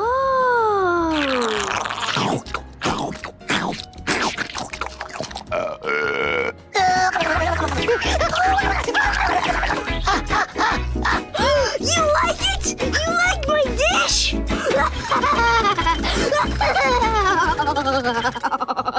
When he brings this little guy to the kitchen and makes him more food, Mung and Schnitzel are goddamn terrified and they don't want this little smudge dirtying everything up. This then leads to Chowder starting an illegal business in this broom closet, catering and serving these little garbage creatures.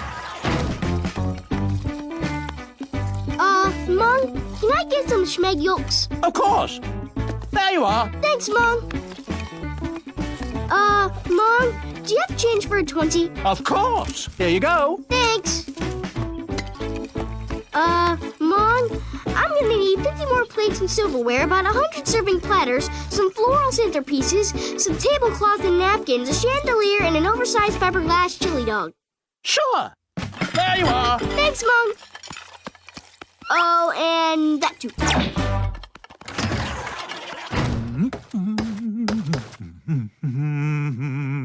When the others start to find out what Chowder's doing, starting with Schnitzel, Chowder literally murders them all and then disposes of their bodies by stuffing them in barrels. Totally normal for a 10-year-old boy. Rada! No, Schnitzel! It's not what it looks like! Rada, rada, rada, rada, rada, rada! Okay, I guess it is what it looks like. Please don't tell Mom! It'll all be over! I'll never be a chef! No, Schnitzel! Don't tell! Huh? You want me to do what? I shouldn't. And yet, I must. Oh no! What have I done?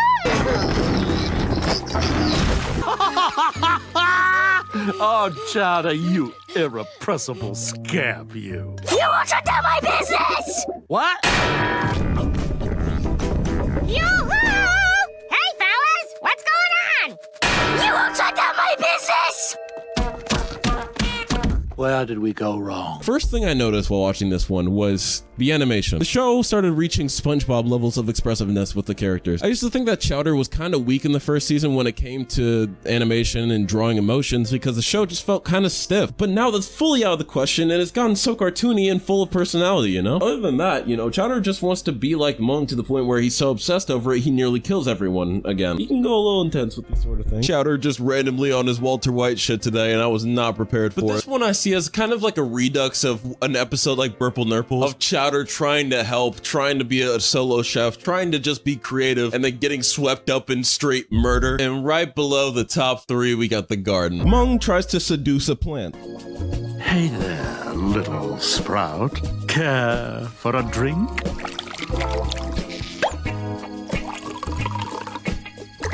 Now, let me massage your soil. It's working! But he sadly fails as the plant can't seem to get it up. And Chowder is very, very quick to call Mung a damn fraud. Oh, I give up. This plant is kaput. What? But you can't! You promised a very promising promise! You let me down, man.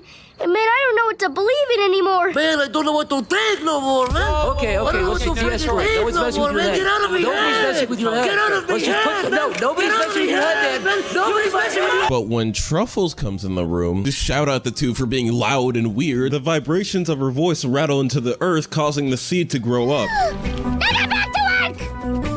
Hey, look! The Schmoobar plant is...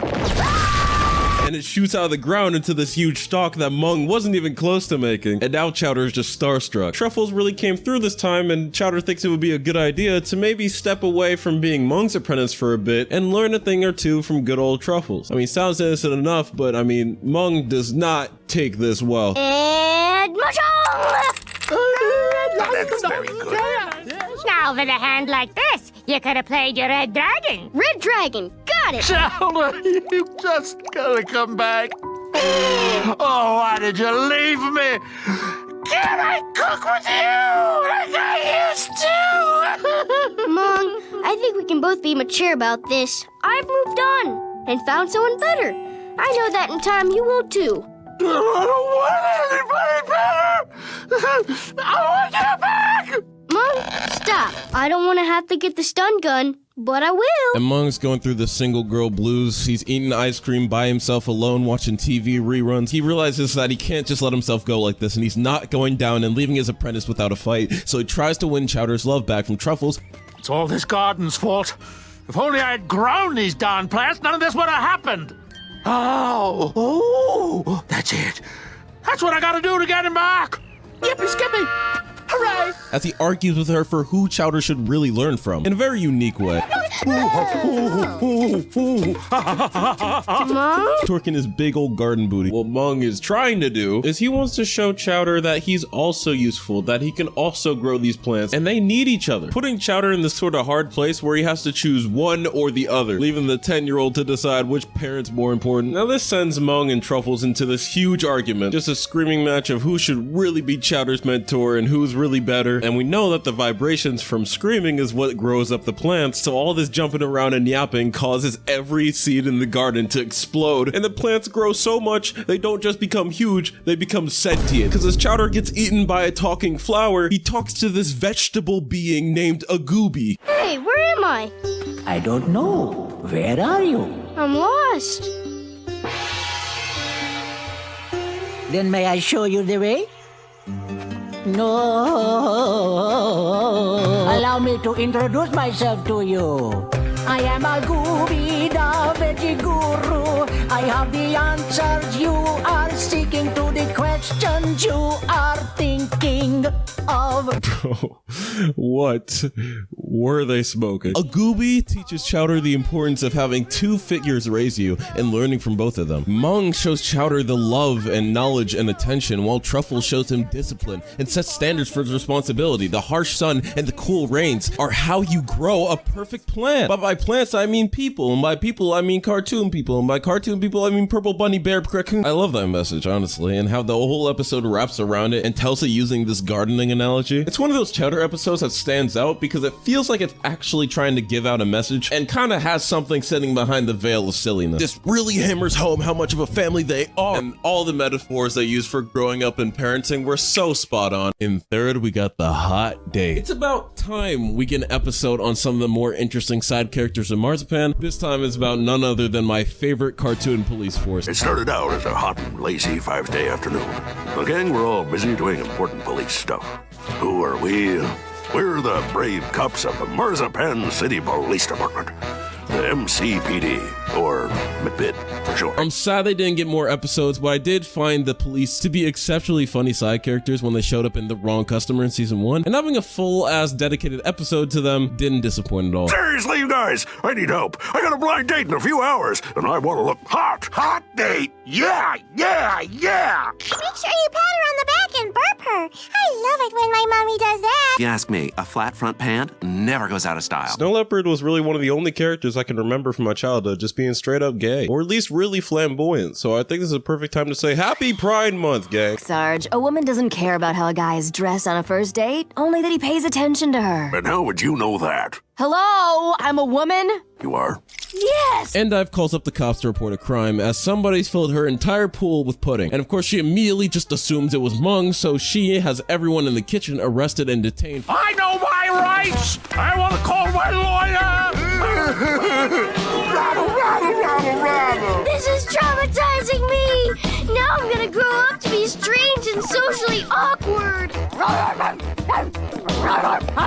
Though the cops can't investigate forever as they don't really have the time because their leader, Sergeant Hoagie, is gonna be late for a hot blind date he has tonight. They use their 11-minute runtime so well, bro. With the episode being tied to the plotline of Officer Hoagie needs to get to a date on time. Thankfully, with the other characters, they were able to get in all these funny police bits and jokes off while they're trying to solve the problem. There is not a single minute wasted on not being funny or not moving the story along. I also like how this episode is pretty much the only one where the writers can go crazy with the amount of cop bits they threw in there, so they just threw in every single one. All right, tough guy, you better come clean right now, because your little friend over there just spilled the beans. I'm sorry.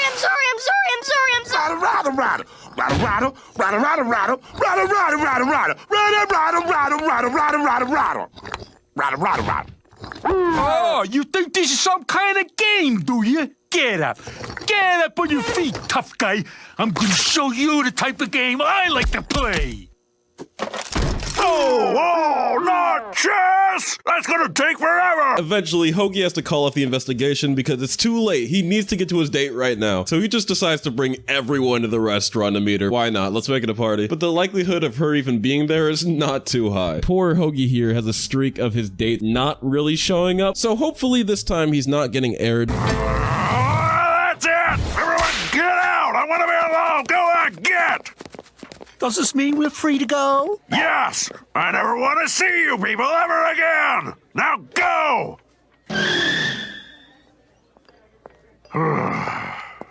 Excuse me, I'm looking for my blind date. I was supposed to meet him here, but I ran late. Monsters attacked the town again. I was so shocked when I first saw that waistline because I did not remember this cameo. Well, yes, as a matter of fact, Oh, there he is. Thanks. After Miss Bellum from Powerpuff Girls straight up rejects Hoagie, he goes outside to find Endive waiting there for him. He's finally got himself a date, baby. Oh yeah, baby, let's go. He got a pog. And there's a really depressing twist at the end where we find Hoagie's date actually waiting for him that he just never saw. Oh.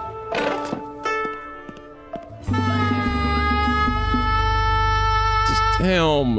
Oh my god, Marzipan Police Department, my beloved. Alongside a fire cameo and a really dope story, I gotta put it up there. I gotta. Coming in a close second, we have the shopping spray. Truffles comes down with a horrible virus and she's unable to do her job without spraying her customers with her juices. So someone else needs to be in charge of the front desk while she's resting, but someone also needs to look over the money box. But most of all, who's gonna take care of the money box?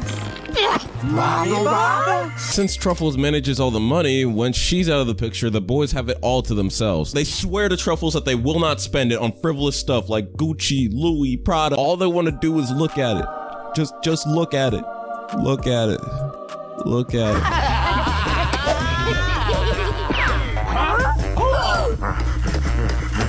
Hold it right there! Schnitzel, you should be ashamed of yourself. You know that money box is for emergencies only. Like if one of the machines breaks down. So, we can't spend any of the money unless one of the machines breaks? To the surprise of literally no one, the three go on a massive shopping spree, spending all the money on material things that don't matter. However, after one point where Mung gets a nose job and he's looking, crispy, they get hit in the face with the bill and realize that they've spent every last schment in their account. Wait, I'm picking up something. What's that smell? It smells like a fourth wall break. We're out of money! What? Rada? Do you know what this means, man? You're not getting your delivery of potatoes? No! Worse than that! Your wife is gonna kill you when she finds out you spent all the money? Even worse than that! Even worse than... I give up what? No money means no animation!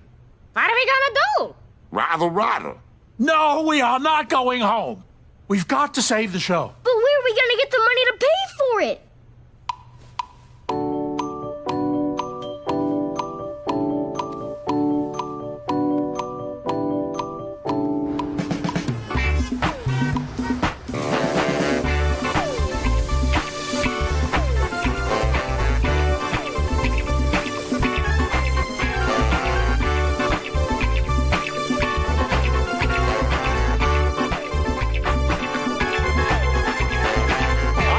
We made enough to get the animation back.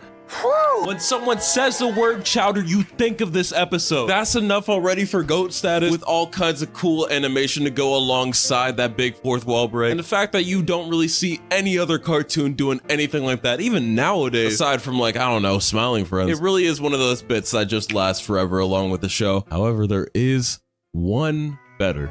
In first place is Hey, it's Kanishmas. Ladies and gentlemen, welcome to the Absolute Peak Christmas special, where we start off with a puppet gazpacho explaining to us what Kanishmas is. It's the most wonderful time of the year in Marzipan City.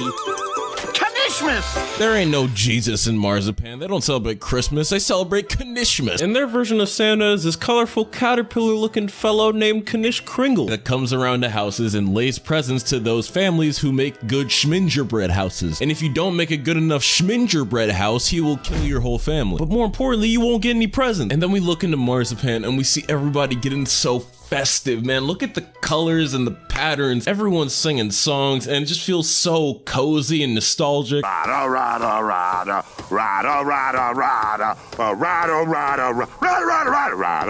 Schnitzel! Hey, Schnitzel! You're giving me a headache, dear.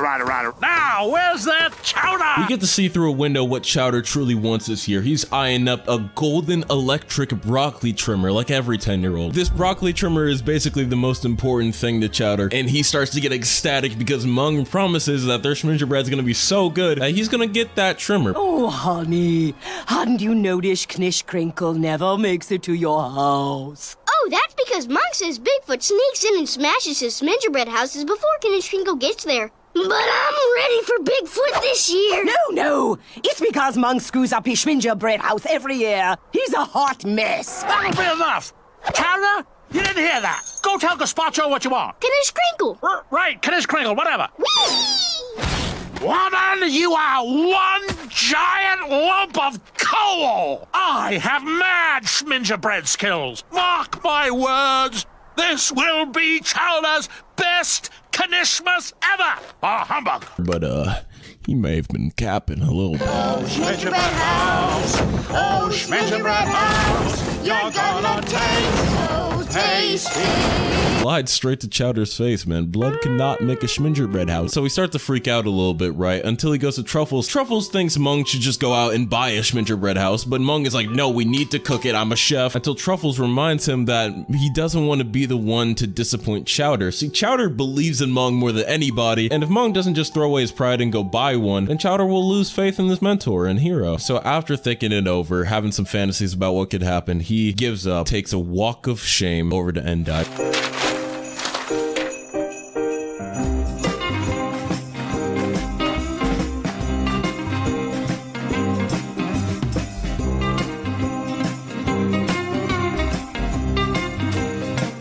I can't believe it's come to this.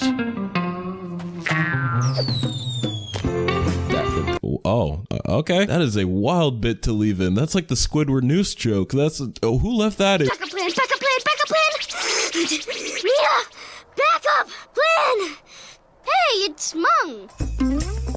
Mung shows up to Endive's house, and of course she's being her pompous, self-righteous self, looking down on Mung for buying the bread, and unfortunately Chowder is also there in the window. Endive's laughing at him. Chowder realizes he's a fraud. Endive's house is, for some reason, set up like a porn set. Things aren't going well for Mung, man. And Chowder, from seeing this, actually has sort of a change of heart, and makes him devise a plan to turn this all around for Mung. He gets Gorgonzola and Panini to hop in a Knish Kringle costume with him, so they can trick Mung by destroying Endive's gingerbread house to make it look like hers was bad, and making him feel a little bit better about his not being that good either. And everything starts going according to plan until Knish Kringle actually ends up being real. And once he gets there, they just start throwing hands in the kitchen.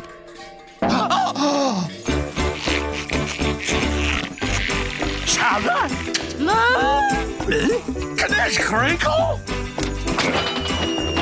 Panini! Copter mode! Roger!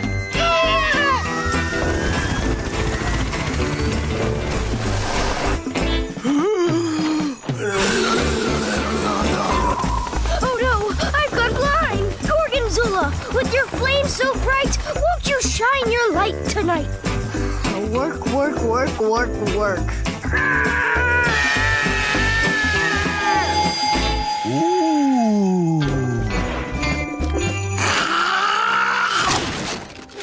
Once Chowder's found out, he lets Mung know that even though he wasn't able to make a perfect gingerbread house, Chowder still loves him and appreciates him. And Chowder expresses that he's had a realization about Knishmas.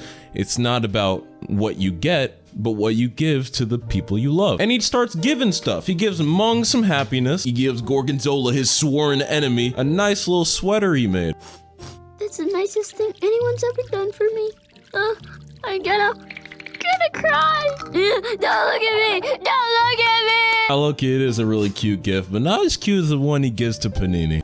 So, thanks for helping. I couldn't have done it without you. Here's your present. Merry Christmas.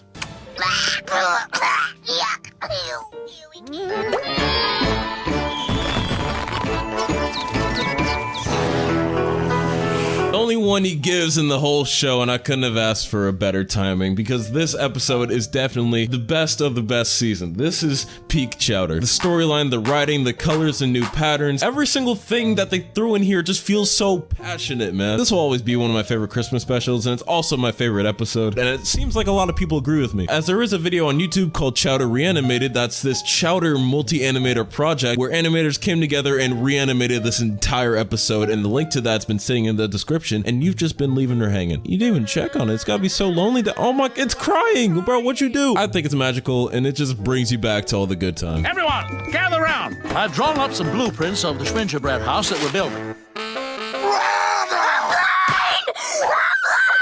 Yeah! Ooh, that's the wrong drawing. Here we go.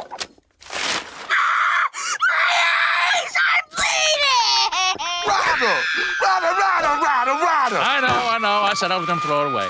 My bad. Season 2 Christmas special is the best Chowder episode, period. So we're moving on to the final half season. This is the final ranking for season 2. I already know that I'm gonna see y'all in season 3. Hello everyone, welcome back to RT's Rations. RT's Rations, RT's Rations. Yeah, we cooking in the kitchen on some food that's good for snacking. Yeah, we cooking in the kitchen, going crazy, really snapping. Look, RT's Rations, RT's Rations. We're back again for our second and sadly final episode. You guys need to understand how much I love doing the show and how much I've loved doing the show over the time that I've been on it. Unfortunately though, my writers have hit a roadblock and they can't really come up with many more dishes to make that actually exist from Chowder. So we're gonna be making one of the simplest recipes from the show today. Now let's just find you a nice, easy recipe. I like this one. How about this instead? Pickle in a cup.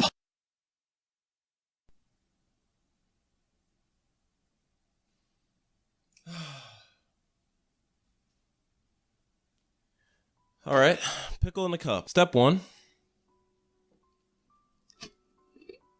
And step 2.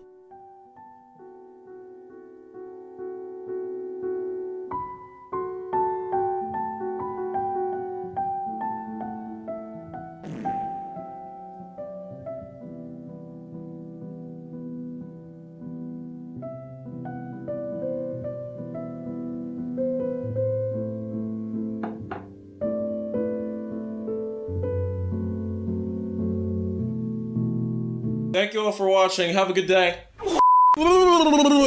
Season 3 is sadly the final season of Chowder, where everything wrapped up and came to a close for reasons I'll explain down the line later, but for now I want to start with the worst episode by far. In 17th is the poultry, guys. During one random night, the kitchen experiences a haunting. Oh god, somebody call the ghost hunters. And then you squish the squat.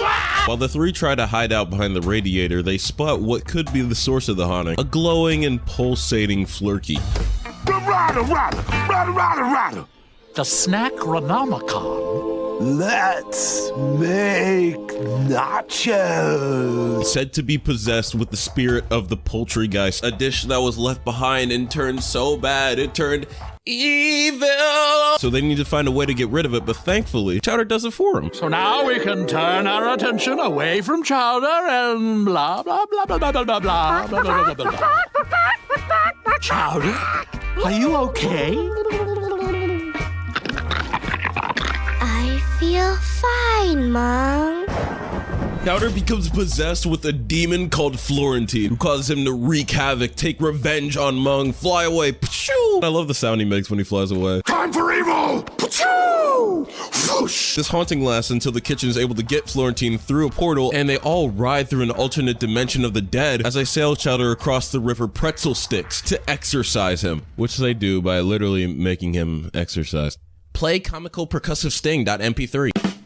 This episode idea had legs, and a lot of it was funny how they were making fun of these sort of tropes you see in all kinds of horror and possession stories like this. But it's just like, it's got the same issues that I have with the other bad episodes. Just certain jokes that will go on way too long or just shouldn't be there at all. Oh, schnitzel.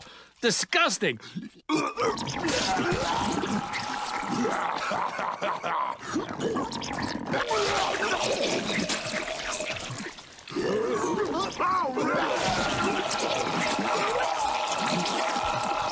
think you get what I mean. It's like bad SpongeBob, Teen Titans Go type of bad. Just put it in there. I don't even want to talk about it. It's the worst Chowder episode, period. In 16th is the Belgian waffle slobberbarker. Hey, Mom, do cranberry pies ever stop crying?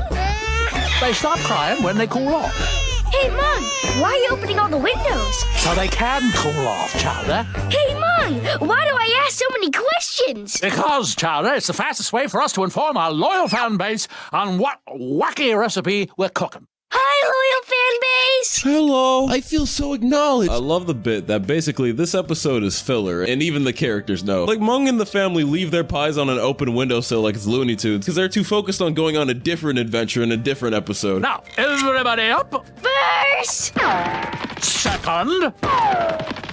You go ahead, dear. I could care less. 11 minutes later. Boy, that has to be the craziest episode we ever had. But when they get back home to their pie, something didn't work. The cliche broke. All of the pie got yoinked. Somebody licked the kitchen. And Mung starts to get worried and fears that they need to get security. So they put together this recipe for this extreme food guard dog called the Belgian Waffle Slobberbarker. Now this dog should come out pretty cute. Oh, look at him, bro. Look at him picture. As long as they don't put any special magical ingredients in it, but this isn't the show that would do. I know we just said we never stray from the recipe, but just to make sure we get the best protection possible, I'll add this crazy fruit in. Hey, look at my face! I'm so crazy! 5 fucking seconds later. Our dish should be done right about now.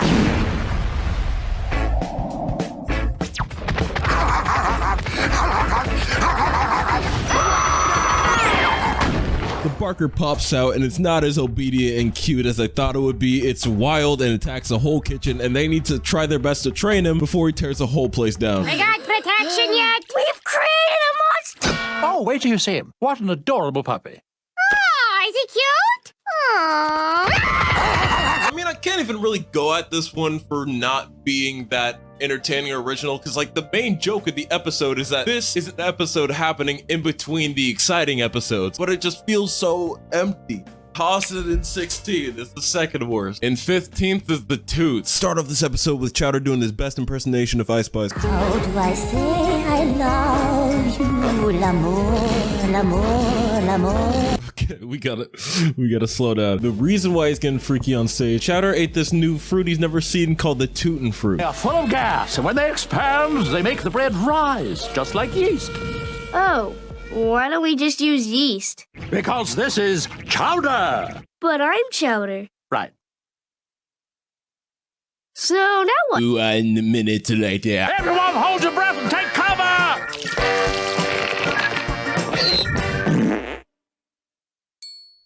That's it? It's okay now, Schnitzel. Chowder just needed a little relief. Whew! Look out! I'm having my second wind! How do I say I love you, l'amour, l'amour, l'amour? How do I say I adore you, j'adore, j'adore, j'adore?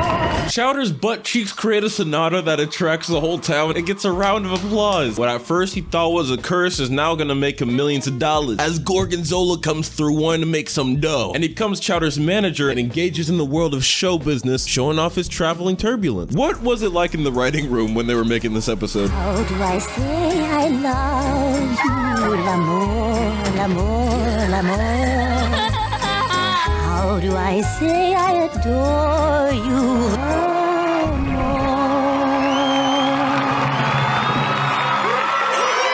We're gonna have a cooking date tonight. You don't need to worry about that stuff anymore. You cannot go back to your life as a cook.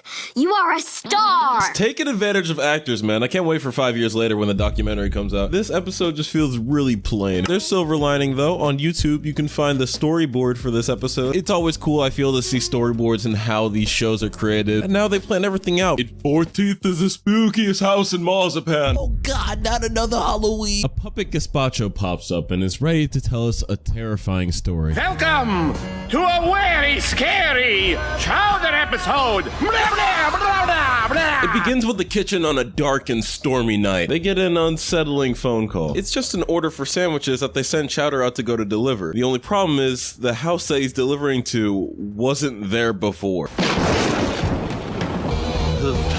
That house wasn't there before.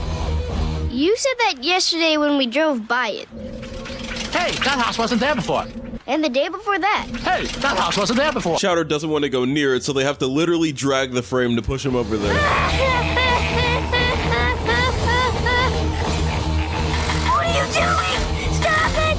No! His house looms over him. It's too dark for Chowder to go into, and later on we find out that there's an evil lady lurking inside. So Chowder's gotta go out and get together a party to come back and battle this witch, so he can deliver the sandwich. Ooh, bars. Ooh. Hold up, guys. I'm getting a phone call. Yo. That shit is fucking trash, dog. And he comes back with gazpacho and gorgonzola, and they're still all scared to even go near it. And everything up to this point is really funny, right? They're just like rapid fire jokes until this point where something really confusing happens. Throughout the whole episode, Chowder's had this bag that he's had to deliver to the address, right? Right here when they find gazpacho, when they're talking to him, the bag just disappears mid-conversation. And it's not even part of the plot. It just feels like they ignore it and it disappears. And they even mention like the reason that they're going to the creepy house is that they gotta deliver the sandwiches. And Gorgonzola hatches a plan to lure out the monster that's in the house and bonk them over the head to deliver a sandwich? Later in the episode, the sandwiches don't make a comeback. Panini shows up, flirting with Chowder, bringing him a bingo cake. Then they use that bingo cake as bait to lure out the monster lady, and it ends up getting 2 kids killed. You sure this is going to work? No. In fact, I'm almost certain we'll all end up dying. Probably lots of blood and gut spewing everywhere. Who is it? Just one of the neighbors, ma'am. I thought I'd bring you a delicious bingo cake. Bingo cake. Now, Chowder, now! Hold. Do it now, Chowder! Bonk her in the head! Hold.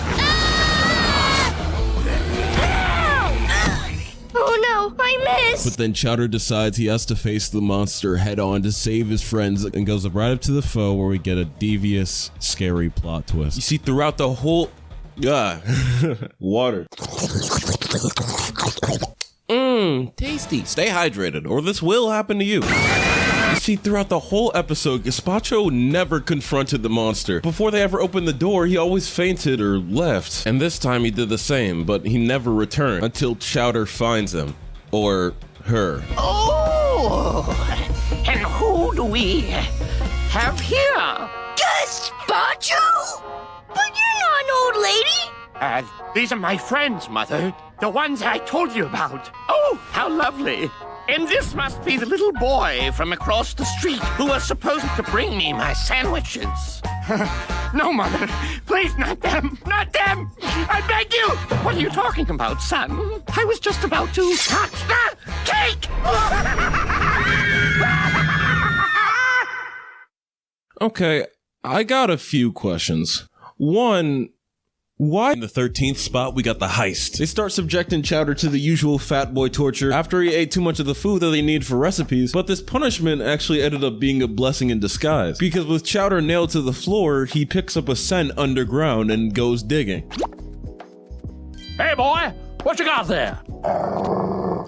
Chowder, let go. I want to see you. Let go. Bad dog. Bad. Now, let's see what we have here.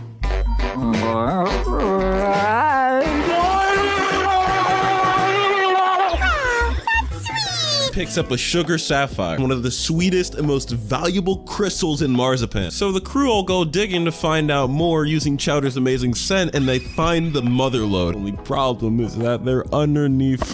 Whoa, I don't believe it. We're underneath a kitchen.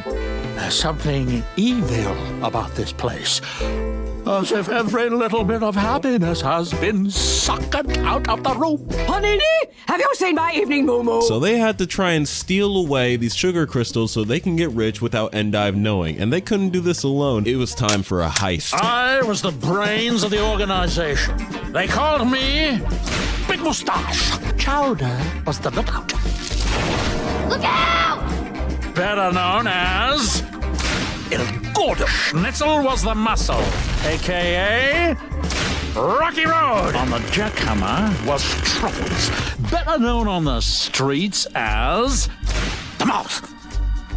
The mouth? What do you mean by that, huh? What are you saying? I'm loud? I'm not loud? You're loud! I mean, to be honest, I'd be mad too. If my name on the streets was the Mouth, I feel like that would have a whole different meaning. Their plan is simple. Get Schnitzel to take Endive out on a romantic date while they load up a van full of the crystals and drive on out of there. But knowing what show this is, I'm pretty sure you can predict how it all went. Who is it? Just hold on, I'm coming. Oh, my. Oh, my. Oh, won't you look at that? I wet myself. I best go change. Be back in a jiffy. And there's so much detail. The Endive jiggle physics are insane. And Schnitzel does not want Endive, but he needs to keep on stalling her until they can get every sapphire out.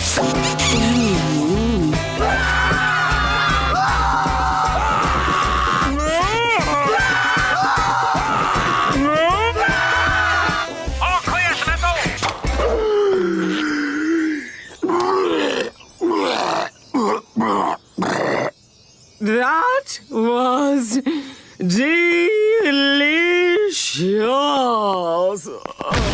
All right, Gazpacho, haul her out of here. No problem, except for one problem. I don't know how to drive.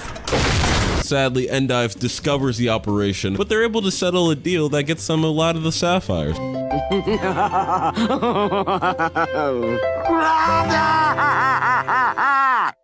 They just gave Schnitzel away. Straight up sold my boy. Even in the last moments of the show, the hoeing does not stop for Schnitzel. Why is he tearing up my floor? Looks like he's caught a whiff or something. Watch where you swing that thing! At 12 is a little bit of pizzazz. Today's flavor of the day is pizzazz spice. Or it's a very simple spice. You sprinkle it on one thing, you sprinkle it on another thing. Those two things will swap properties and swap tastes. Unfortunately, I could only buy it in this ridiculous 100-gallon size, but a little bit is all. Pizzazz! No, Chowder, that's too much pizzazz! What's pizzazz? After being a little too silly, the whole kitchen are swapped into new bodies. Oh, what happened? I'll tell you what happened. You blew us into each other's bodies. You mean I'm in Schnitzel's body? Weird. Freaky weird. That's right. And I'm in your body, Chowder. And me in Mong's. Oh! Which can only mean Schnitzel is...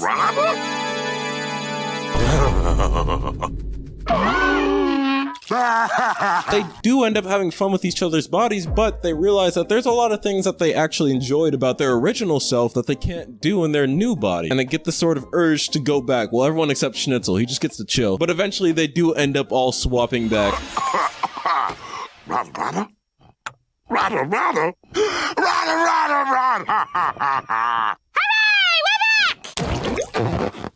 I forgot how soft and pudgy my body is compared to how hard and cold Schnitzel's body was. Well, I think you're all a bunch of billowy ninny swallows. Oh, God gravy! I'm in Mongdal's body! And if I'm in his body, he must be in...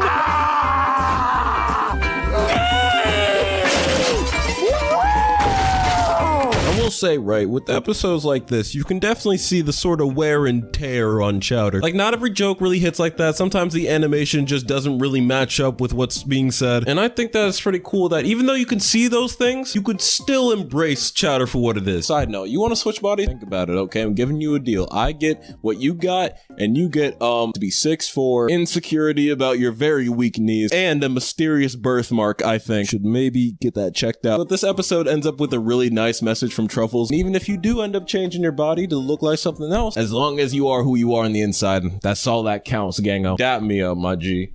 Oh, shit. At 11th are the taste buds. Oh no! Your tongue's all wobbly! I'll fix it! Chowder, no! Mong's tongue just gets obliterated in a freak accident. And the final step, Chowder, I will irresponsibly, completely entrust to you. What is it, Papa? A pinch of delight to give it some bite. How much did you say? Just a pinch. Okay! I brought this on myself. So that only leaves one person to taste the food for him because you can't be a chef without tasting the food. But the problem is with having Chowder test all the food, he can't actually tell if the food is good or not. And Chowder loves to eat everything. His tongue is obese as hell. It's goddamn disgusting, you hear me? So they have to go and work out Chowder's tongue in a tongue gym to be able to have a stronger palate and identify food better. Definitely one of the wackiest episodes so far. I think of that one word that all the cartoon reviewers use. This will make me an official cartoon review. Oh, flanderization. It's when a character over the course of the series has one of their personality traits or one of their core character traits inflated to be their entire character. And everyone in this episode felt like that. It just rode this line of these sort of childish and simple jokes when I feel like Chowder can get really smart with his humor. I do like that during the tongue workout, the tongue was actually physically just running it down. Give me that tongue, boy.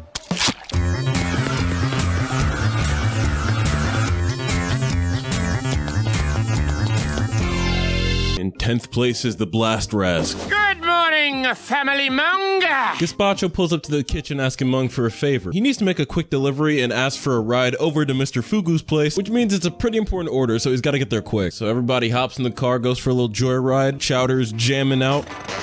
Just be keen to take that freeway that'll keep you lean.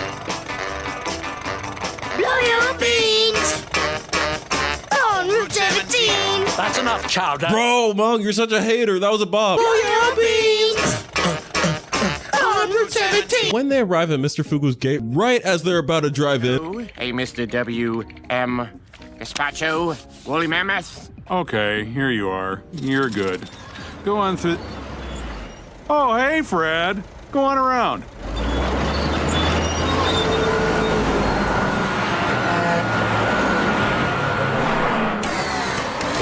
Emergency construction happens on the road in front of them, so they have to go around the back road, Route 17, which we see thrust them into this death-defying journey through all types of elements and biomes.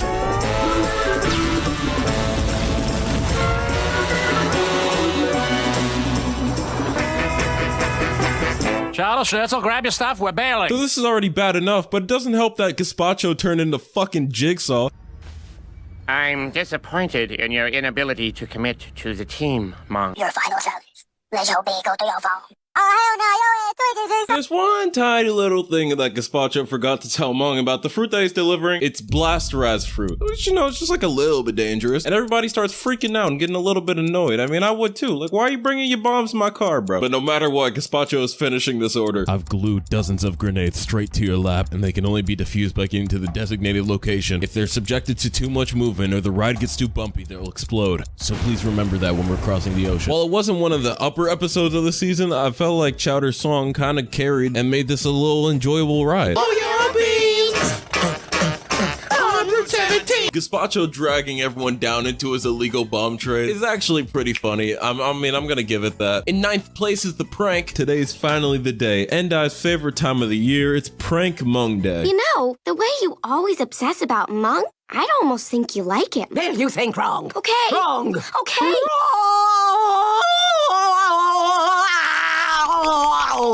Which, thanks to that creative title, I don't need to explain what it is. Every month, she just dogs on Mung with a whole new prank. But this time is the one where she goes a little too far. How I've missed food. So hungry. I pranked your face again. Now, pop out of there so I can laugh at you. Oh.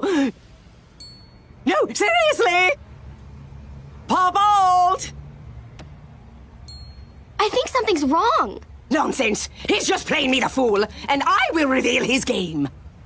Ha! Oh dear, that's not good.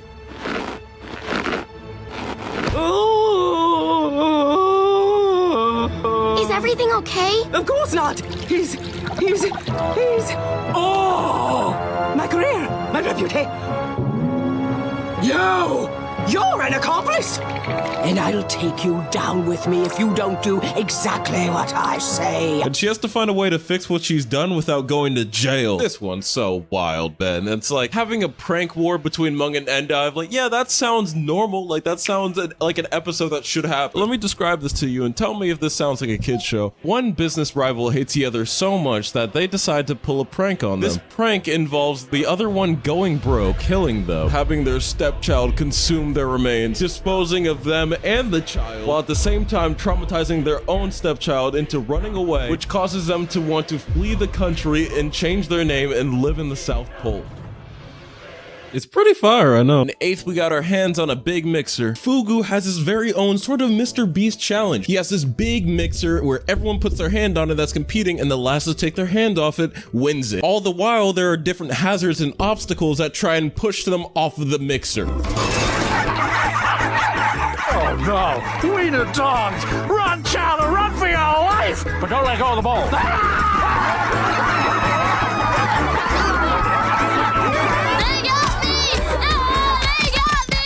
They've got Gorgonzola! Play dead! They'll get bored and leave me alone! They're still not tired! This is easily one of the funniest Chowder episodes I've ever seen. I love the slapstick and the animation. You could tell everything's improved about the show. When it was down to the final two, just Panini and Chowder, things started to get a little weird and it kind of turned into this men versus women thing. And it just stayed like that until God got so bored that he just cursed the world with devastating winds.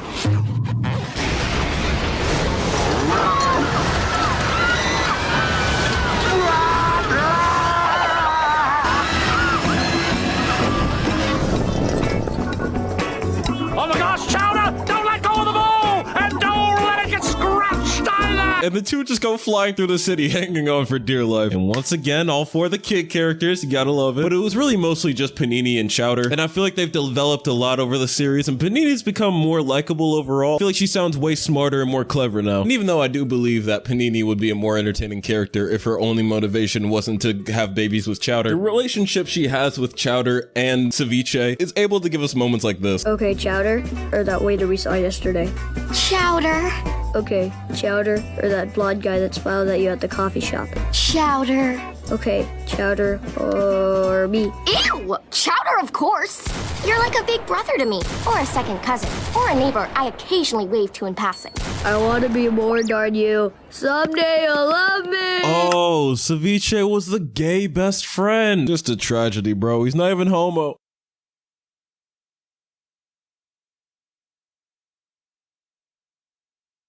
Are you sure about that? Shout out Mr. Fugu for giving back to the people. He's been hoarding his wealth for a long, long time. And we're starting to get some more Mr. Fugu episodes, which is cool that he's starting to show up and have a lot more funny moments than he used to. On 7th is Chowder's magazine. Read all about it. For fun, Chowder decided to make his own little magazine called the Fork and Spoon Weekly, covering all kinds of news and people around the kitchen. But sadly, for some reason, no one wants to buy any. Chowder, what is the meaning of all this? You can read all about it in the Fork and Spoon Weekly, the newspaper that chronicles the inner workings of the kitchen. Breaking news.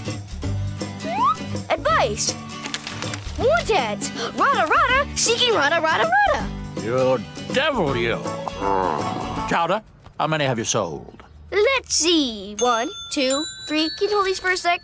5, 6, 7, 8, 9, 10, 11. Are you gonna buy that? No. Then none.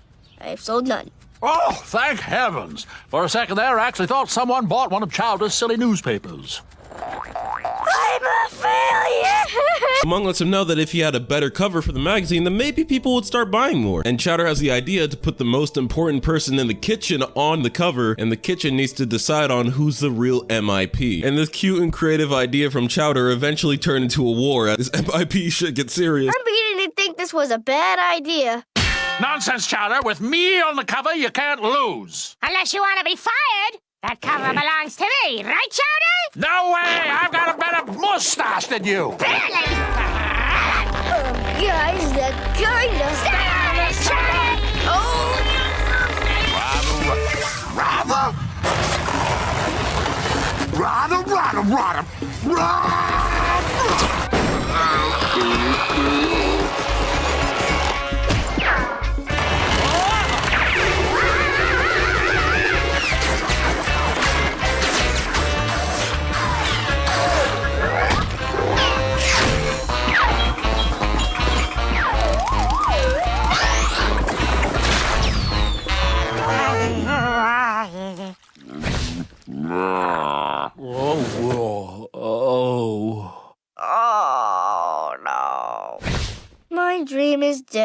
just like the feeling in my arm. They all start sabotaging each other to try and ruin their chances of the other person becoming the MIP so they can take all the credit for themselves for the kitchen's success. This episode is just even more evidence to add to why the adults in Chowder are the worst ever. I really do love this though when the kitchen all fall into the bit of letting their ego take them too far. That's one of my favorite episode bits, and in this episode they do one of my favorite bits in general, where they'll randomly just cut the cartoon dialogue and start having real ass conversations. Oh, we kind of got carried away, huh? Yeah, over a silly little title. Rather. Schnitzel's right. None of us deserve it. We put ourselves over the welfare of the company. We're monsters. And by that, I mean we're acting like monsters. Technically, Schnitzel's the monster because he's a rock monster. Rather, yeah. And Truffles looks like a monster. True. They really let their ego tear up the kitchen and tear up Chowder. But even with arms broken and trust broken, at the end of it all, we finally got the swimsuit edition. Swimsuits. Look at that cover, baby. Schnitzel with the titties out, my boy. It might be the nostalgia talking, but I do remember this one being really funny to me younger. And Chowder trying to make a magazine was really relatable to me personally. And I just find it really funny how locked in everyone got on this elementary schoolers magazine. In 6th place is Gazpacho. Simple title doesn't need many more words, because this episode is really just all about our main man. Gazpacho has this insane dream where his name is Agent Funkmaster and he's fighting flying ninjas on top of a dragon.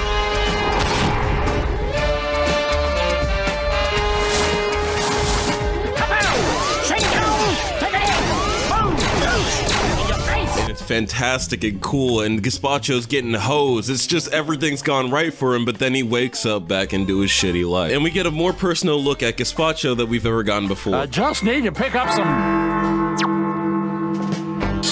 Dinkaloo, dinkalee. Time to close. Go home. Be free. Quitting time, gotta go. But what about my order? Sorry, bro, can't help you. I gotta go before the bullies get out of school. There he is, girls! Get him! Oh no! It's too late!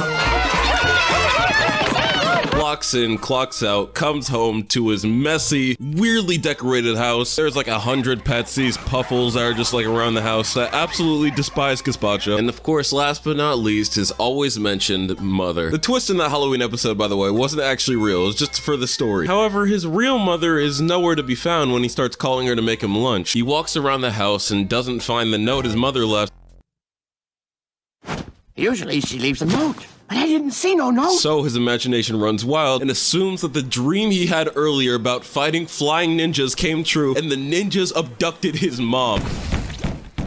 Oh no, they're back. Weapon, I need a weapon! Eat this, ninjas! Oh my gosh, Limon, I'm so sorry! For the first time, we see Gazpacho's neighbor and his sidekick, Limon. This lemonhead over here is top 5 funniest Chowder characters, and he's only showed up in 1 episode. Oh, you gotta help me! Mother's been shanghaied by a band of evil flying ninjas with ninja powers! We gotta hurry! So, where should we start looking? Well, it's like how the ancient Chinese philosopher Confucius always said, Los burritos están muy mojados porque tienen mucho queso. Which means, when you lose something precious, put up flyers. Gazpacho and Limon go searching around the city trying to find clues that lead to Gazpacho's mom. And honestly, this whole episode just feels like a celebration of the show, with a lot of callbacks to characters from earlier seasons that hadn't showed up since, like the blind owl from The Wrong Customer, Arbor the Arborian. And I love how much kind of depth this gives to Marzipan, you know, like they're riding around on a bus because you get to see like a lot more Marzipan, a lot more buildings, a lot more characters and designs. It's a really good mix of like a character driven and plot driven episode. I feel like I would watch an entire spin-off about Gazpacho. And speaking of Gazpacho, I'm goated with the transitions like I'm popping estrogen. In 5th are the Apprentice Scouts. Here Chowder gets a new extracurricular. He joins the Boy Scouts along with Panini, Ceviche, and Gorgonzola, with Gazpacho being the counselor. During the Apprentice Scout session, Gazpacho starts to act weirder and weirder as the lessons go on. Psst, Gorgonzola, I think something's wrong with Gazpacho. See how he's all worked up and sweaty? There's no time for barfing! You got a badge there! What do you think? You're just gonna sit up here in the bushes and barf all day and get a badge for that? Not chance, no! Not chance! And Chowder reads up how he thinks that Gazpacho might have a disease called the rabies. The rabies cause you to act out and act all feral and act like a general spaz, and the kids need to run away and get away from Gazpacho before he like eats them? Dude, I wish there were more Chowder episodes that were just like, let's take all 4 of the kid characters characters and just make them do shit. The dynamic of these 4, or even these 3 in general, are hilarious, and it makes me love every episode where they're the main feature, especially making the characters Boy Scouts. It's too bad we don't have some sort of river raft to escape with. Hey, I have an idea. Oh, magic fish, please conjure us a river raft. First of all, stop rubbing me. I'm not a genie's lamp. Second of all, I'm not magic. I'm just a fish. But lucky for you, I am a carpenter. Who knew fish were so good with tools? Man, you don't know how happy it makes me to see an episode with all 4 kid characters again. On the 4th, we spend the weekend at Schnitzel's. Schnitzel's got to babysit Chowder for the weekend since Mung and Truffles are going out for a trip, but Chowder's still pumped. You know, Schnitzel's the coolest guy he knows. He's got to be doing some crazy stuff at his house. Wild and crazy.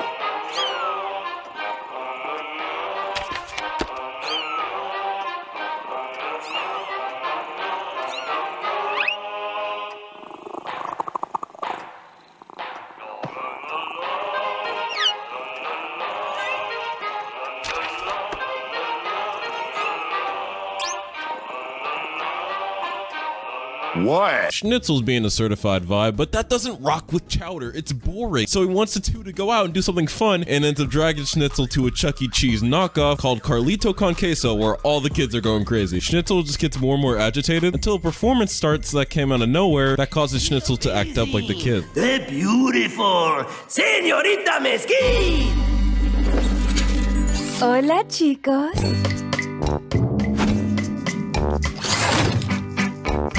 I am Señorita Mesquite.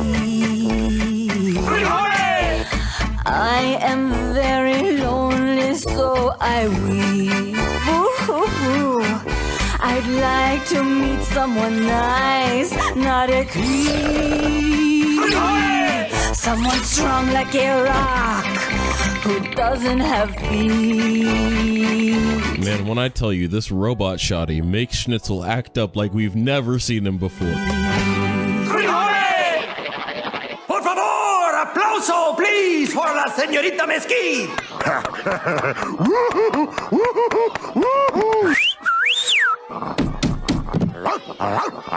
Calm down, Unc. Jesus. Schnitzel is trying to get freaky. He just stays there to her last performance, and when it comes time for her to be put away, decides he's not leaving the building without her. Come back here, you! Come back here with my Mesquite!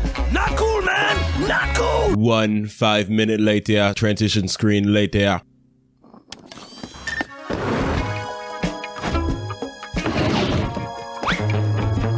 I mean, hey, would have worked on me. I mean, that's all I'm saying. I would chill out with Schnitzel, man. Certified Zybe over there at his house, but he is just too down bad. Oh my God, Schnitzel, I thought you had a girlfriend. Schnitzel might just be a player, and you know what?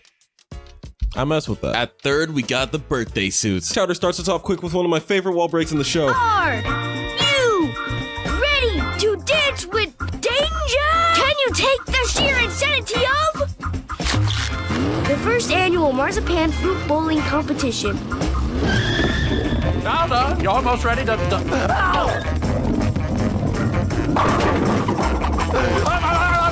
C14, retake. Please remove flaming cauldron and replace with model provided. And go.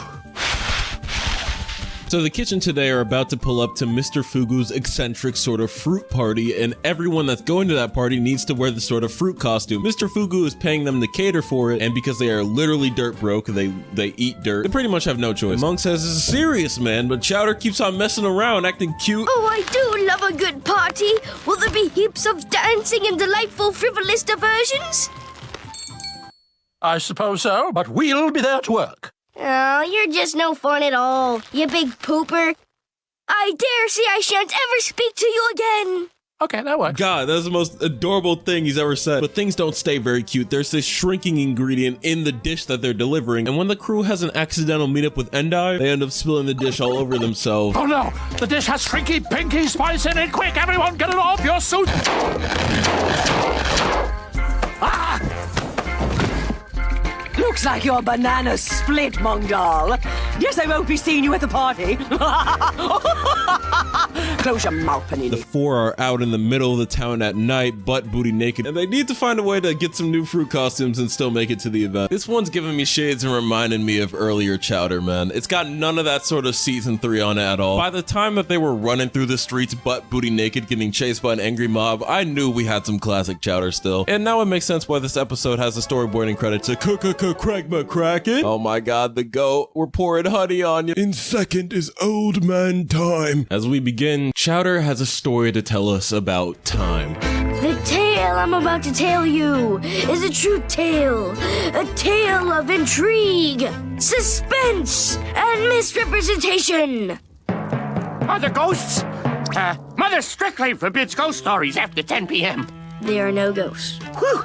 And then continue, non-Fred. I love this intro for another reason, and you'll see why later. But also, why is the lighting just so good for no reason? The fire really looks like I can put my hand in it. Ow! The story begins with Chowder waking up, and he thinks it's a normal morning. But after he gets ready and heads downstairs, he sees something that strikes fear deep into his heart. Out of the corner of his eye, he sees Mung, and something's happened to him. He's old as hell. And Chowder, for the first time, learns what old people are. Oh, I just haven't put it on my face yet. You see, Chowder, it's all part of becoming old people. What's old people? Well, here's one now. Here, you can plainly see the effects of old. There's no escaping the ravages of old age, Chowder. And becoming an unk is the last thing Chowder ever wants to do. So he slathers himself in butter to keep himself moisturized and to stay away from the wrinkles. But Mung has to get real with him and let him know that it's a natural process. It's gonna happen whether he wants it or not. I'm afraid old man time gets us all at some point. Old man time? Hey, I know that guy. No, old man time's not a person. It's a figure of speech and blah, blah, blah, blah, blah, blah, blah, blah, blah, blah. It was that moment that my mission became clear. Chowder does what Chowder does best. He hears this little phrase and he tracks down a real guy named Old Man Time and makes his life a living hell. I see you in your evil ways. Prepare to be insulated. Young man, might I interest you in a paperweight? Oh. Paperweight nothing! Chowder goes into a store and breaks all his stuff. He's just a menace. He destroys this innocent grandpa's whole establishment, and then an hour later, he locks him inside and lights the place on fire. Oh, wait. Lights it on fire with a hot-ass solo. Old people hate guitar solos. I win! You hear me, old man? I win! And now knowing this, it makes a lot of sense why Chowder started off telling the story in a jail cell. Got my boy locked up for what? He's innocent! This is probably the funniest we'll get from season 3. Just Chowder starting up a baby army to defeat the old people. Ah, go, go, go, go, go, go, go. Ah, go, go, go, go, go. Ah, go, go, go. Ah, go, go, go, go, go. Ah, go, go, go, go, go, go. Ah, go, go, go. Baby army, hear me. Excuse me. And I would never want to put it at number 1 because the last one is just that important. Chowder grows up. We opened up on an average day in the kitchen. Something kind of too average. It feels like something that the kitchen's seen over and over again with the years between the 4 cooking. They're doing a dangerous recipe, Chowder ignores instructions because he's bored and... I love you. I now pronounce you husband and wife. You may kiss the flubberburgers. Chowder, you touched them!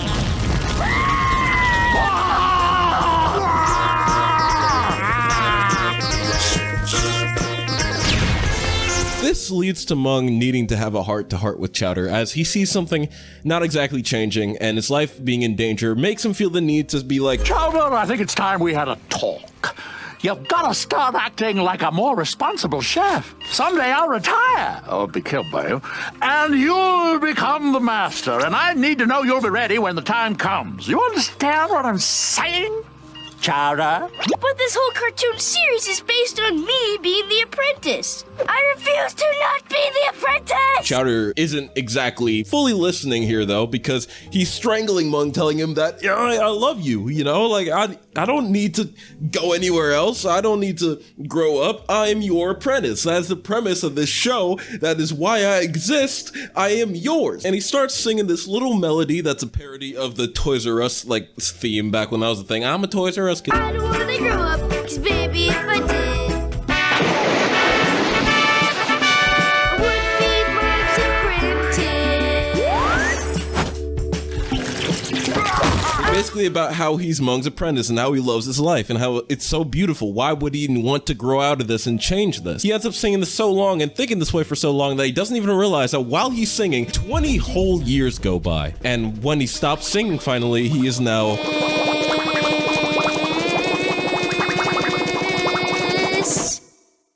So we gotta finish cooking those Flammo burgers, Mom? a grown-ass man. And then Chowder is shown reality, as during these 20 years he was singing and not growing up, he gets to see how everyone around him's life has changed.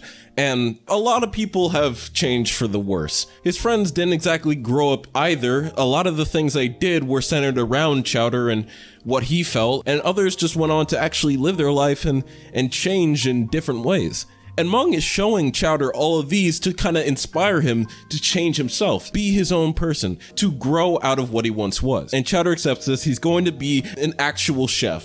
I've gathered you all here today because I need an apprentice. Not just any apprentice. I'm looking for the perfect apprentice. Oh, how about this one?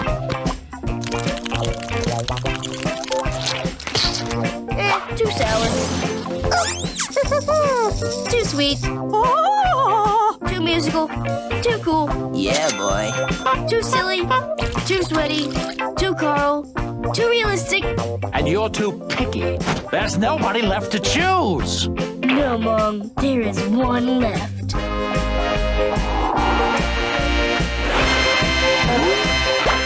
Hello? He ends up getting an apprentice named Scraps, which, man, is just the cutest character I've ever seen. Hi? Chowder! It wasn't me! You promised me you'd grow up. We're all counting on you, Chowder. Don't let me down. And they struggle to kind of start getting into the swing of things and cooking and actually keeping things going. A piece of cake. Oh, good. That sounds easy. Step 1, put an egg in a bowl. Okay, we got this. Egg in a bowl. Egg in a bowl. Ah, I'm a failure. I can't do this. You're all better off without me here. Chowder has this huge anxiety attack and he just books it. Forget the show, forget everything. He goes to live in the Shmahara desert. But he's not out here alone. He opens his backpack and he sees Scraps came with him. Hi, Mr. Chowder. I couldn't let you go alone. You're the only one who ever believed in me. And I really like what characters they use to bring Chowder back. Because when he's basically on his deathbed, drying out from the sun, somebody drags him out the sand into a cave and saves him. Yo, dude, at least I know Gabe. Relax. I'm not going to eat you. I'm going to eat your friend. That's just a little dose of humor. Ho, it's me. Gazpacho! It turns out Gazpacho's been living out in the desert because he went homeless a long time ago. And I love how this carries on from the rest of the show, because throughout it, whenever Chowder had nothing, nobody else to point him in the right direction, Gazpacho was always there. And I think it's cool how now it shows Chowder is very different from Mung because his apprentice is actually next to him. They're going through it together. Chowder's already showing signs of being a great chef. He still has a love for cooking. He still has a love for his friends, and he loves his apprentice. All he needs to do is learn how to let go of the past. You know, when I was young, I always wanted to open what I call the fruit stand-up. This crazy idea. I do stand-up comedy whilst customers buy my fruit and vegetables. Wow, that's the best idea you've ever had. Girl, why ain't you did it? Well, Mother says growing up is about doing what's expected of you, not what you want to do. Gazpacho, maybe your mother's wrong. She might hear you. No, for reals. You're a talented dude. Dudes like you don't live in caves with gross scorpions. That stings! What about you? Why are you hiding in the desert? You were built to cook. Mr. Chowder, you made cooking fun. For the first time in my life, I'm not scared. Seriously, who is this guy? Can we eat him yet or what? It's not the past anymore. Things change. And you need to be one of those things. Chowder eventually does go back to the kitchen, realizing what he needs to do. He needs to show Mung that he is capable of running the catering company now that he's too old to run anymore. He has to pass it down. So him and Scraps get to work on something. He doesn't want any help. He doesn't want anyone else's recipe. He's going in with his guts, and that's all he needs. And they struggle. They flounder for a bit. They bounce around the kitchen. Scraps doesn't know what to do. Chowder doesn't know what to do. But they kind of start to figure it out on their own. Quick like a cute little bunny! Sorry, it's the pressure talking. A cute little bunny! I need you to think outside the box. I think I just made a big mess in my pants. That gives me an idea. Oh, Chowder, you got some sort of sick kick out of making me cry? Everyone's disgusted. What did he make? He shit on the plate. But I tried really hard. And I did it my way. And it's still a disaster. It's not a disaster.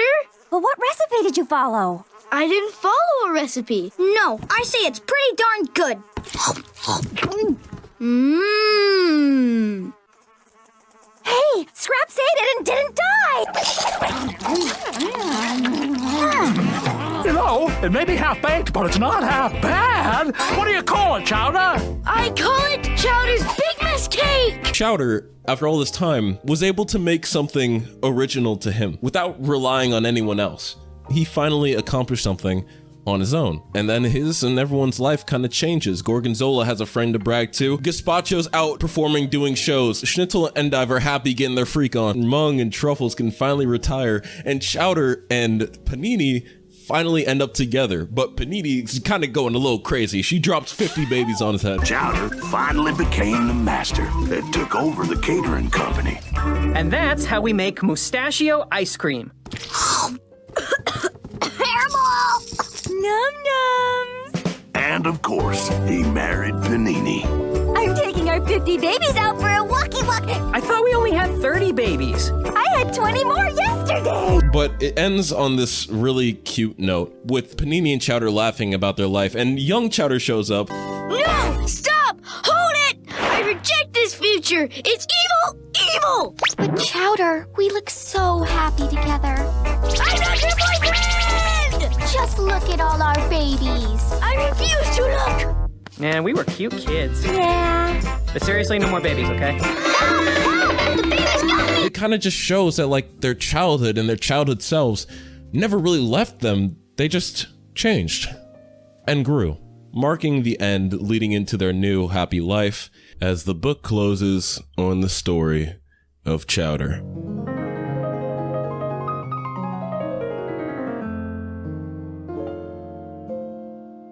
Now let me just address the elephant, right? Animation errors, some of the voice actors' lines not sounding all too great, writing-wise and delivery-wise. If you're looking at this episode in a vacuum, it's not the greatest. But I feel like for a show that's so extremely creative and could have kept going but had to end it really quickly, as Chowder was greenlit to keep going, they had more episodes getting ready. But it turns out Cartoon Network didn't really want the show and ended up not buying any more episodes. So they had to squeeze out a finale pretty quickly. I feel like they were doing the best with what they had, and I can still enjoy it beyond the little errors. It may not be the cleanest finale, and there's parts of it I can pick apart right, and there's parts of it that I don't really like too much, like the fact that adult Chowder just looks like a goddamn Easter egg, and my judgment's feeling kind of spoiled because I found this hella cool adult Chowder design on Twitter. But in general, Chowder growing up into basically C.H. Greenblatt was really meaningful to me, and this is my final season 3 ranking. And if you want to see every single episode ranked in order from worst to best, starting way at the bottom from Poultry, guys, you can see it in the first reply to the pinned comment below. Woo! All of Chowder done, baby! Oh my goodness! 1 minute late. Actually, I think I kind of overdid it with this bit. Fuck! Nearly a decade and a half later, it's 2024.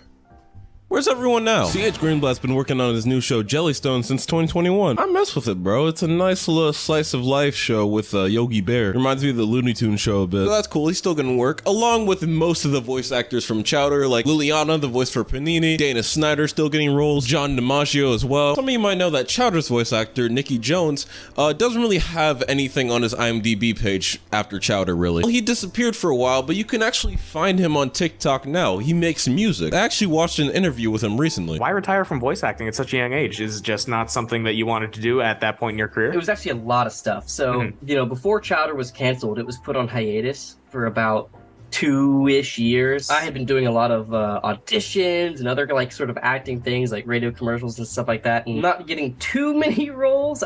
Funnily enough, I did get the role of Gumball. Okay, buddy, today's the day we break out of school. As you can see, I've simplified the plan.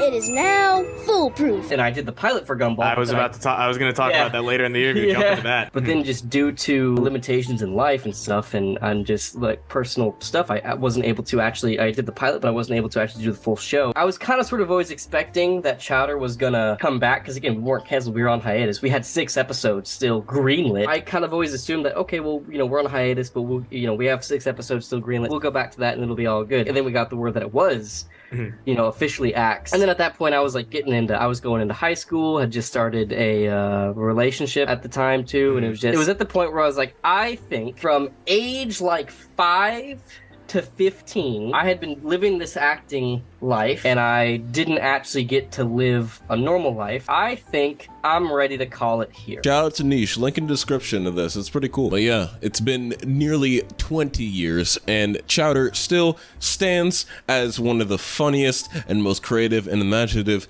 kids cartoons ever made. And boys,